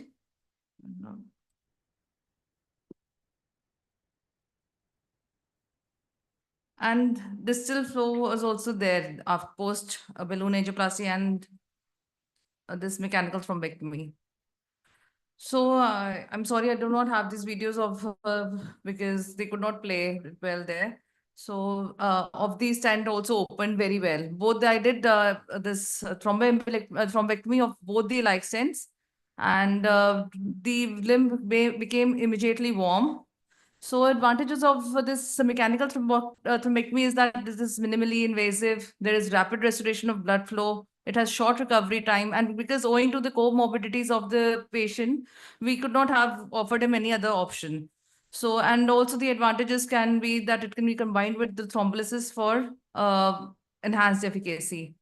There are potential complications that are vessel wall injury or dissection, hemolysis induced hematuria, distal embolization, hemorrhage, contrast induced nephropathy. But the hematuria is the most common complication which has been reported. But if the patient is well hydrated and we kept the patient well hydrated, so there was no hematuria. So and the case went off well. We discharged the patient on 6th post-op day. Thank you. Thank you. Excellent case. Given an option of penumbra device, would you like to go with the penumbra device? I haven't used it as yet, but I would next time maybe, yes. Thank you. Close the session here.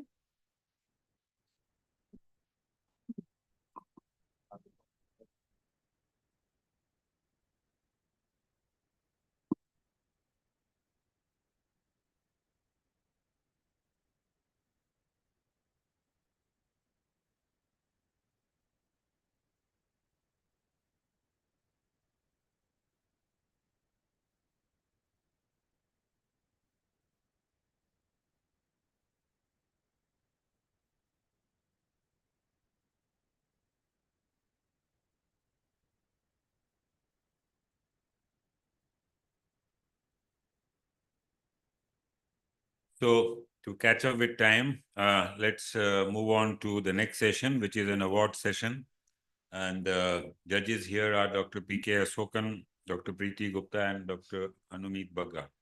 Can you come up on the stage? And also maybe have Dr. Rakesh Jalota to come onto the stage. And because what we will do is Dr. Prakash Krishnan is online, and he would start his lecture at 6:10 p.m.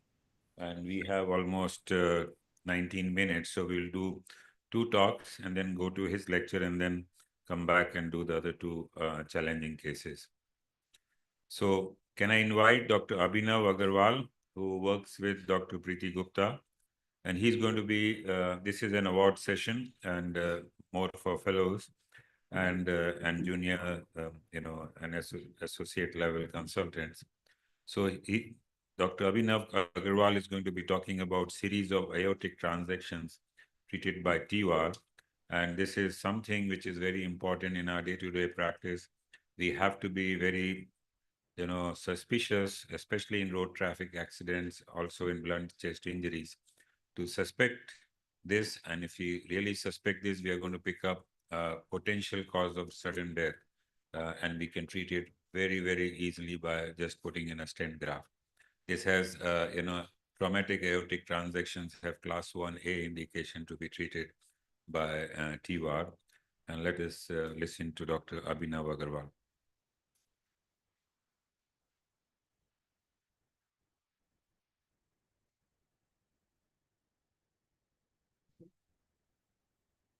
Good evening, everyone. I'm Dr. Abhinav Agarwal for Safdarjung Hospital in New Delhi, and I'll be presenting a case series of 3 cases of traumatic aortic injury, which we were able to successfully treat using TWAR. So the first case was that of a 59-year-old gentleman who presented to us after a road traffic accident while traveling in an auto rickshaw. He presented to us with left-sided hemothorax and had a type B aortic dissection. So on further CT analysis, we could see that he had a type B dissection distal to the left subclavian artery, and the diameter of the proximal landing zone distal to the left common carotid artery was 21 mm, and the diameter of the left subclavian was 8 mm. The proximal landing length at the outer curvature was 16 mm, and the distal landing zone diameter was 20 mm, 120 mm distal to the left common carotid artery. The femorals were good sized, and the right common femoral artery was 8.8 mm. And we plan to use a 22 French delivery system, so the femorals were adequately sized. So it was a case of a Stanford type B aortic dissection, 9 mm distal to the left subclavian artery, and we planned for a TWAR. So we planned to use a graft which was 24 mm in diameter at the proximal as well as at the distal ends, and had a covered length of 80 mm. And we plan to put the graft distal to the left common carotid artery over the Lundequist wire using the right femoral arterial axis and to cover till the descending thoracic aorta. So as is routine for any case of TWAR, the procedure was not very complicated per se. So we used a Lundequist wire to deliver the stent graft, and we used the right radial axis for a pigtail to take the aortogram, and using rapid right atrial pacing, we positioned the graft across the dissection flap distal to the common carotid artery, and we deployed it after positioning it well.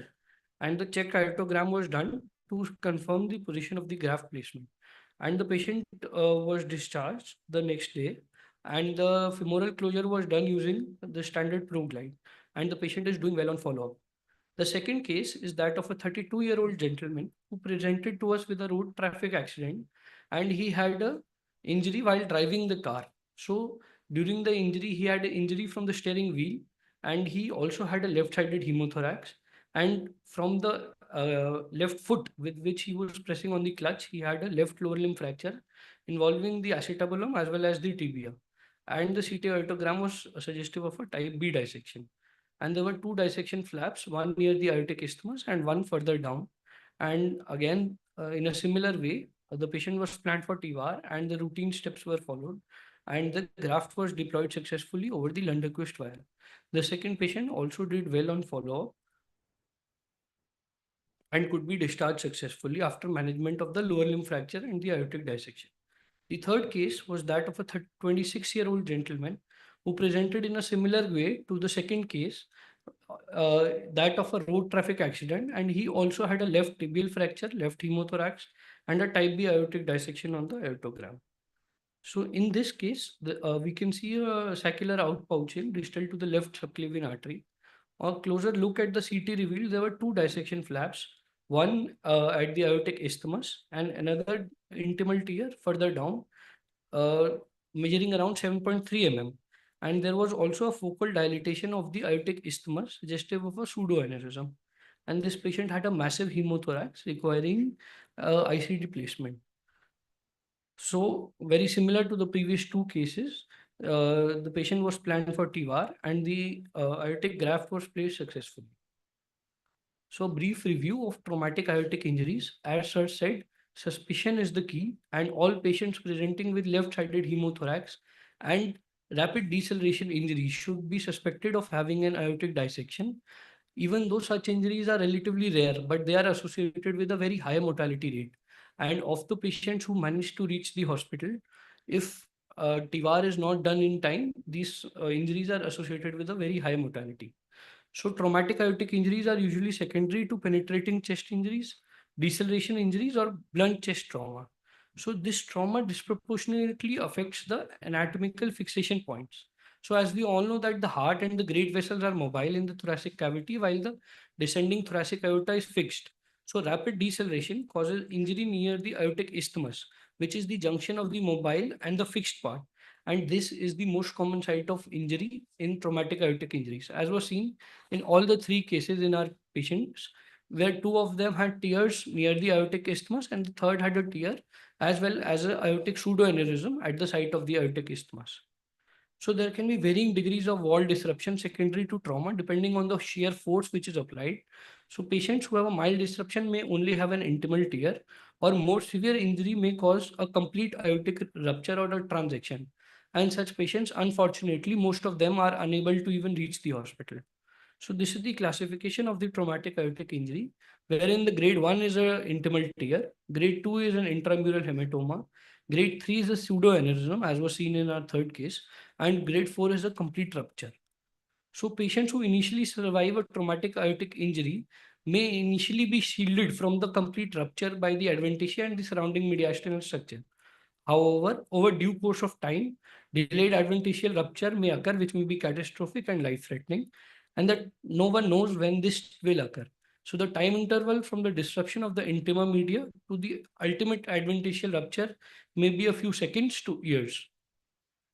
And treatment-wise, as Sir said, that endovascular stent grafts are the mainstay of treatment nowadays, and the mortality rate of endovascular repair is 7.2% compared to 23.5% with open surgery. And TIVAR is technically not as complicated as for other cases, and it is associated with a lower incidence of perioperative and post-operative complications like spinal cord ischemia, paraplegia, stroke, and AKI. So this is a slide from the AHA-ACC guidelines 2022 on the management of aortic disease, which say that all patients with suspected aortic pathology must be treated at specialized centers, and anti-impulse therapy with beta blockers is needed to reduce the risk of aortic extension, injury extension, and rupture. This is class 1 recommendation. I have 1 more minute to go. So this is the last slide. So patients who have a grade 1 tear may be managed conservatively with follow-up imaging. And those with a grade 3 and 4 have a class 1 recommendation for aortic intervention in the form of TIVAR wherever feasible. And those with a grade 2 injury may be managed either conservatively or with intervention. So there's a class 2A recommendation for intervention if high risk features are present. So the high risk features are a large mediastinal hematoma, large hematoma causing mass effect, pseudocoarctation, or a large left-sided hemothorax, or a aortic arch hematoma.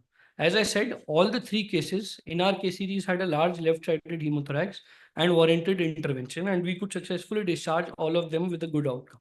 Thank you for your kind attention.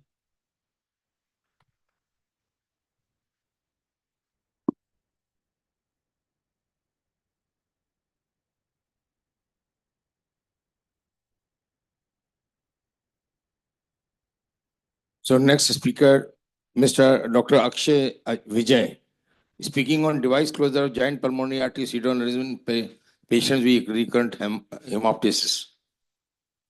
Dr. Akash Vijay.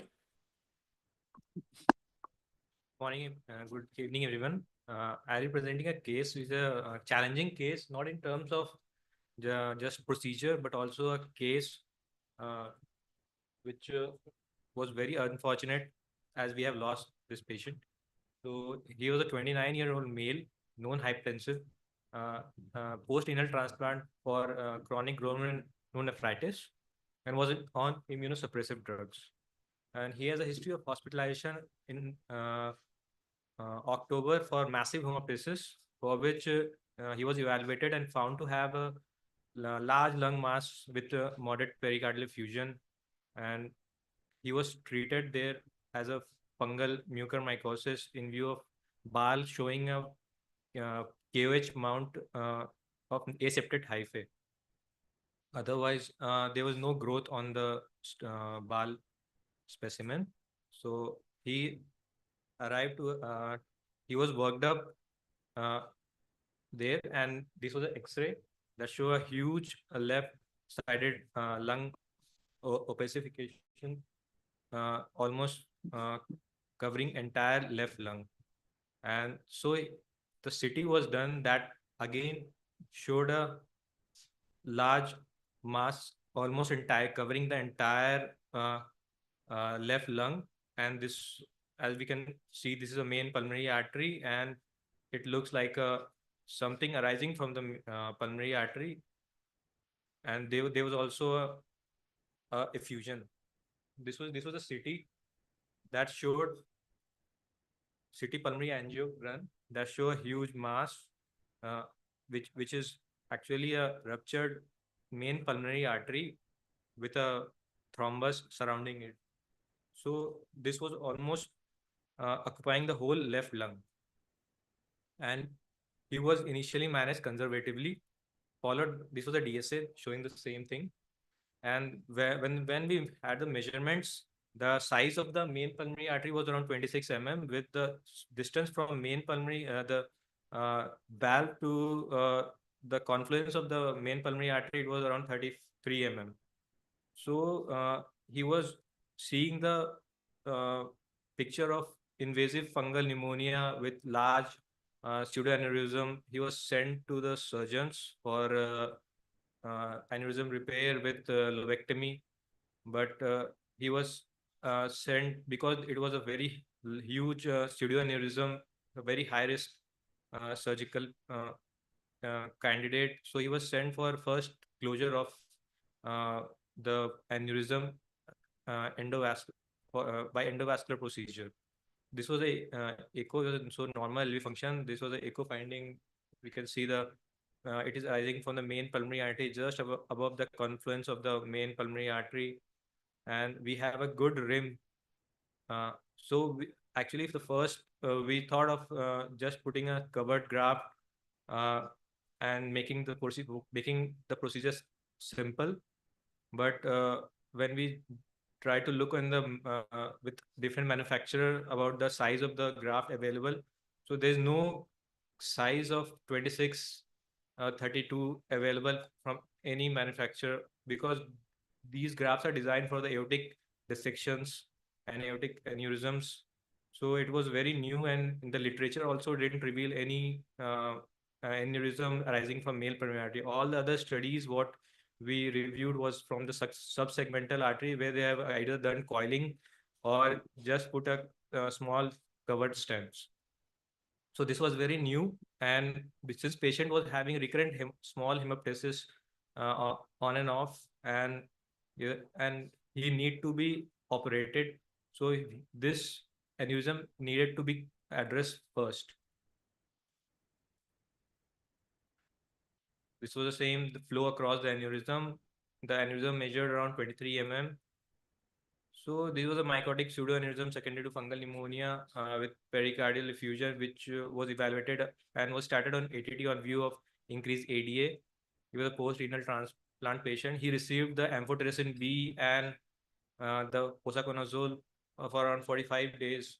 for this invasive pneumonia. So we didn't have any option, but we had a good rim, and so the distance of the disc was enough to just cover the neck of the pseudoaneurysm. So our plan was to just devise and embolize the aneurysm either by the coiling or by glue.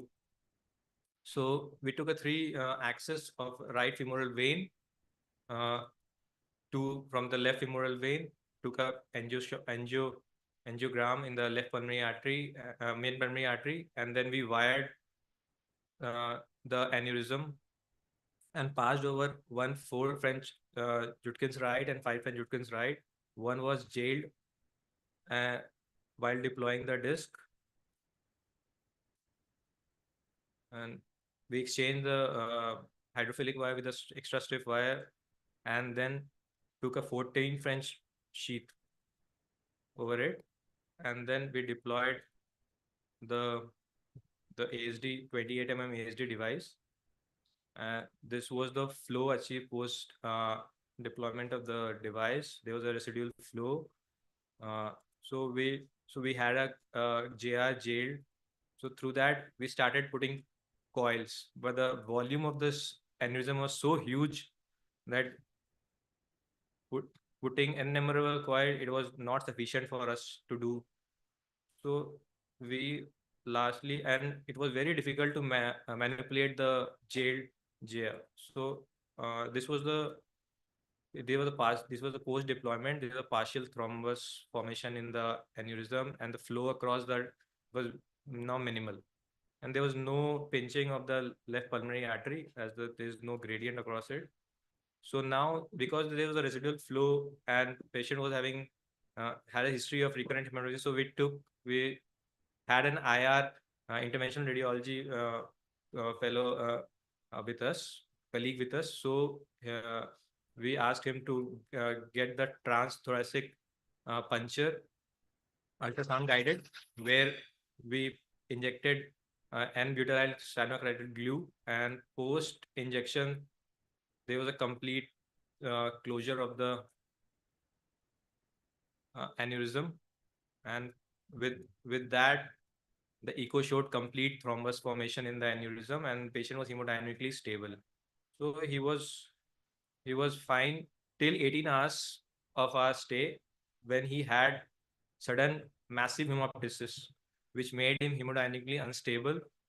And in spite of all the measures what we took, and we also ruled out any extravasation from the that treated aneurysm. There was no any extravasation from that aneurysm, and the device was well intact. There was no evidence of pulmonary embolism on echocardiography. So we called our respiratory medicine colleague to look for what the cause of hemoptysis. So they did a bedside bronchoscopy, and that showed a adhered clot in the left bronchus, with right bronchus normal. So it was a likely bronchial bleed as a source of bleeding. So he was at that time selectively intubated to in the right bronchus and was ventilated in left recumbent position. But he was planned. So after being stable, we can take a bronchial angiogram to just look at the picture, but we could not make him stable as he was severely sick at that time, and we lost him after 6 hours of that massive hemoptysis. So this case is a unique case because it carries a very high surgical risk, and even a successful closure of the aneurysm, just a closure of aneurysm, have a very stormy course. So endovascular procedure followed by surgical lobectomy would be the treatment of choice, as few case series have just shown, and as it carries a mortality of from 90 to 100% in the case series. Usually we have seen near COVID eras, people having mucormycosis.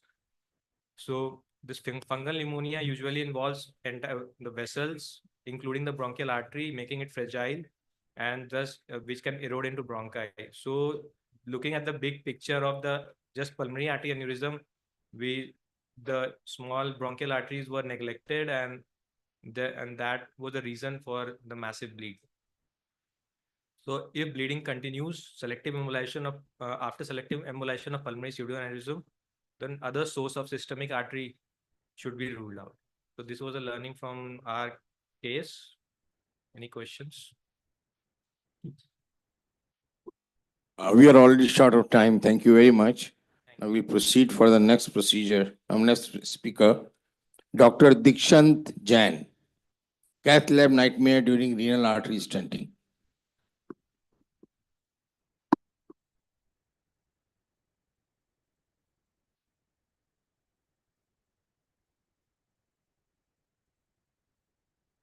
Dr. Dikshant Jain, yes.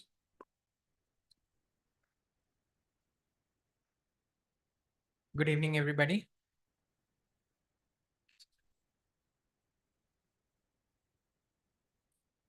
So I'll be presenting the case that can renal artery stenting be a cath lab nightmare?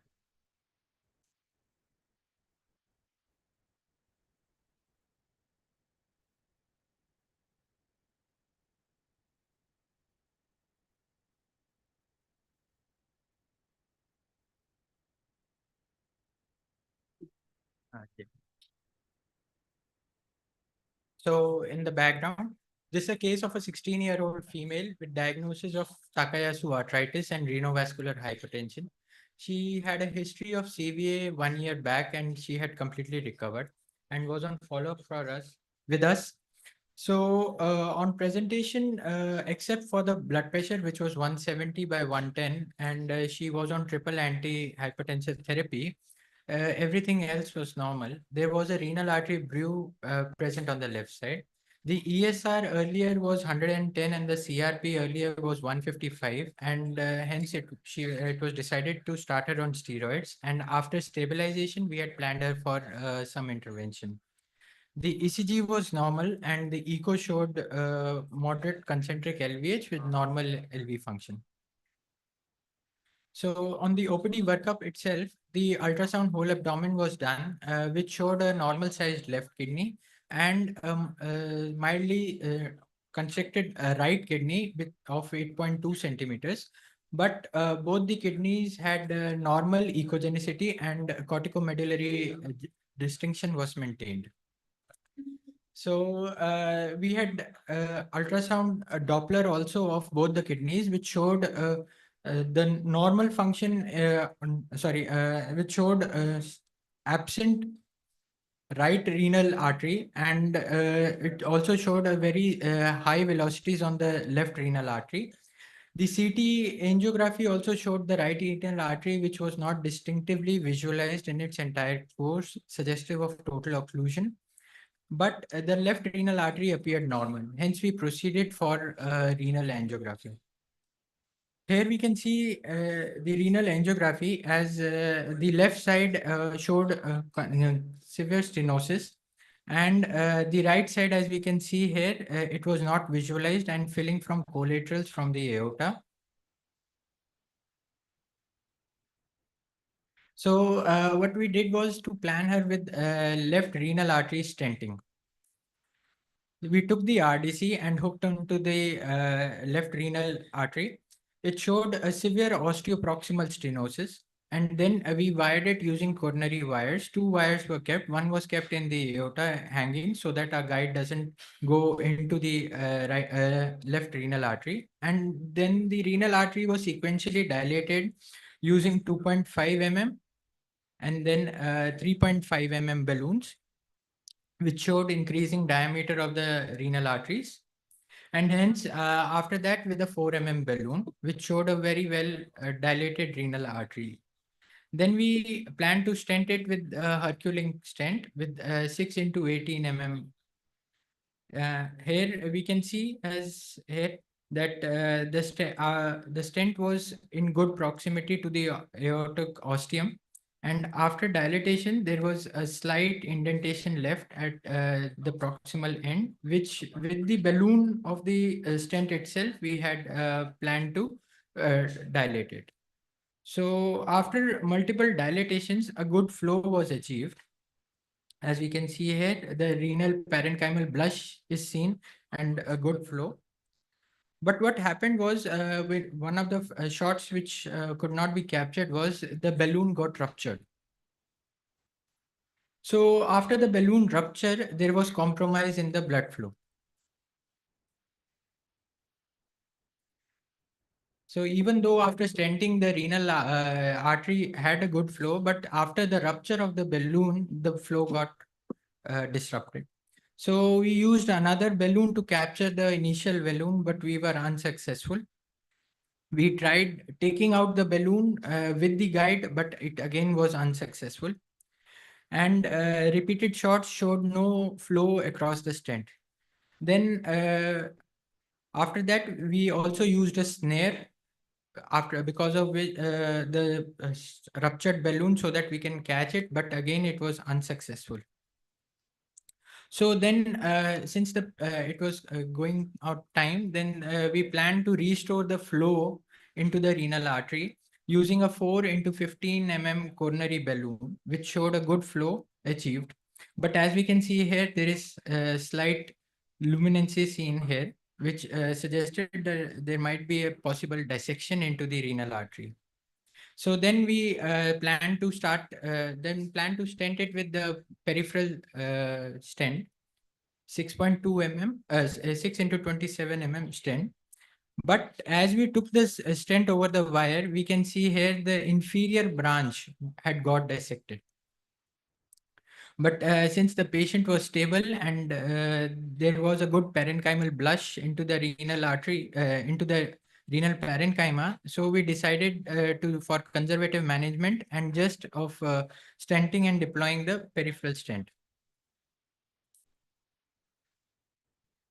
So this is the final result that we had achieved. That there was first of all, there was a renal stent, a Herculink. After that, we had a peripheral bare metal stent of Myral. And then we had a dissection in the inferior pole. But since the flow velocities were normal, we had a renal Doppler done on table, which showed no significant stenosis into the left renal artery and no significant higher velocities. So we decided with conservative management. Thank you. Thank you very much. Now the last, yeah. We have to break here. Dr. Prakash Krishnan is online. So we'll have the last speaker after Dr. Prakash Krishnan and Dr. Sharma.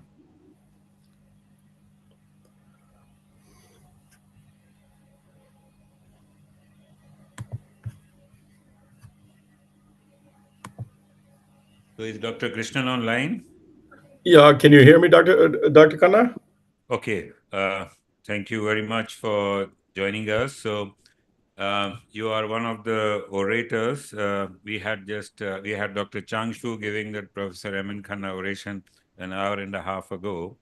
And yours is the second oration. And we have a mix of interventional cardiologists, vascular surgeons, and interventional cardiologists, and also cardiovascular and thoracic surgeons mainly from India and also from Southeast Asia, including UAE. Now, let me introduce Dr. Prakash Krishnan.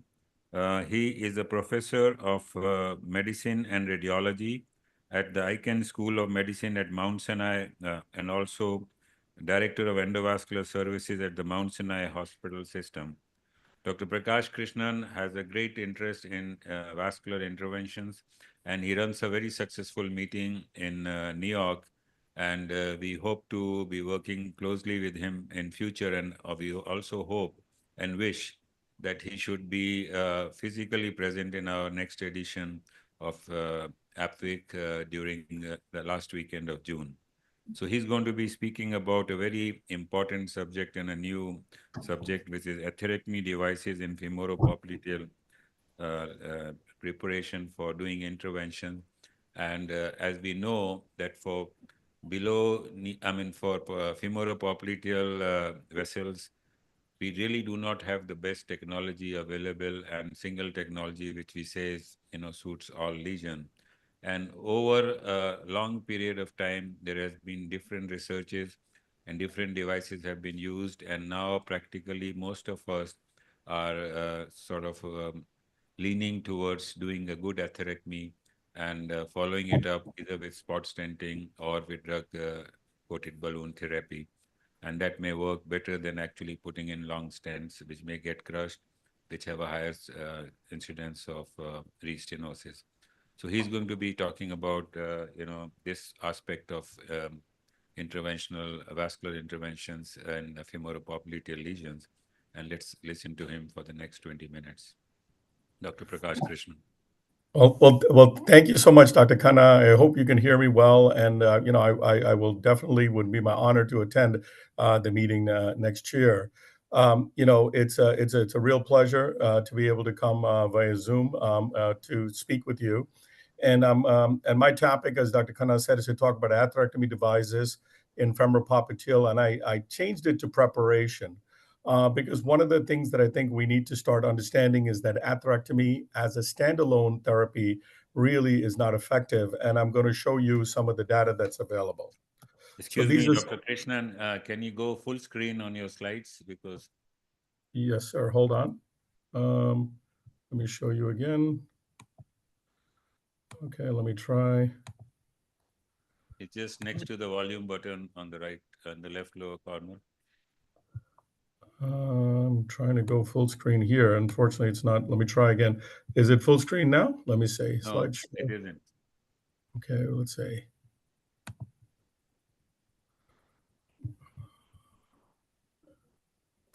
Is it now? No, not actually. So, hello. Yes. On the top bar where it says File Home, you can click on Slideshow, and then the first option from beginning. Now? No. Unfortunately, I'm trying here all of them. Let me try one more. It was working before. We had it tested. Let me try again.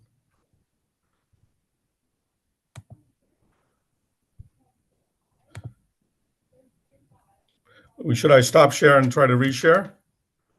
I think you can go ahead with this. It's not too bad. Okay. Okay. Hopefully it'll pop in as I'm doing it. So as long as the slides are moving, so these are my disclosures, which are not relevant to this presentation.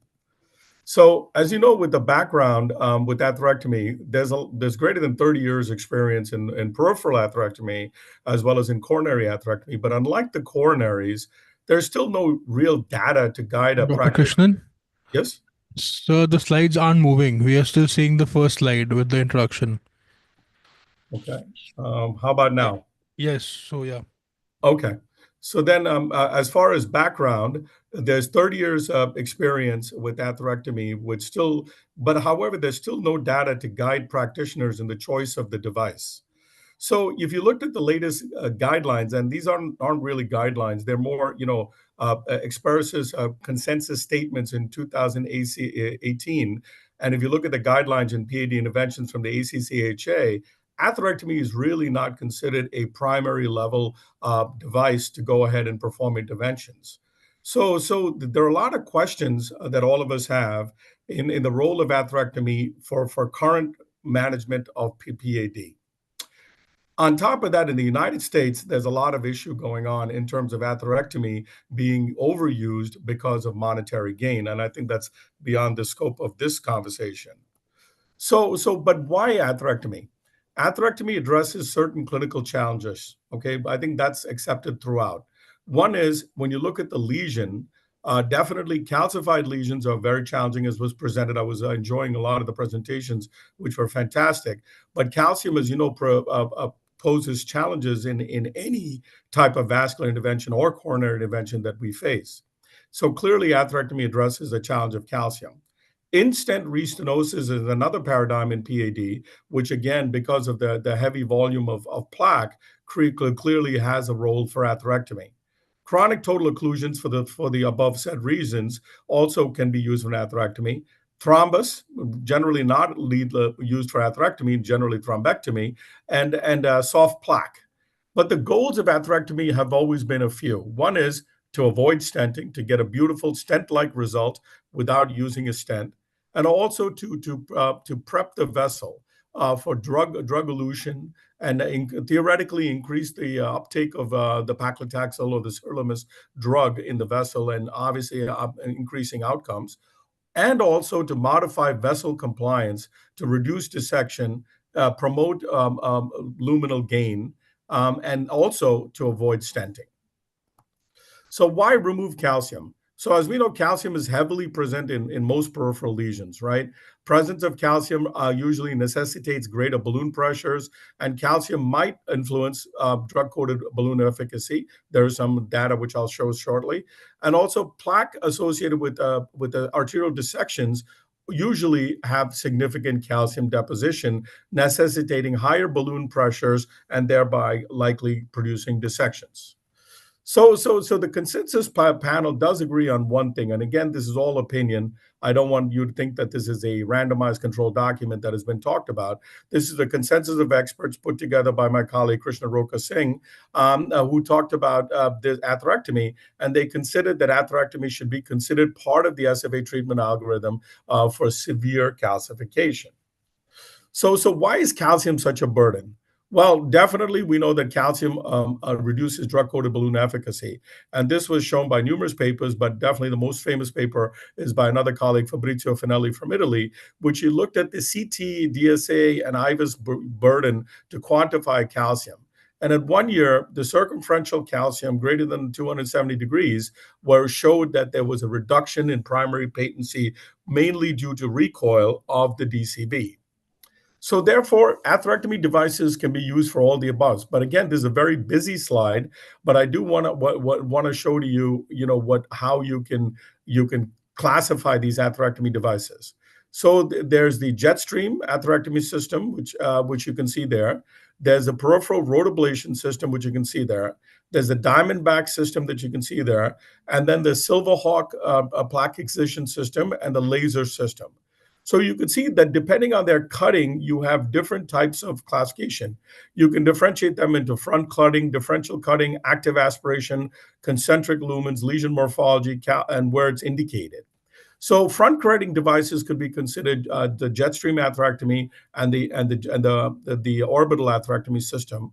Diamondback system will fall under what we call as differential cutting, meaning it will not cut normal tissue, it'll only cut abnormal tissue. And the Silverhawk system was a directional system, and the laser is really not a cutter; it's more of an ablator, which I think you all know about. So when you look at lesion morphology, all of them are indicated in severe calcium. But soft fibrotic plaque really is used for Jetstream and really for Silverhawk and the laser system.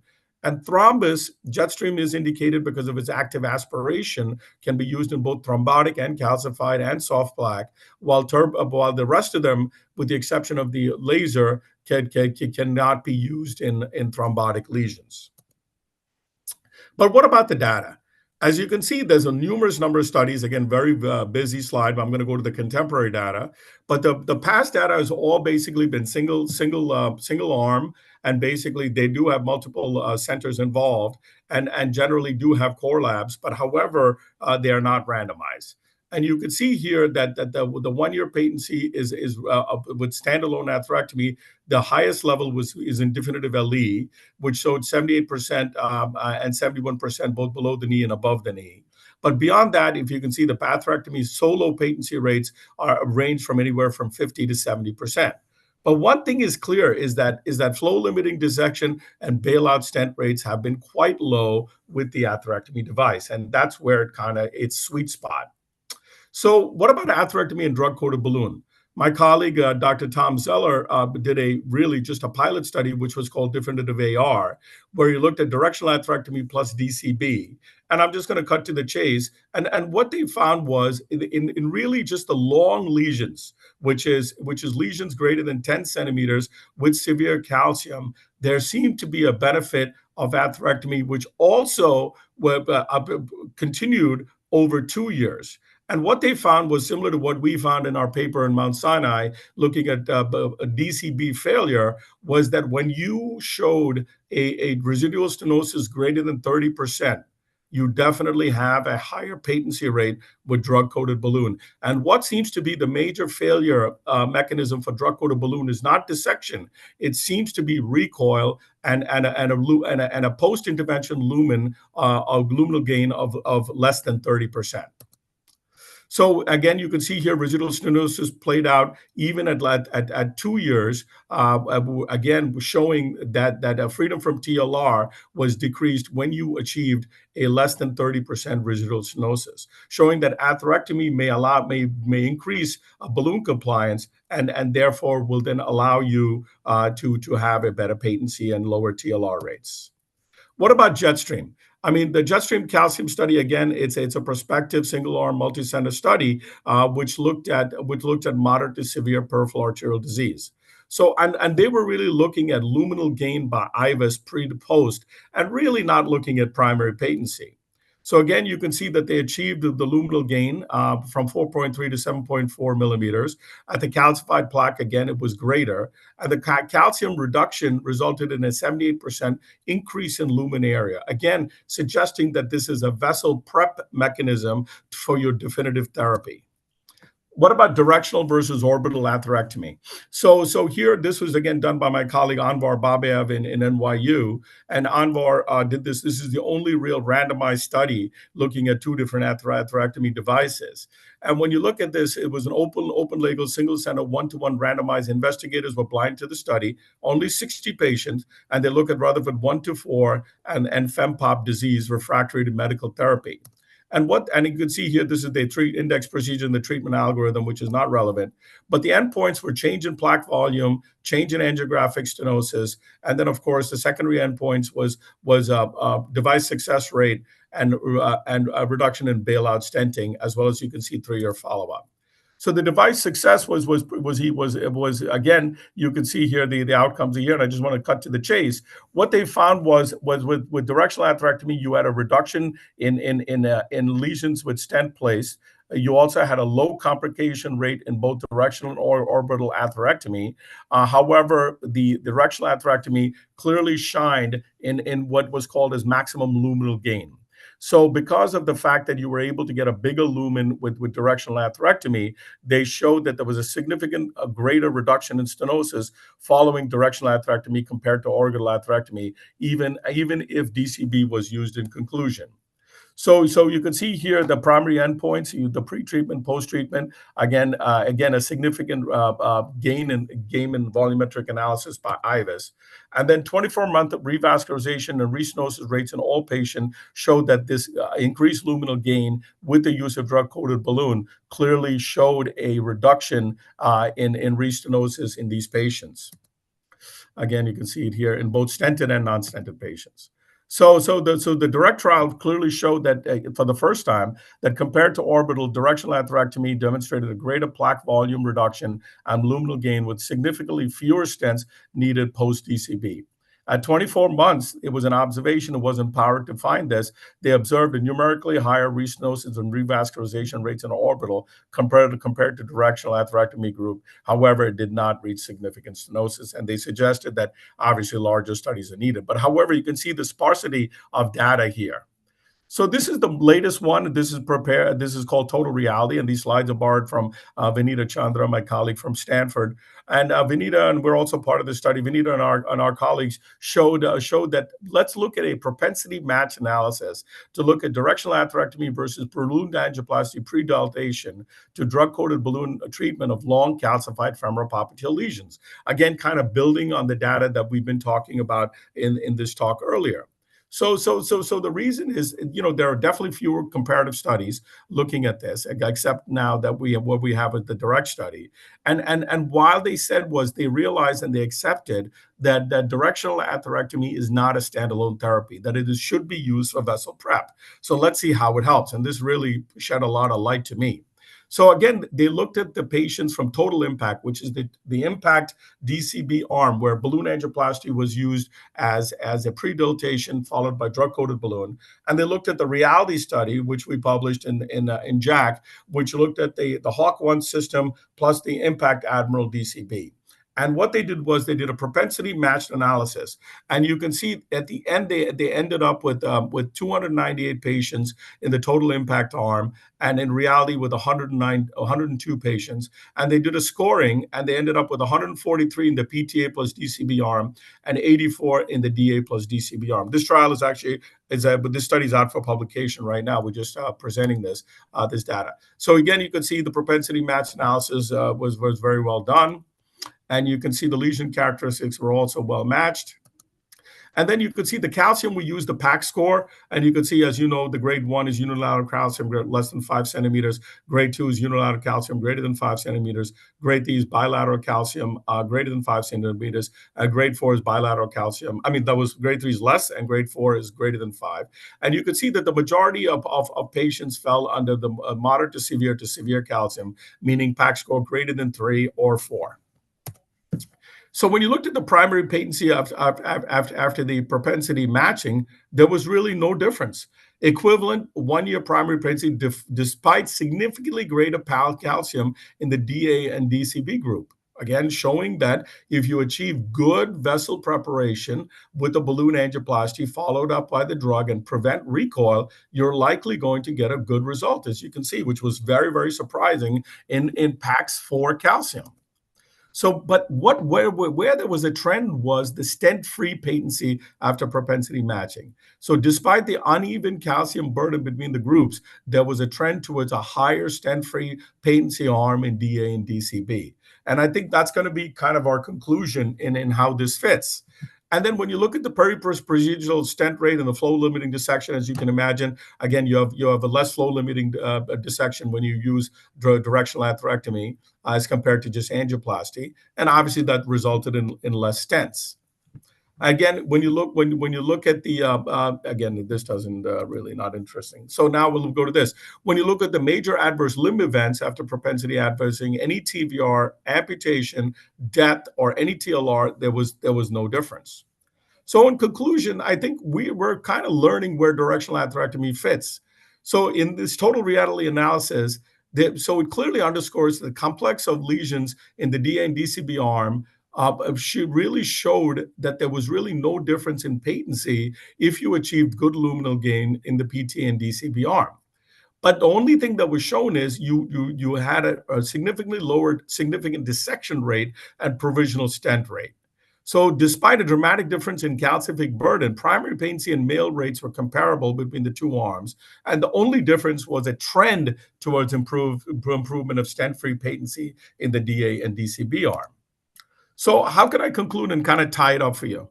So I think this is what I use and my colleagues at Mount Sinai use, where to use directional atherectomy or atherectomy above the knee.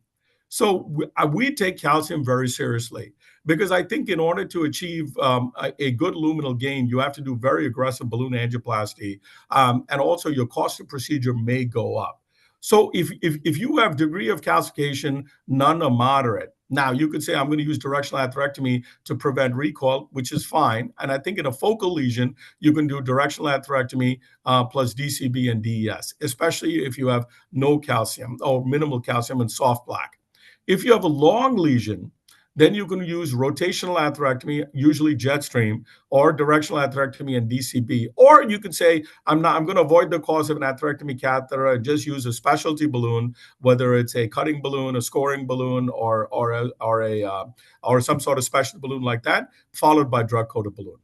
Now, in calcium, if you have severe calcium and if it's a focal lesion, then clearly we go with directional atherectomy and DCB.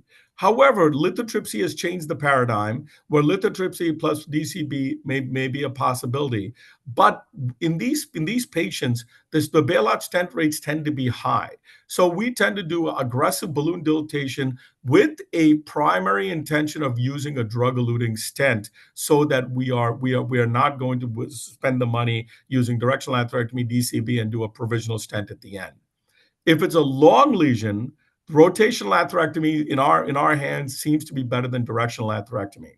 However, lithotripsy and DCB may be an option. I was remiss here. I should have written with a plan of a drug-eluting stent if necessary to reduce cost, rather than use DCB after lithotripsy. So I hope that's been helpful, and it's been a real honor. And thank you so much for having me present this.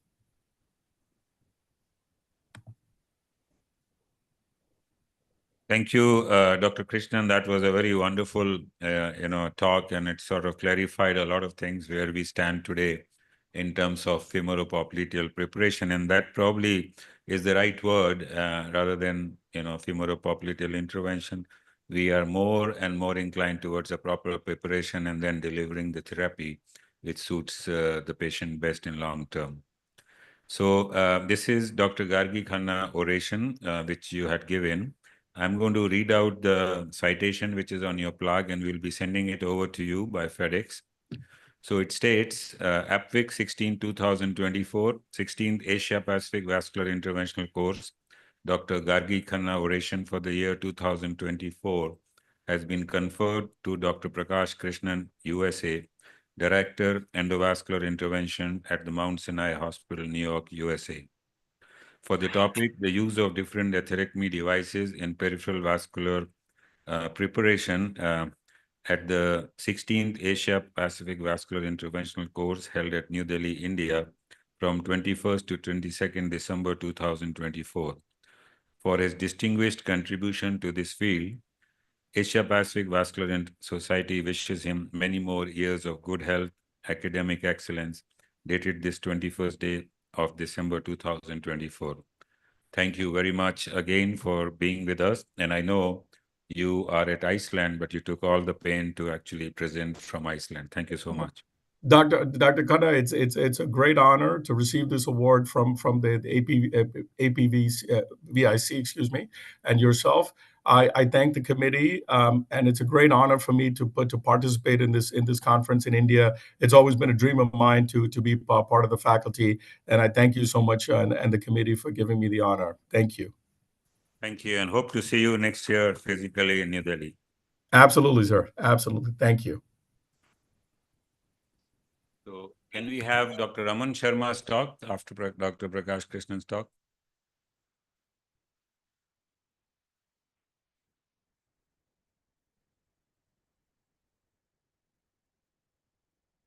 Ujjwal?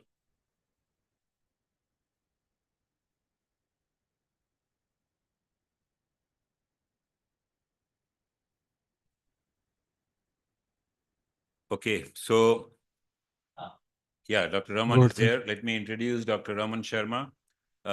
He is an assistant director of endovascular interventional program at the Mount Sinai Hospital, New York. And I don't need to be introducing him. He's an upcoming vascular interventionalist in that part of the world. And he is the son of a very prestigious interventional cardiologist, which the world has, Dr. Samim Sharma, who has been in our Congress many times. He has done live cases for our Congress.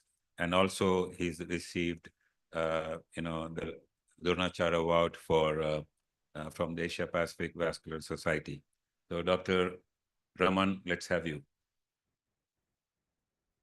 Good evening. How are you? My name is Dr. Raman Sharma.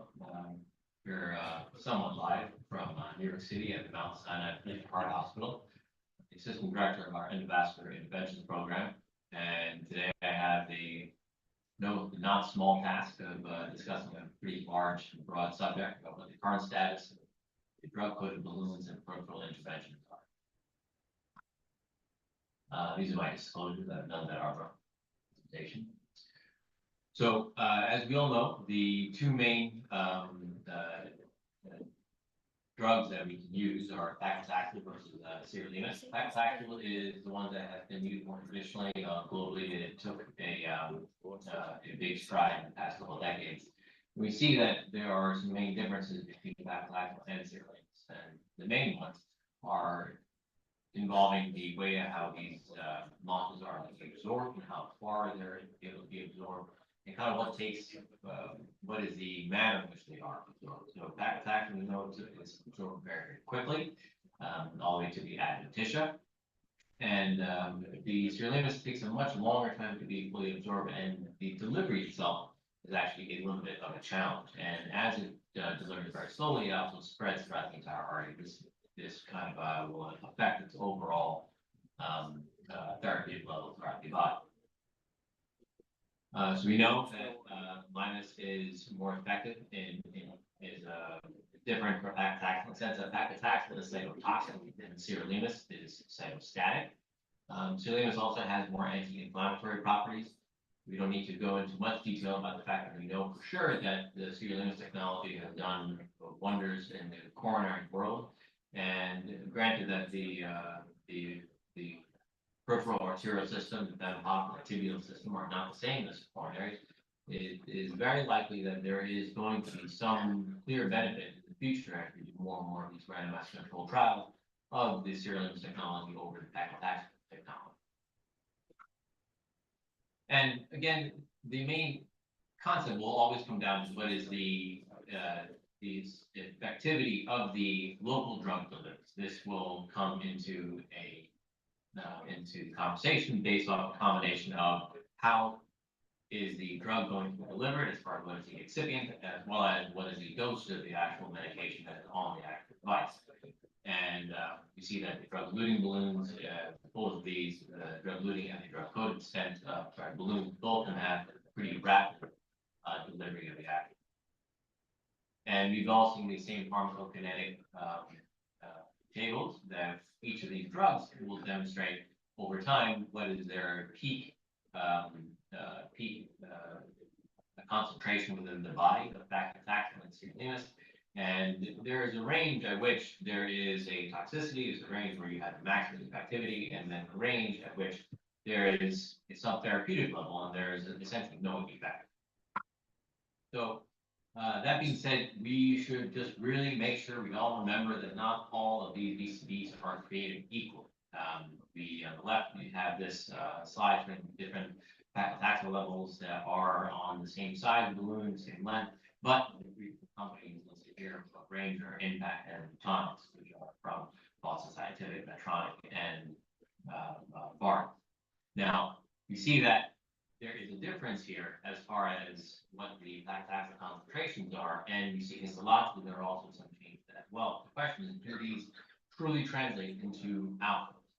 And each of these balloons have had their respective IDE trials that have demonstrated success and superiority to plain old balloon angioplasty, which we're going to be getting into. Now, we'll begin with Lutonix. Lutonix was one of the first that actually had the FDA approval made by Bard. This drug-coated balloon has 2 micrograms of paclitaxel, and the excipient is polysorbate sorbitol.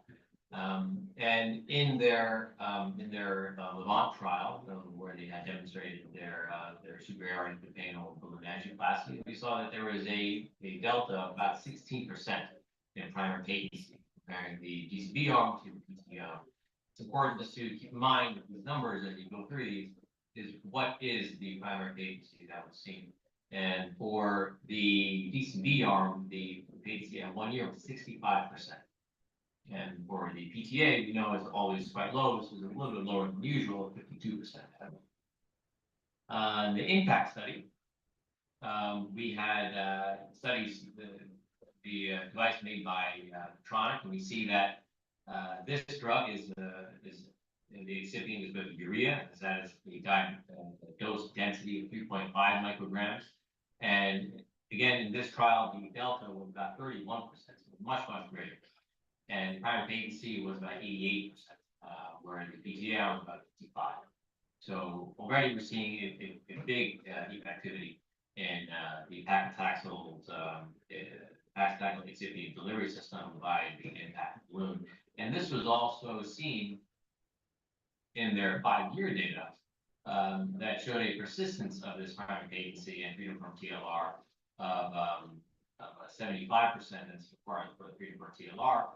And primary patency had a similar improvement. So we see that this the length of the data is quite promising when it comes to the impact studies.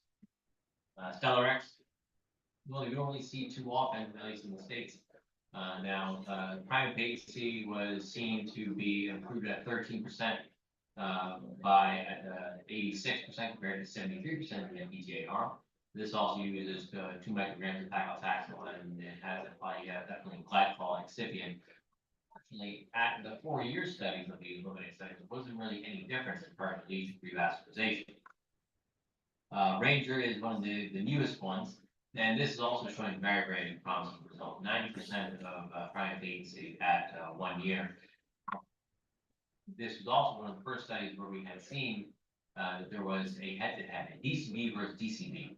The comparator trial was looking at Ranger versus impact balloon, and this was designed as a head-to-head non-inferiority design trial. The lesion lengths were all within the typical range that we see, about 120 millimeters.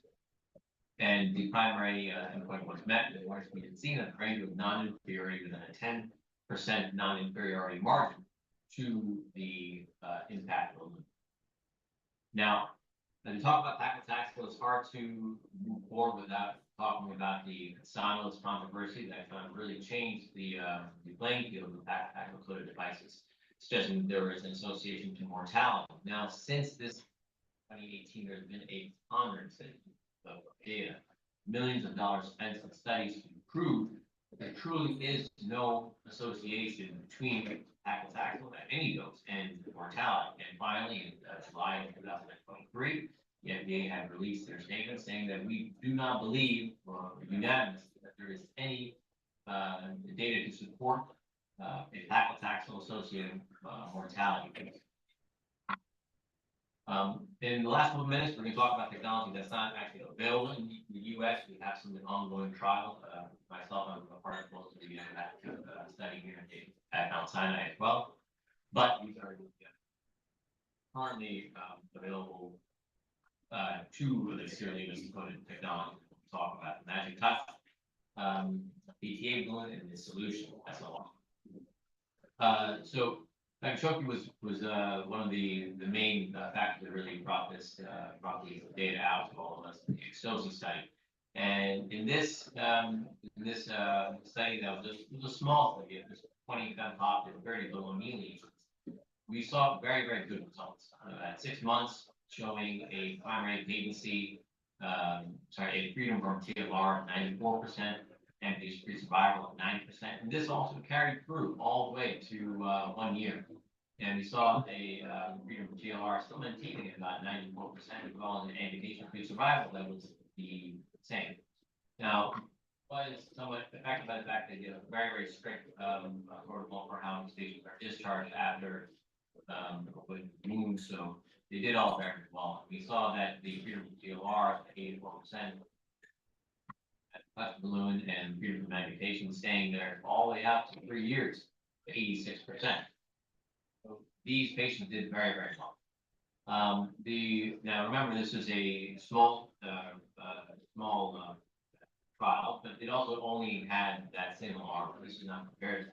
The Hope registry showed something different, where it was compared to HOMA, and we saw that, as expected, the sirolimus-coated balloon did quite well at 12 and 24 months compared to HOMA.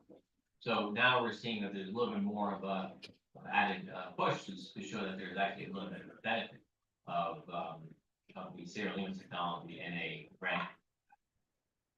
We saw that in preceding TLR was staying in survival.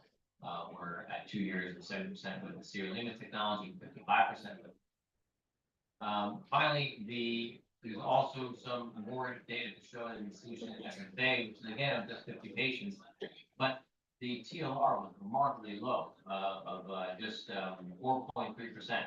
So we're seeing that there is a tremendous amount of data to support that these may be the new normal of what the cytostatic technology. There was also another Pressure study that looked at the same serial limit technology. Again, quite small, but very, very impressive primary patency and freedom from KLR, as well as amputation-free survival. There was another study that was presented at JET, showing the solution SFA Japan, that I can't find the images to, but the primary patency at 2 years, 83% of freedom from lesion revascularization at 95%. And this is the technology that we see. I will leave you with a final thought about where you're going from here. Certainly, this is definitely going to be the, or most likely going to be the new kid on the block. And I'm hopeful that perhaps this healing technology is going to be finding its way to become a mainstay of our stent technology as well. There was a small study that was looking at the sealants encoded stent and the Illumina study. It's been pretty quiet. Then, hopefully, been on the drug-coated technology, but I'm hopeful to see where this technology is going to be going in the future. That being said, this is a very, very quick and very cursory overview of a very broad subject. Again, thank you for having me, and I will be available for contact or any questions that you may have. Thank you very much. Enjoy the rest of the conference.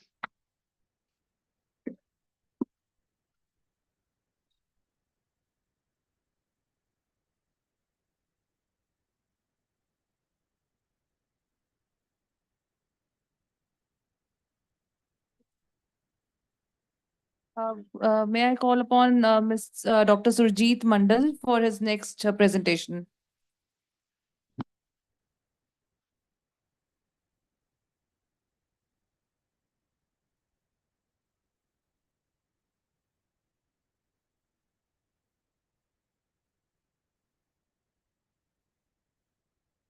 Good evening, everyone.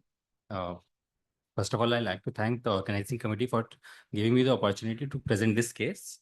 The title of my case is All the Roads Leads to Rome. This is a transseptal approach for balloon dilatation for coarctation of aorta.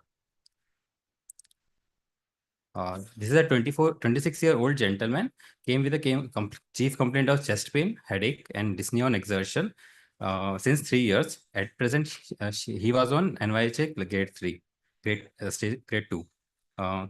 On examination, the pulses were 90 per minute, which is regular. All the pulses were palpable, though the lower limb femoral pulses were slightly diminished.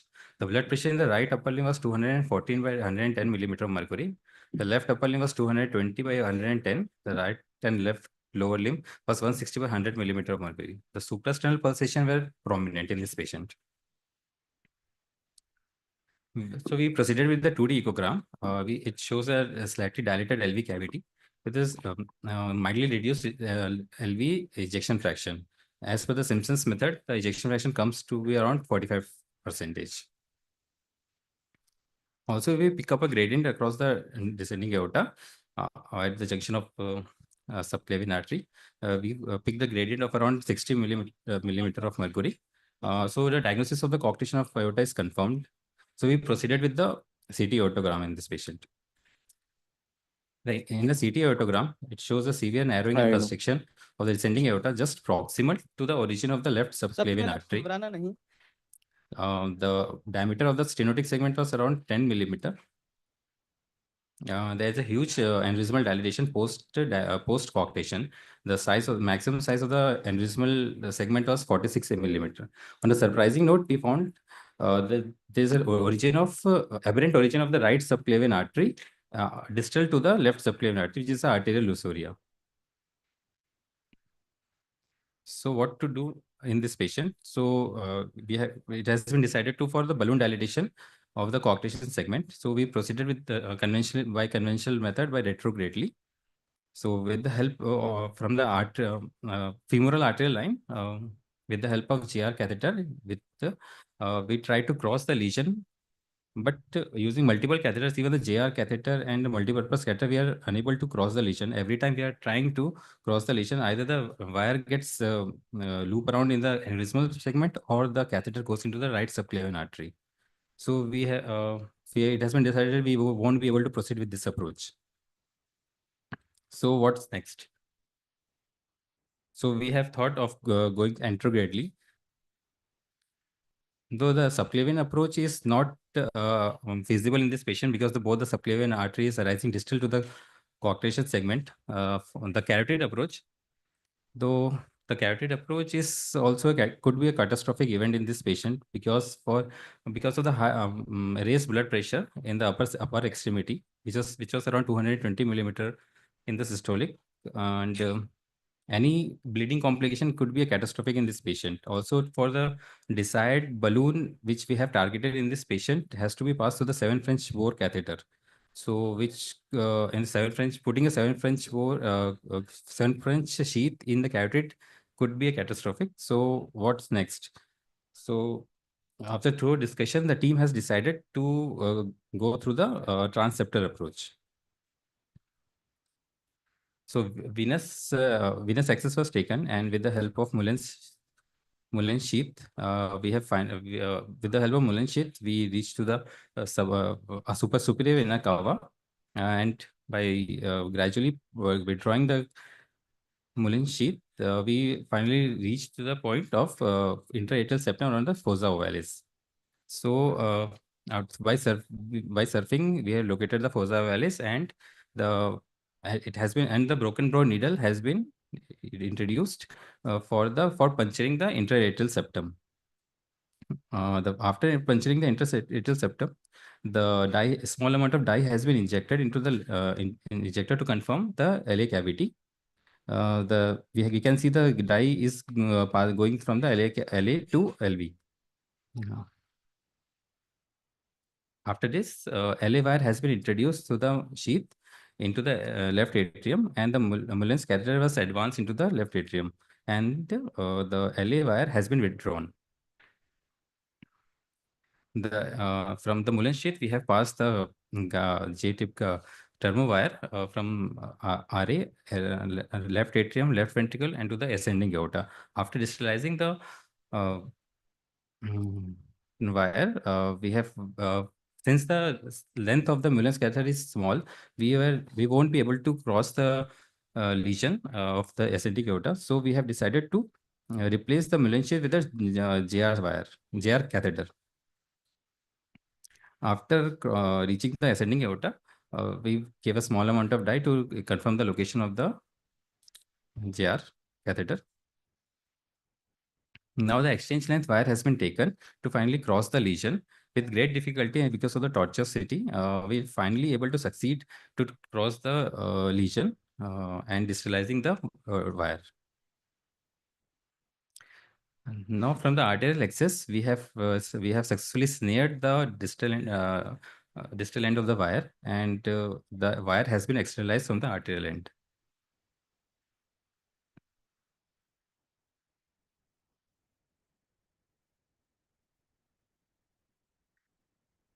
Now, from this side, we have introduced the JR4 catheter into the to cross the lesion. Since it's a narrow segment, it took our time. Also, we have given a traction from the proximal part of the wire, and finally, we are able to cross the JR catheter across the lesion. Now we have exchanged the exchange wire with a stiff Amplatzer wire, and we have proceeded with the smaller balloon. It is a size of 7 into 40 millimeter. We have dilated the coarctation segment by a smaller balloon, followed by a bigger size balloon of 8 into 16 millimeter. We can see the waist of the coarced segment, and it has been fully dilated. And we have repeated the dilatation third time with a bigger size balloon of 12 into 60 millimeter.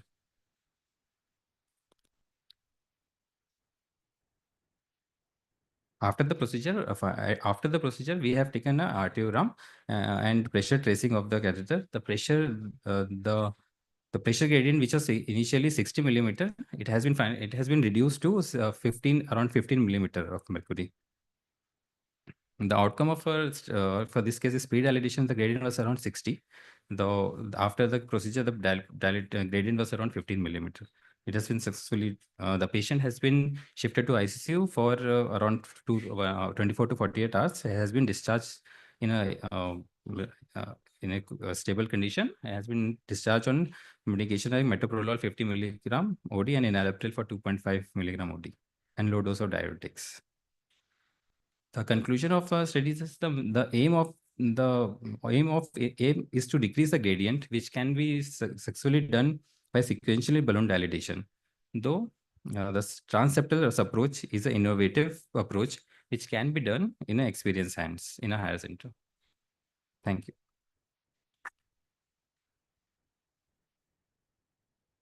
Can you show the CT scan again, sir?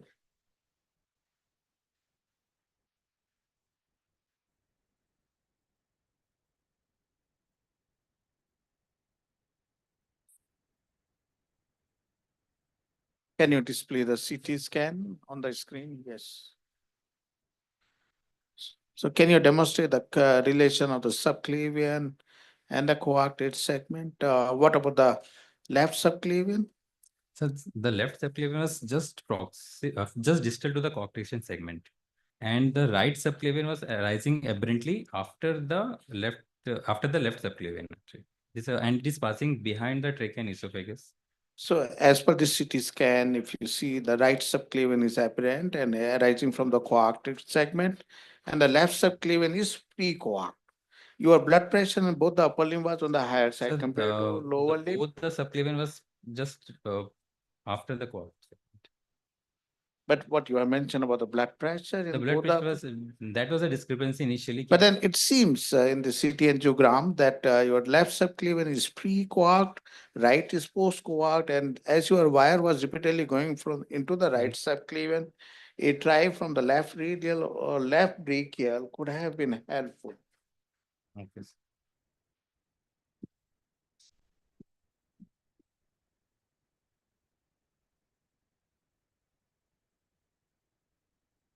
Okay, thank you Thank very you, much.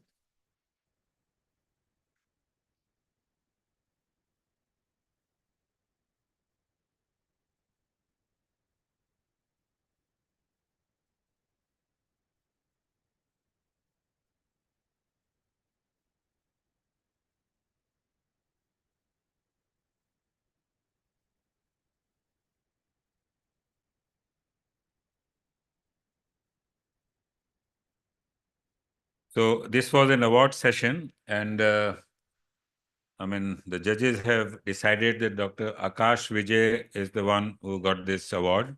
May I invite Dr. Akash Vijay, and may I invite the judges to actually give this medal to Kamini Khanna medal to Dr. Akash Vijay.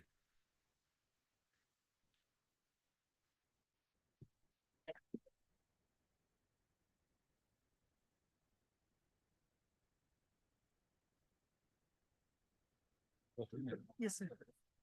आपको पहले जाना.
So that concludes today's academic session, and we will start our sessions tomorrow sharp at 8:30 in the morning.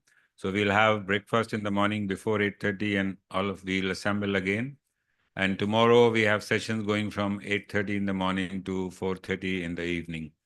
because some of you have to catch the flights.